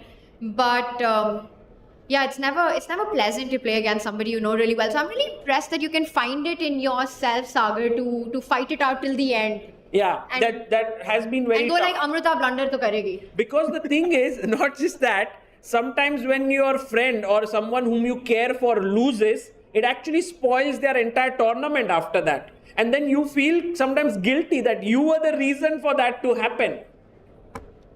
That's life, yeah. What to do? You know, I have a feeling like if tables turn around and Amrita is the one, I need to stop with this conversation at some point. But I was just saying, if she's the one with the extra pawn, I wonder how much she'd play on. She might agree to a draw, I think. Yeah. I think Amrita knows what to do next game when she's a pawn up. She's gonna Then push ab dekho tum. king, she'll keep playing. So that will be very interesting. But meanwhile, I think these two guys will fight on for a while. Maybe we can catch the final moments of Liang against Pranav, because that game might end soon. Both sides are about to queen. Ooh. I think the black queen Yeah. might just end the game. Usually, this is what happens when both sides are queening. The one that's able to give the first check wins the game in such a position. Queen and rook versus queen and rook. You get the first check in, you're going to get your checkmate in as well. Yeah, so this one going in Awonder's favor. Has Awonder lost only the first game with Arjun? Since then, he has had draw with Karthiken, win with Yordan, draw with Robson, draw with Nihal, and now win with Pranav. And even the Nihal game, he could have pushed. I think his play has been fantastic. Yeah. And the belief maybe is now coming into place. And the queen has arrived on the board. And I think we'll see resignation from Pranav soon, even though optically the material might be close to even. Sahil bhai, can we get Awonder here? Oh. And I will get up. I want Awonder and I want Tanya to say her puns. What a wonderful game. Will you do that, I Tanya? feel like he's had a lot of that. And No, we never did that to him. All right, I'll try. Oh, we do have a resignation. What a game. What a conversion by Awonder right now. You know, starting, getting that upper hand, going on to sacrifice the exchange and finally giving this deadly check. And he wins the game. You know, Yes. I was writing a message, can we have a Wonder? And I have a new Autocorrect. phone because my old stopped working and it auto-corrected it to wonderful. Oh, I mean, it's, yes. We just need him here today. yeah, we need him for sure. Awonder Liang won today. Okay, wonderful. Okay, can we go now to the game of Anish and Vidit? That's the only one going. Oh, there's also Karthi versus Ray Robson. I think this one again, White has found that fortress, as Tanya mentioned. I think you can just play along, keep the rook Yeah. on the second rank. Tough. It's very tough for Black Tough to to make win. progress. And the moments the rooks trade off, that's already a draw. And he's trying to give a check on g1, trying to destabilize. But the king will just hide on the h file. King or h2, just don't put it on h3. But rook g3, is it that stable of a fortress? Because Magnus Carlsen does not believe in fortresses. Vishy Anand does. We are in Chennai. So is it a fortress or not? Yeah, I think this is a great position to think about as to what Ray Robson is feeling. Sorry, guys. But I guess you're right. Rook g1, king h2, rook g3 is a very good try. It's a threat. And It's a once, try. but I think the point is that the bishop can then move away. Yeah. And what's next? Oh, Let's say rook d4 G- is but- hanging, but- right? So Yeah, bishop bd1 perhaps. d1. Yeah. No, bd1. And now bishop g1 check, king h1, bishop d4, and then rook h3 and h4 is hanging. So yeah, this could get a bit nasty. Yeah. Okay, he sidesteps with king h2 already. So you know what his idea was, that after rook g1, I think he had rook e2 here. Or maybe some Oh, check. nice. That's a great point because rook g3, rook e3. Oh, tricky. Ooh, epic. But 18 seconds for Robson, yeah? I think we mentioned fortresses, but then you have seconds on your clock. No position is a fortress sometimes. And I think he has already played rook to f1 again at destabilizing this, formation that White has. Very precise, because now if king g2, you go back to your initial plan. But instead the bishop drops back to g2, attacking the rook. Maybe rook has to move again. Maybe bishop g1 check as well is an option. By the way, guys, this position definitely has more chances for black to win than the Vidit Anish one, right? It is. No way! Knight versus Rook. Let's go. Oh my I've never seen god! someone so excited for Rook Knight versus Rook. I love But it. why did Anish give up his bishop? Oh, he just went voluntarily. Anish is like, I've studied this when I was a little kid. It's a draw. I'll now show it how to do it. But this is perfect because Anish is just, that's a power statement. He believes in his hold in this. And I will say that Rook Knight versus Rook is easier to hold than Rook Bishop versus Rook. Yes, for sure. So here, as long as Anish doesn't walk into a one-move mate or a one-move fork, he's fine. Yes. What's happening, Sahil, with the I chessboard? think it's just kind of glitching in some way. We can see a lot of quite dubious marks there for some reason. But yeah, I think the position is a comfortable draw still, and they have enough time. Have you ever played Rook Knight versus Rook? I played Rook Bishop versus Rook from both colors. I've played, and I managed to defend easily. So I'm sure these guys will comfortable. You know, I had one national championship where I had Rook Knight, opponent had Rook, and if I won, I would become the champion of that tournament. And I was so excited because I was like, okay, now there's some chance. It was no chance. It was so easy to hold it. There was this. I mean, if you're playing with the side with an extra piece, your first aim has to be to corner White's king here. You have to first try to do that and then set up a mating idea. But it's very difficult to achieve that. And let's remind everyone, 50 move rule. Yeah, move number 56 was the move when Anish gave up that bishop for the pawn, the last capture, and now you're already 10 moves in. So, 40 By the moves way, to go. Sahil bhai, we have a, I think, stat here by Sahaj, and I think you guys also mentioned it, that Vidit did lose to Magnus in Rook Knight versus Rook. There's also this famous game of Judith Polgar losing to Garry Kasparov in this. So it's not an unthinkable thing to lose this. It's just very difficult. You know what happens in these positions is like your opponent keeps playing, the one who has that extra knight, till you're down on the clock on seconds. And then the paths to draw will be so narrow at some point and you will need to be so precise that that's when the mistake happens. And that's where Vidit went wrong against Magnus. He held it beautifully till a certain point, but then out of 2 moves, he had to find one right one. And he had seconds on the clock. Yeah. And he made the wrong decision. Yeah. Agreed. And you know what? I was ready for both results here because I had my cap ready. Oh. But What is this cap? I had from some content piece, but this was the cap. Oh, but on the cap it says, oh, nice one. I was like, on the front side it says Vidit greater than Anish. And on the back But then side on the back side it's... But there is no draw option, Yeah, there needs to be an unfortunately. equal sign. That's Equal what you. sign is That's what's missing, yeah. missing. Nice one, yeah. Sahil, can we get this cap? I have one more if you want it. Yeah, I would love to wear it. But then which side to wear? I think Oh, we need to draw. We need to draw an equal sign. That depends on the situation, right? Depending on who's winning. You're very flexible. But meanwhile, I think the game goes on. Should we check challengers? What's going on there? Yes, but just 1 second. I think Liang has won his game. Yes. Queen G2 check. No, but we wanted Awonder here. Yeah. Will he come? They're trying their best. Hopefully he will. Oh, Amazing. he won. Yeah, he won. Yeah. Yeah. So let's go to the challengers. We have a big result in the challengers. Queen D1 check coming in after this. Pranesh beats Abhimanyu Puranik.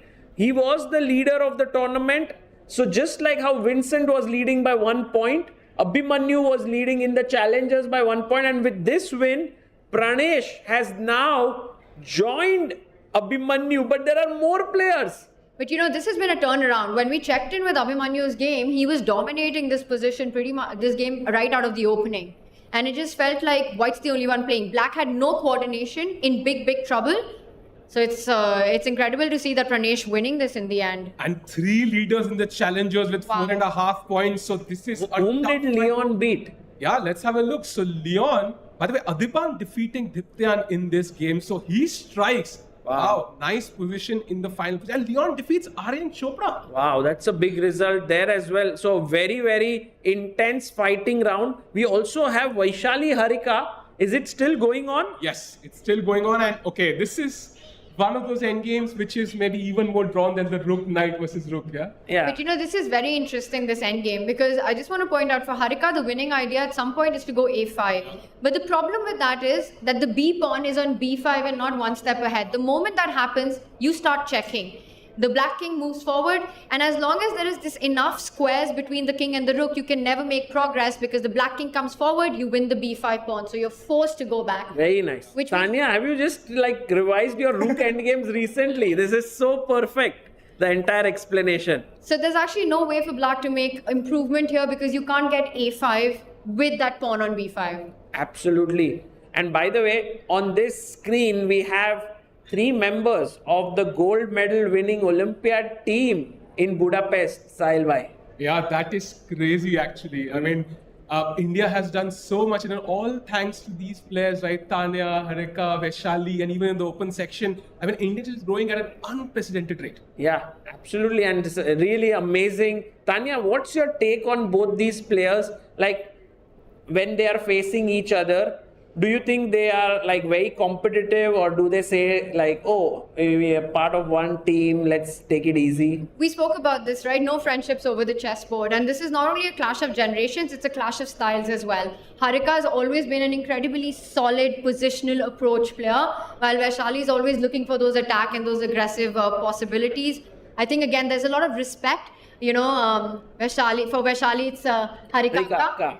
Yeah, let's like elder sister. Yes, but I think over the board, each of these players, they want to assert their domination. And that's what's also really interesting about the younger generation, that I think they respect the opponents, but over the board, they don't let that get that thought in their head. True. So they play for a win. By the way, we're going to see this line being played out.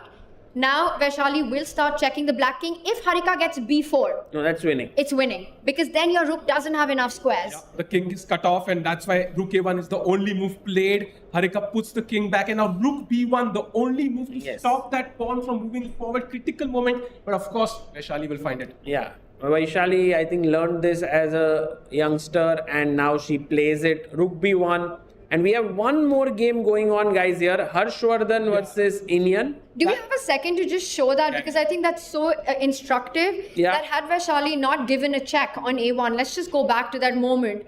Right here, let's make a king move, king e4. And the difference here is that after b4, and you see the bar go down. Now if you go rook b1, stopping b3, rook b1, king a4, rook a1, king b3.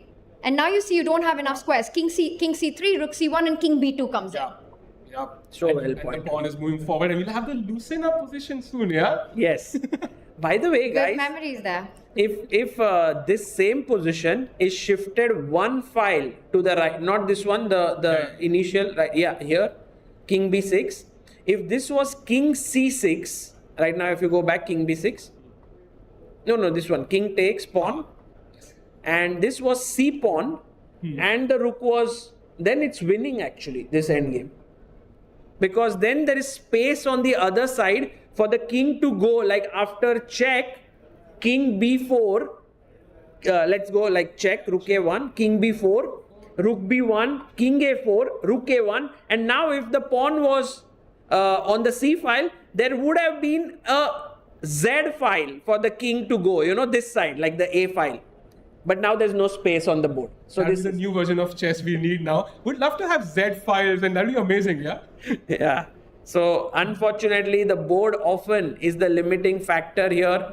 And now Harika is doing this well. But you know, Sagar, even in those endgames, because what you say is so interesting, if the pawn is on the c file, you need more cutoff files between the black rook and the white king. Two files. Yeah, but in this case, it would just be one. No, but there are two, no, here.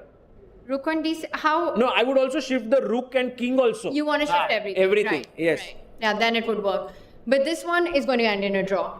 And Vashali knows this at the back of her hand. She puts the rook on the right square. Talk about theoretical endgames. I think this one is another one. The king in the corner, a queen endgame. You have to love these ones, yeah? It's always a draw, but it's never a draw. No, I love what you just said. I think that sums it up really well. Yeah. From a human perspective, to save these games is just so incredibly difficult. Yeah, well said, Sahil. I think this is what is going to happen. I believe that Indian will take this point. If Harshvardhan draws this, it'll be huge. It's not at all easy.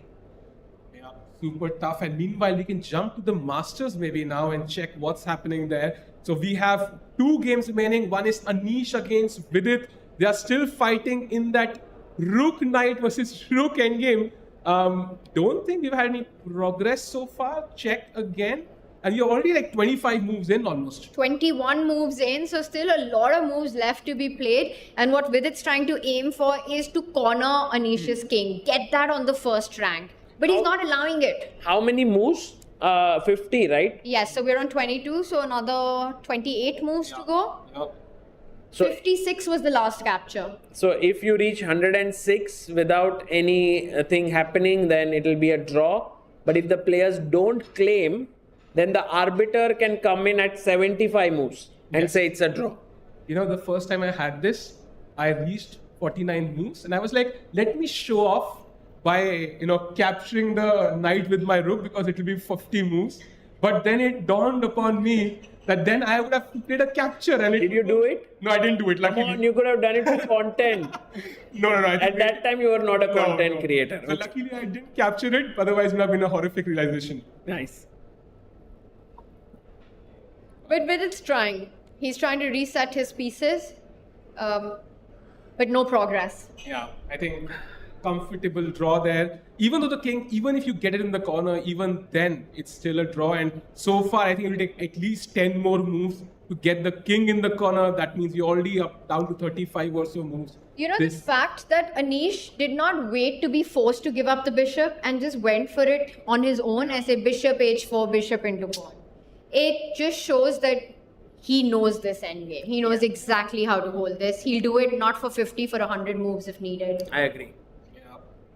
And also, he didn't want Vidit to torture him, for 100 moves. Maybe 50 moves is enough, Vidit. That's actually hard because you reach 49 moves, you push a pawn once. Exactly, yeah. True. Okay, king comes back to c2. Vidit is trying to push the white king to the corner. That's the only way you can win here, if you push the king away.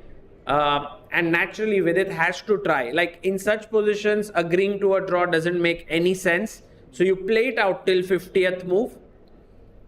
But I'll be super surprised if there's any decisive result here. Going to Karthiken versus Robson.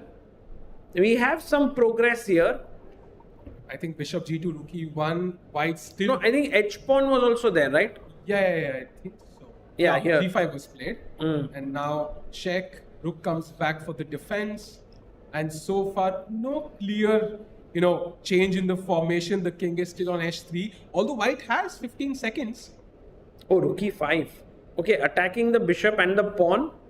And now, is he going to lose that pawn or is there some tricky way? There is this move, rook check. Yeah. And king h2. Yeah. And then some bishop f2 something. But okay, rook takes pawn. Rook takes pawn, check. King h3. King h3. It looks optically dangerous. Almost a mate. Yeah, there is nothing though. It just looks, a bit scary. Can we do bishop e3 by the way, instead of rook d3 check? If we can go like rook e5, bishop e3. And if you take on g5, I was wondering if, f3, because I attack, but then bishop my rook is attacked. Yeah. That will also be a draw. We have moves, check, king h2 on the board. Guys, this is going to be a draw as well. So great defense. But I think he's setting your idea up because now bishop e3 is possible. And you're saying after rook takes pawn, you want to go f3. But then, Tanya, then we might get rook bishop versus... Imagine a rook knight versus rook on one hand and a rook bishop versus rook in the other one, a commentator's dream. Wow. And I think we'll have a real lesson in how difficult bishop rook versus rook is as compared to rook knight versus rook. If that happens... Oh, it's happening. It's happening forcibly, actually. Oh my God. f3 is coming in. And Tanya just realized that what she was just speaking with a lot of fun has actually happened. Be careful what you wish for. So f3, and now we're heading into this. And the thing is, there's a pawn alive, right? So this is going to go on for even longer than Vidit's. No, he'll get that pawn. But it will then reset the 50 moves. Yes. So. And this one, I think Robson will try till the bitter end, because rook bishop versus rook often results in a win. So what's your prediction, Saga, by now for this game? I think Karthiken will hold, because Karthiken is very good at such stuff. He's very good at solving, and I don't think he'll get outplayed.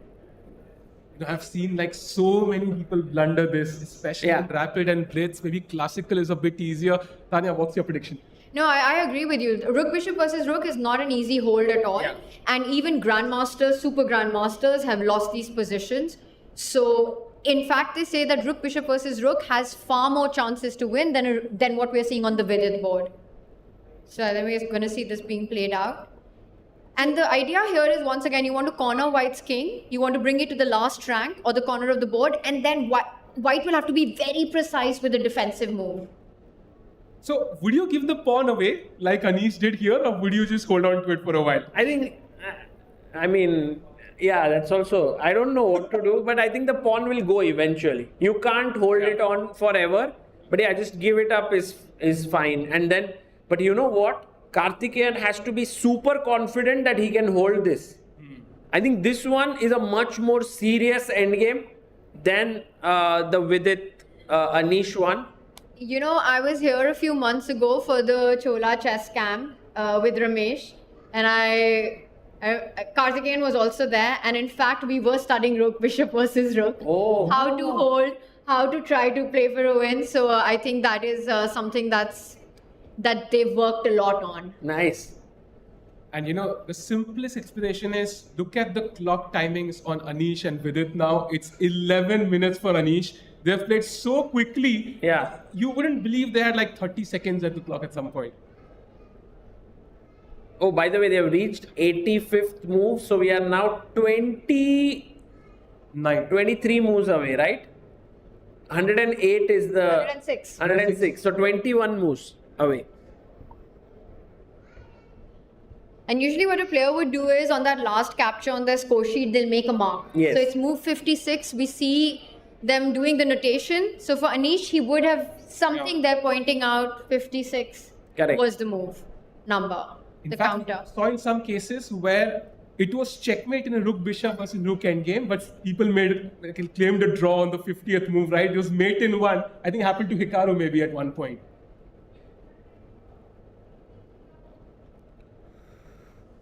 Oh, so what do you want to watch? Rook Knight versus Rook or Rook Bishop versus Rook? Also, what does this mean for our tournament standings? I mean, this is going to end in a draw. Let's say Anish holds this, which I think he will, without too much of a sweat. Yeah.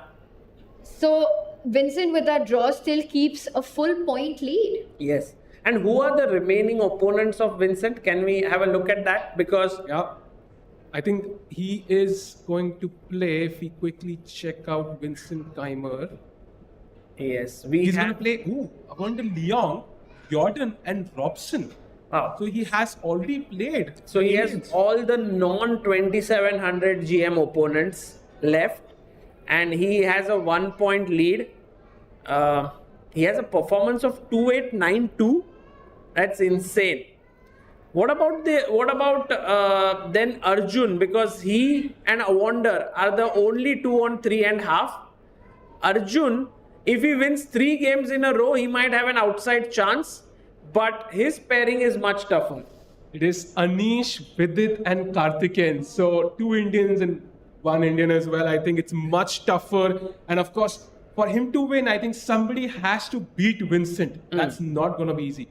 Especially the form that Keymer is in, right? Even today, he was the one pushing throughout the game. Yes. He got that upper hand out of the opening, had a strong play in the middle game, never on the back foot this entire event.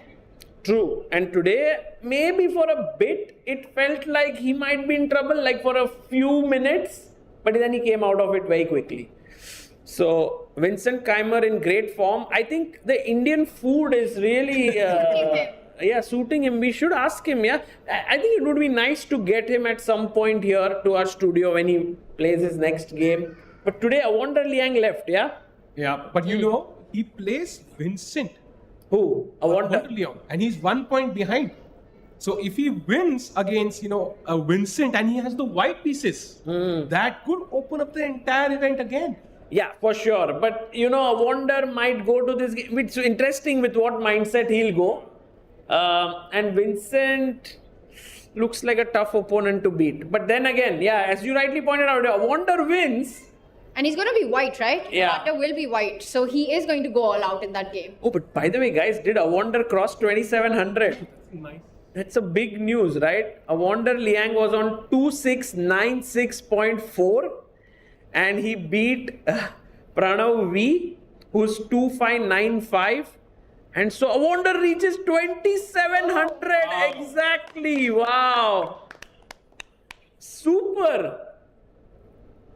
That's such a big day for him. It really is, right? Because it's a milestone in Yeah. any player's career to cross over these rating barriers. Because sometimes you just plateau for a long time.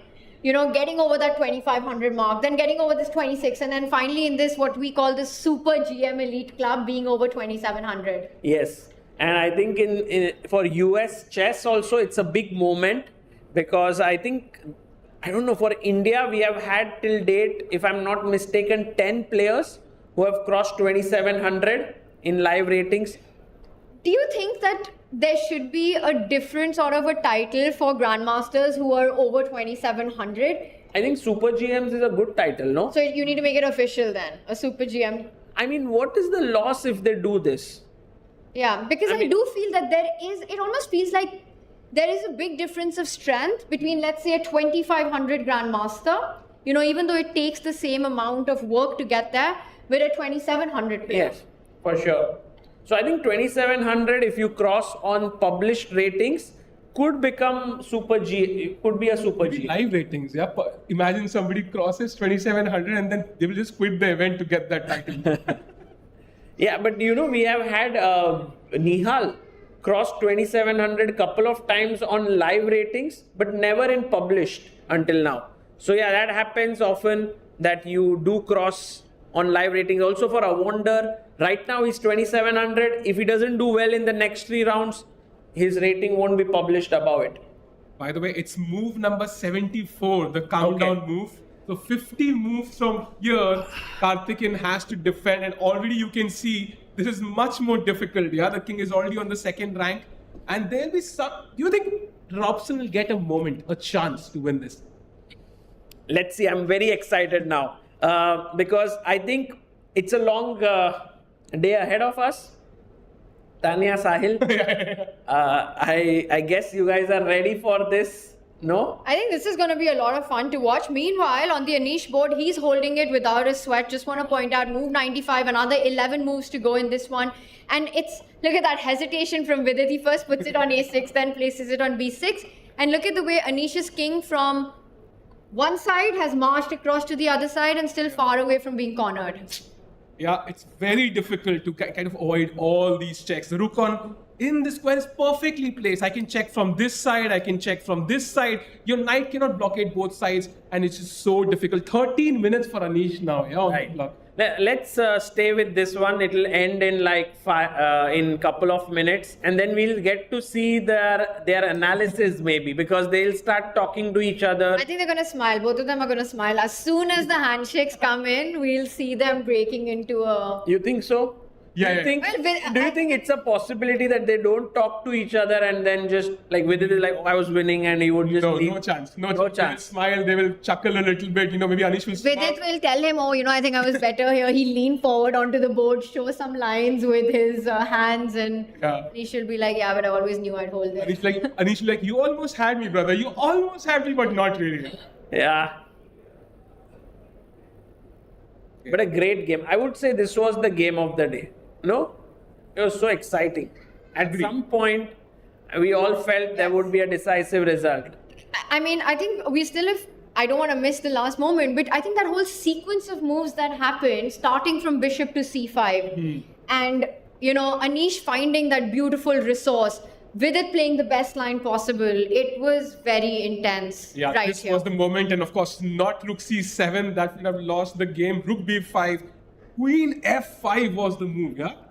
Oh, this is beautiful. Wow. This move belongs in like a t-shirt. Yeah. You know, you need a photo of this. But if you think about it, this move was so beautiful, but it was the move that let Anish off the hook, right? Because Vidit did have a big advantage at that point. So what you're saying is you shouldn't fall for beauty. You need to go deeper.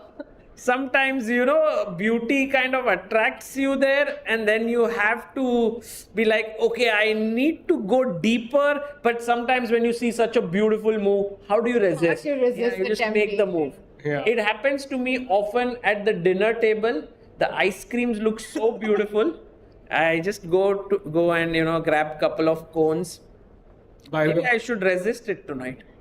I think today these guys will have ice cream together for sure, and only 7 more moves to go. Both players know it's almost over. Maybe if the king was here, you might get a chance, but it's still on the second rank. 13 minutes, 8 minutes. We're gonna see handshakes in about just a minute. 100 moves done. Ooh, King C7. Century on the board. Longest game of the tournament. Of the tournament. But it will be broken, Tanya, immediately.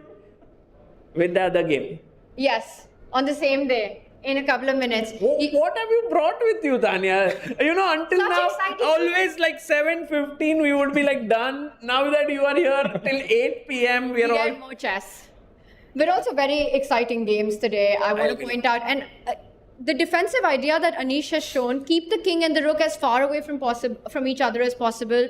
Sort of on the same line, but on either ends of the board. That is the way you make sure you don't walk into any checks. True. When you're fighting against a knight, keep your pieces as far from each other as possible. Yeah, the knight is a tricky piece. You don't want to blunder a fork here. And now only 6 more moves to go. Anish thinking, okay, where do I put the rook? That just seals the draw for me. He has his hand on the rook here, almost. He even had a case where he actually touched the rook, I think, in some game earlier. And now rook to h1, far away from any knight. And it's usually the other story when you're fighting against the bishop. One of the key defensive resources when you're fighting against rook, bishop versus rook is to keep your rook close to your king. Yeah, And against the knight, general rule of thumb, keep it as far as possible. true. With it, realizing, I think he wouldn't have expected Anish to make a mistake as well. So he would be relatively happy as well. Check. But to bring the king forward, you don't want to place it on the last rank. True. King c6 played. Another check. 4 more moves to go. Do you 6 think... draws for Anish. Yeah. I get it, exciting games and fighting chess, but that's got to be frustrating, right? Also, Anish, I think, takes this tournament very clearly as a preparation for the World Cup because it's going to happen in India, and for him, just coming here, playing this. So I believe he's not very thrilled with this result, but at the same time, he can say to himself that, hey, look, it's good prep for the World Cup. I'm not losing any games. Looks good. Keeping it solid. I mean, 2016 candidates, right? 14 draws. Yes. Still far away from I was that. there in the same venue in Moscow, and I'm here as well. So yeah, I think I'm witnessing these drawing streaks up close. And there it is, the final move of the game, I think. 106. What do you think? Is Anish going to call for the arbiter, or will he just say, I'm so confident about this hold, I can play another 50 moves? Nah, you don't want to risk So it, he's yeah? making his moves with so much care. He's like, he's keeping the rook touched for like 5 seconds. And now they can claim the draw, I think. Okay, now Now Anish can, if he wants, call for the arbiter and the draw will be granted. But he's not doing it. Is he going to kind of walk into a checkmate and then now run he's away? seeing, now he's seeing the score sheet. No, draw. He's saying do with it with Oh, look 50 at it, he moves. offers a rook trade. He says, you know what, why call the arbiter? Let's just play this out. Nice. And that is a draw between Anish and Vidit, two very close friends. No smiles though, but I'm sure. Now we see it. See, and now with it, smiles, Anish smiles. They'll discuss a little bit. Friends are back. Friend mode is on. The opponent mode is off now.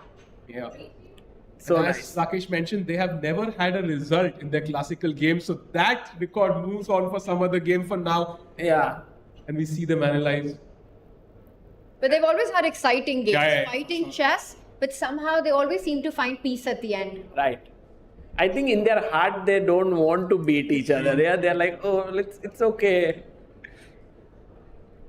But I think a good event for Vidit here. I mean, the tournament is shaping up quite well for him. 3 out of 6 out after that loss in round number 2 that he had. He lost his game to who was his opponent in round 2? Robson. Ray Robson, where he was winning and it felt like, oh, his tournament could go downwards. But then he immediately steadied his ship by beating Nihal Sarin. And since then, he has had 3 draws. And you know, all the players have been coming in to sign autographs. So anybody who comes in gets a chance to take a selfie with their favorite stars, get an autograph. It's amazing. So yeah, as we move to the next game, that is the Rook Bishop versus Rook. And it's only been, around 10 moves or so far? Only? I think so, yeah. Only 10 moves? Yeah, 13 moves so far. Okay. Wow. Interesting. And already the king is on the last rank. It is. And to that point, you also have, you're coming down on the clock as well. So a bit of a defensive task ahead of Karthiken. Actually, Karthiken is going for this second rank defense, right? When you put your rook on the second rank, then this is known as the second rank defense. But it's tricky. I mean, for example, right now, black can slide the bishop over, attack the rook. Yeah. You need to find a good square because there are ideas of the king coming forward already. Rook g1 checkmate. But Tanya, look at this. Rook a2. It's a mate. You lose the rook. Rook g1, rook g2. Right. So then you have to actually play your rook on the other side. Rook h2. The king f1. Rook g2. No. Let's show that idea. Bishop e3. I know Rook what you h2. King f3. And now if king f3, it's a draw with rook f2. So pretty with a stalemate if you take the rook. But king d3 was winning. Wins on the spot because rook g1 is a big threat. But this is difficult because, right now the king is here. At some And point... you know what the beauty about that position is? I think you don't have moves. For example, at the end of that line, if you go rook to h1, king d3, rook h1, I thought black can just go back with the rook and you wouldn't have a move. Yeah, you don't actually. King e1, But why not play king d2, Tanya? Then it's done, right? then check. Check. Check king d1. Oh, nice. Oh, then it's done. Yeah. Rook h1. Rook h1 and now a waiting. Now waiting. Because you've blocked the king and Oh, you it's a zugzwang. Yeah, it's very there. Very nice. Very cool. So dangers everywhere. And black will just kind of 90-degree rotate the position at some point, and that's the difficult part. You find the formation here, and suddenly some point the king is on g4, and the king. So it's very difficult to kind of align your vision in that way. You always have to restructure that fortress somewhere. But impressive that Karthiken is keeping control on the clock. Correct. That he's not letting, because if you come down to your seconds, that's when mistakes in this happen. And actually mistakes in this just basically means game over. And of course, both these players would have studied this endgame. As you mentioned, even recently, you constantly keep checking these theoretical endgames on how to push, how to defend. 3.5 minutes. Robson has 30 seconds, but he can quickly gain time. So no stress for Robson there. Are you going to be covering the Grand Chess Tour tonight, Sagar? Yes, I hope so. I'm very excited for the games to see them. Yes. But I don't know, this might go on for until 8, I guess. I have to say, yesterday, what Gukesh did after losing that first game to Levon, the way he won against Oparin, the way he won the next game as well. That queen takes pawn, but it wasn't just about that, right? How he set everything up. He just played beautifully. Actually, I'm very excited for today as well. It was one of the most beautiful games that you've seen. Sometimes as a commentator, you feel like you've seen everything in chess, then you see what happened yesterday and you realize you really haven't. Right, and that too happening in rapid format over there.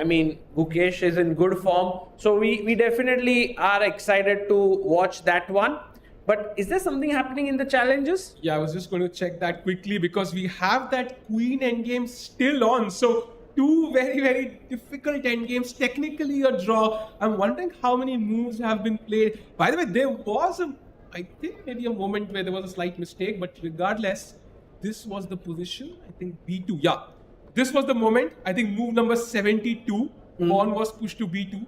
We are at 97 right now. But that doesn't, I don't think it matters, the reset. It's basically white just keeps checking the black king now. Yeah. If you stop, black is queening. The problem is that the setup that black has, the black queen can never block a check. And he's calculated. I think even Harshvardhan, he knows this, that he can't run from the checks. He can't hide from the checks anymore. Yep. And now king d3, maybe trying to move it around, maybe confuse his opponent somehow. King D1. Actually, there's still some hope, right? Like if you go check, I go king d2 now. You go queen g5 check, I believe. Because if you give queen g2, then I go king c1. And then I can block with my queen next. So queen g5 check might be most accurate, perhaps. That's a very good point. So you still need to find that. He gives a check from d2 and now king c1. King C1 maybe. Yeah, he played it. And now queen e1. There's queen d1. and then you go queen c3. And king b1 and the check at least stop, right? True. I think we're going to see that. And then you have to find a good move for white in that position. Correct. It's not going to be obvious. I like how Harshvardhan has... Can we go back to the other game? What?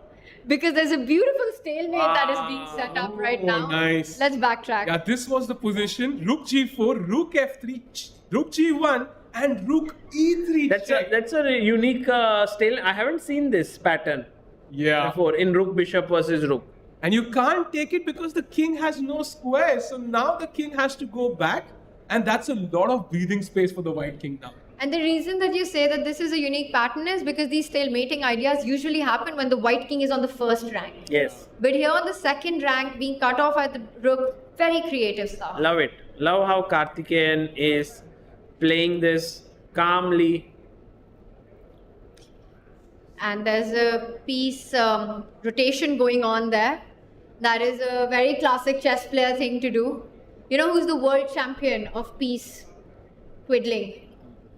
Boris Gelfand. Yes. Magnus. Oh, I thought Magnus, yeah. Boris Gelfand, just unmatched. No, he because- doesn't even look at it. He also has a very unique style of doing He can it. do it with a queen actually. And it's the toughest actually. It's the toughest, and he does it at super fast speed.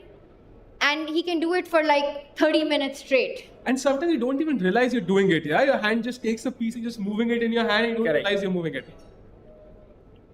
Do you do it in your games? I'm not a professional at it, but I think it happens unconsciously. Like unconsciously, you're just so much into the board, but I'm nowhere It's close. happening with your pen right now. I was actually trying it out. I wish we had a piece. We could have a commentators competition on who does it better. I'm pretty bad at it. Yeah, I can't do it. So maybe Sahil and you. Yeah. I'm not sure I'm great at it because my pieces are usually out of the board anyways. But yeah, That's why you might be good at it, right? You So many can't do it with the options. pieces on the board. But yeah, I think again, still holding on, but only 20 moves in, 30 more moves to go, 31 more moves to go for now. So tough position ahead, defense ahead. By the way, in that challengers game, the king is still getting checked all across. I think this one will be a relatively easy draw, maybe. And he's going to keep checking till again the black king is forced on b1 Yeah. and then playing a waiting move.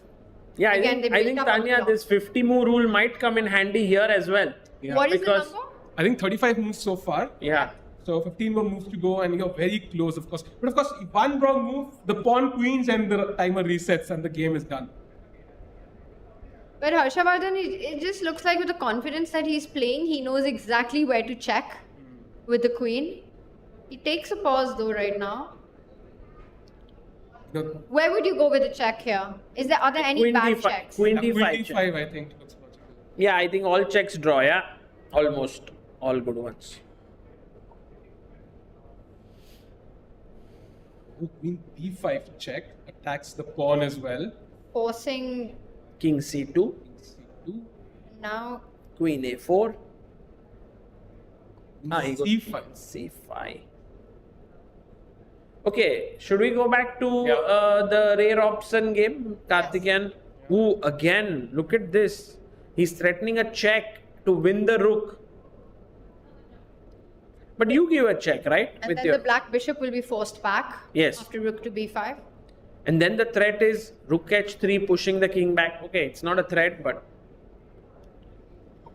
We can catch the ending of the other game. I think Okay, it's. let's do it. Also, I want to point out one thing that as a player on the defense in that king and queen endgame, what Harshavardhan has done with his king at the edge of the board is exactly the defensive setup that you need. As white, you want your king as far away as possible on the opposite end. By the way, a claim there. Is Yeah. he claiming a 3-4? It is a draw. I think Chess.com is showing us it is a draw. So it is We have had this position thrice on the board, but not consecutively. Yeah, it happened way back, I think. That's This was- smart, yeah. Yeah, That's Yordan, super sharp. That's some level of awareness. I mean, how many? And that's it. It does end in a draw. What was the space between the 3 Around repetitions? 10 moves each. So it was in fact, 15 moves for one. By the way, this is known as a photogenic draw, right? Photographic. Photographic. Oh, sorry, photographic. Photogenic.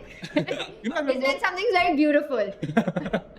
Photographic draw. how Yeah. Karthiken qualified to the World Cup was a claim, I think. Who? Karthiken, once he qualified for the candidates via the World Cup, he claimed a draw against, I think, Ilyanov. In a worse position. Ilyanov didn't realize, so it can be very helpful. This also happened with Gukesh and Prague, right? It was threefold there in Vaikanze. Yeah. So that's a draw. I think all the games, But the I'm challenges so have been it. impressed with the fact that he remembered that 10 moves ago this position had come, and then a 15 move behind those Yeah, 10 moves, crazy. the position had come. Wow, amazing. And that is the end for all games in the challenges. I think moving on to the last remaining game, that intense Rook Bishop versus Rook endgame, and still 30 seconds. Or not? Oh yeah, it was 30 seconds. Now he gets a minute. So he doesn't go for the check, he gets the rook closer to the king. Last game, yeah? Yeah. Final Okay. game of the day remaining. Check. King goes back. See, that's the piece twiddling that we were talking about. Yeah, Karthiken also does it well. Yes. Maybe he does it the best in India. Really? Yeah, I think so. Bishop e5. So the white king can move towards the rook. Maybe we can. We have the birthday boy here. The birthday boy is like, okay, don't call me. Okay. But guys, the Vishnu in the house. yeah, Vishnu celebrating his birthday here at the Chennai Grand Masters. Tanya, you will be celebrating your birthday very soon. In a On few days. 20th of August. Yes. Wow. What are your plans for the birthday? I'm not sure yet, but dekhte hain. You know, Sagar knows exactly what my plans are for my birthday. Oh, so then you can tell it. I forgot actually what you said in the morning. Something. Okay. All right, so the rook comes back, the king is shuffling. No progress. No. Or Only- you mean in your birthday celebrations or the position? Well, no progress there as well right now. But in this position, the only progress that can actually happen is if black can give a check and move the king forward. Yeah. But Karthi set up a position that makes it very difficult to do that, because the moment you give a check, a rook trade will be offered once the king moves back. I think most players usually have a good result on their birthdays. I don't know if that's the case for you. Is that? No, I have Because- never liked playing. Because Diptan actually won his game on his birthday. Yeah. And for me as well, I think birthdays I've never lost a game. I mean, Gukesh had the birthday of his life here this Exactly. year, right? In Norway chess. I think between the 2 days, he beat Hikaru and Magnus. Yeah. Right. Right. What's the case for you? I have done pretty well on my birthdays whenever I've played. So yeah, birthdays have been good for me. I made my first woman grandmaster norm on my birthday. This was, I think, early 2000, I want to say. But after that, whenever I played on my birthday, I've never really enjoyed it. I've always had a bad result. Because you are always Yeah. looking forward to something after the game, yeah? Or is that like, do you have Yeah, always plans or? It's not about plans. I think it's a day when, you know, I feel like there is so much sort of love around. Mm-hmm. And then somehow to play chess is difficult for me on that day. Right. You would rather just enjoy rather than play. I do enjoy playing. So it's not, it's just, I think, You don't enjoy losing. yeah, then there's this additional pressure, and then your mood gets so affected with what happens in the game. So it's hard to Right. enjoy your birthday if you've had a bad result. True, true. What about you? I've had amazing results on my birthday. If I had a birthday on every single day, I would be a great chess player. Grandmaster already. For sure. But Bishop d4 now, so he kind of cuts off some squares. The check could be incoming again. The king wants to come to e4. We have reached around 25 moves now, yeah? Because it started at move 74. Yeah. So we are at move 100. I think until now, Karthikeyan has done a great job with this endgame. He's kept his king on the third rank, second rank, never really been pushed back. I think he'll confidently hold this. This is my feeling. He also looks pretty chill on the camera. He's not stressed about defending this position. And by now, usually you have some sort of, king on the second rank, some initiative. I think the king on the third rank, constantly, also wasting these moves, attacking the rook, playing it very practically. And it just kind of is wasting so many moves. I don't think Black will get even a chance on the back rank to create some initiative. I would be surprised if Karthiken places his king on the H line, so he keeps it still at the center of the board. Yeah. Check again. King G3, yeah? Nothing changes. Maybe King E4. Oh, we can't play King E4. Yeah, King G3 seems good. And then Rook. Oh. Nice. Very sharp. Sets it up. Sai, one more news we should tell our viewers is Divya Deshmukh played at the Speed Chess Championships and managed to beat Lei Tingye with a score of 10-3. 10-3. That's destruction. It was insane. And I think Li Tingji, in her defense, did have some internet issues, I think, for a couple of games. But, it was crazy because Li Tingji lost like a couple of minutes on the clock. Divya gave back those couple of minutes. She did not play for a couple of minutes and then defeated her in that game. So Divya playing it very fair. But of course, 10-3 was just pure domination, even without the internet issues.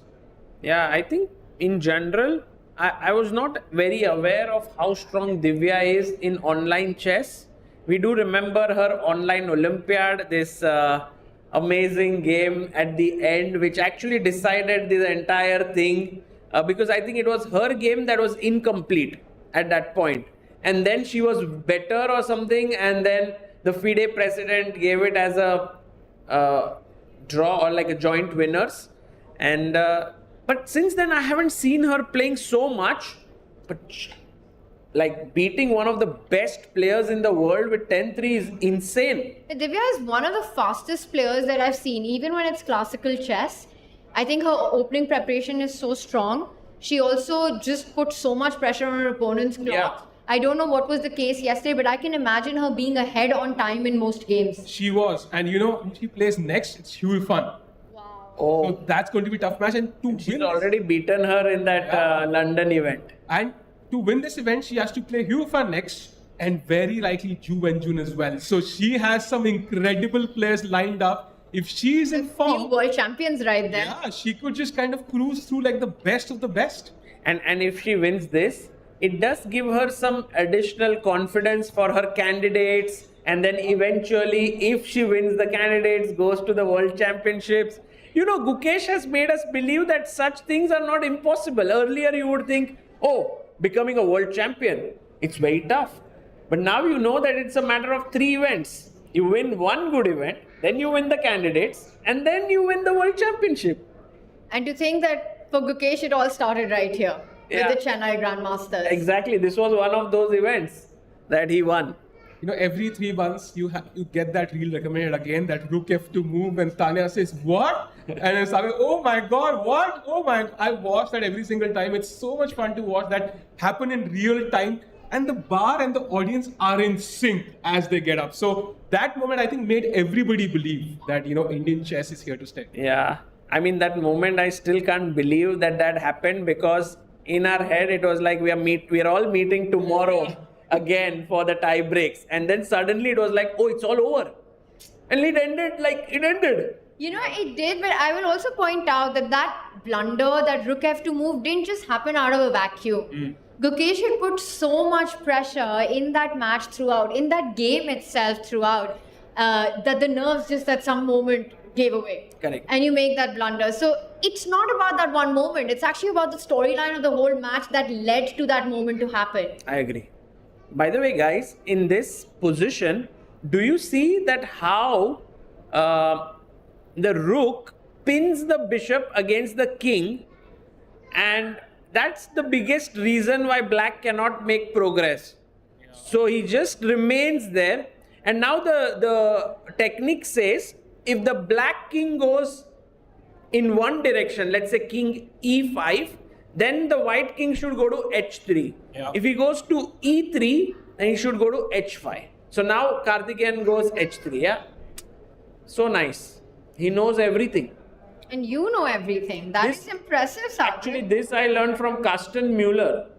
He is one of the experts at these endgames, and I think he has some great training material. And the thing is, right, when you know these sort of general rules, it can really help you, even if you don't sort of understand, let's say, what's the follow-up. Knowing that you need to place your king in the opposite side of your opponent, you'll be able to take that decision faster. Correct. I think there were these DVDs, right, by Carsten Muller. Yes, the every Endgame chess player series has gone through that. 11 or 10 or 12, and then whenever I used to watch it, I could go and learn a couple of positions, but then it would be so tough. But yeah, I think endgame is tough. Chess endgames are tough, but then again, look at the return on investment of your time and effort there, because whether be it freestyle, whether be it EWC, whether be it classical chess, rapid chess, blitz chess, everywhere endgames are just the same. Yeah. So I would seriously recommend people to invest a bit more time on learning these endgames. I think they really underestimate the power of endgames because it's also where most mistakes happen. It's usually in the 4th, 5th hour of play. Players are tired, and you think that it's easy, I'm close to the draw, but actually that's where the points come in. So it's a really good point. I think if you study your endgames, you would gain 100 rating points if you. Sometimes, yeah. I remember there's this book by Victor Korchnoi on rook endgames. In its preface or introduction, he writes, if you study this book well, you will gain 100 ELO points. He says that. And I studied and I gained 100 Who do you ELO think points. is the greatest endgame player of all times? Magnus, yeah, without a doubt. But he said it himself in a banter blitz game, right? I think one of his opponents went into an endgame and he was like, doesn't my opponent know I'm the greatest endgame player of all time? So I think he said it himself. I'm going to argue with Magnus there. But then you could argue a little bit here saying that Capablanca played amazing endgames in his time as per his, the level of knowledge of chess back then. I think Capablanca was amazing at endgames. Rubinstein, this incredible player, they said what was that saying? That if gods played chess, then rook endgames would be played by Rubinstein. Something like this. Like he was like the god of rook endgames. So, there are these incredible endgames by him. Who do you think is, out of the Indian players, the best endgame player? Wow, that's a good question. I think Prague maybe very good at endgames because you see him grinding these endgames beautifully. Maybe, I think it should be Prague. Arjun, of course, doesn't let the games go to endgames often. He's actually one of the strongest Indian, from slightly older, I think, Hari Krishna. Yes. I feel that, he has that capacity in him to squeeze out positions where, again, very Magnus style, where it feels like there's not much to play for. I've seen him do it all my life. He almost always navigates his games towards the end games and then goes on to outplay his opponents. Yeah, I agree. Hari Krishna was well known for his endgame and still is.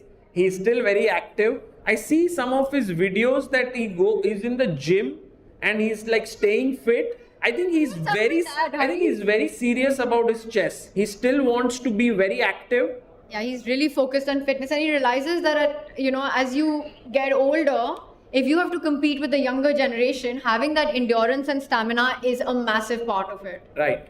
And I think Hari has achieved everything that is there to achieve for a chess player, right? Like he reached top 10 in the world. Then he has been the trainer of the world champion. That's Gukesh. He worked with him. And Vincent. He has won almost all the team tournaments, including the Olympiad, like all Bundesliga. Everything he's won.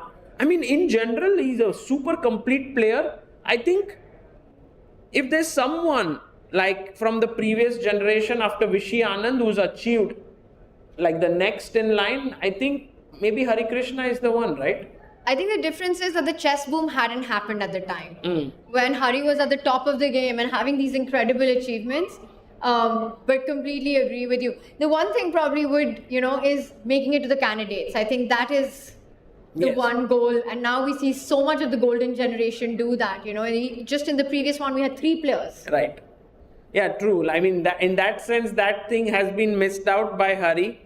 But Hari Krishna, Shashi Kiran, both of these gems of Indian chess who crossed 2,700 way before these youngsters came up. I think a lot of credit to them for doing it at a time when it was not as popular, when the sport itself was a niche sport, right? And there wasn't as much support, as much recognition coming in. Because like you said, the achievements of Hari are second to none. I mean, he was also India #1 briefly for a day, days. I want to say. For a day. For a day. But he can do it, yeah? I mean, we have the World Cup, we have the Grand Swiss. He can still pull it off. Yeah. Actually, I think there are some players who are well into their 40s and are still very, very much harboring ambitions of becoming the world champions. One such name that comes to my mind is Levon Aronian. I did interview him recently after he won freestyle chess, and he and his wife Annie. What? No, I think it's not the Rook F2 moment this time. I think it was just Aaron. And they did talk about how they still have this hope of becoming, how he still has the hope of becoming the world champion. By the way, we are very close now to the draw because we are at move 117. The game, I think the last exchange happened on 74. Yeah, 7 more moves to go. Nice. So this is our longest game officially of the Chennai Grand Masters 2025 so far. And today 3 games have crossed 100 moves. So today it's been a longer day than usual. And how many decisive games today? Yeah, that's interesting because we had, I think, 8 decisive games on Sunday. I remember that was insane. Today we have 2 decisive games in the Masters, and we have another 1, 2, and 3, and 4 such games. Oh, Harika won? Harika won that game. Harika won? What? Wait, that Rook Endgame, yeah? No, wait, did she flag? Oh, Rook H1 she played. But she allowed B4. Yeah, she had You have to go Rook B1 Rook here. B1, yeah. I think Vashali played Rook H1 and B4 winning. Wow. And this, Tanya, what you explained happened. And she allowed the pawn forward. We just thought it would be a draw and we didn't even look at it, Rhea. At that point, they were playing. Okay, this is heartbreaking because she had done everything right. In fact, she had put the rook on B1 just a few moves ago. Yeah. Oh my God. Guys, this is a big miss by Vashali there. You were talking about the game of the day in the Masters section, and of course Vidit's was very exciting, which ended in a draw. But I really think it was Awonder Liang's. The way he converted with the black pieces, sacrificing the exchange, playing that knight domination out. I agree. I think he was the MVP today. I think I also love the Vidit Anish game because it's back and forth here. I think once Liang kind of took over, he just kind of cruised through. I love the battle, that Bishop F2 moment. That sequence. Queen F5 was just beautiful. I think none of us saw it, nobody saw it. Vidit kind of played it. You're wondering, where in fact, we saw it and we didn't believe it. Where did he put the queen? Alright, so big threat. Well, not a threat, but Rook G4 would draw the game on the spot. Yeah, and 4 more moves to go. Look at Karthiken, he's looking at his score sheet. He's thinking exactly about what you were going to say, Sahil. 4 moves to the draw. King F3, there's another check, so it's very... The king is on the back rank, of course, but the bishop is far away. I think it's a draw now. I don't see how you even push. Karthiken looks pretty confident. We have 5 more moves left now. And Ray Robson has 5 minutes more. What are the pairings for tomorrow? Can we have a look at that? Yeah.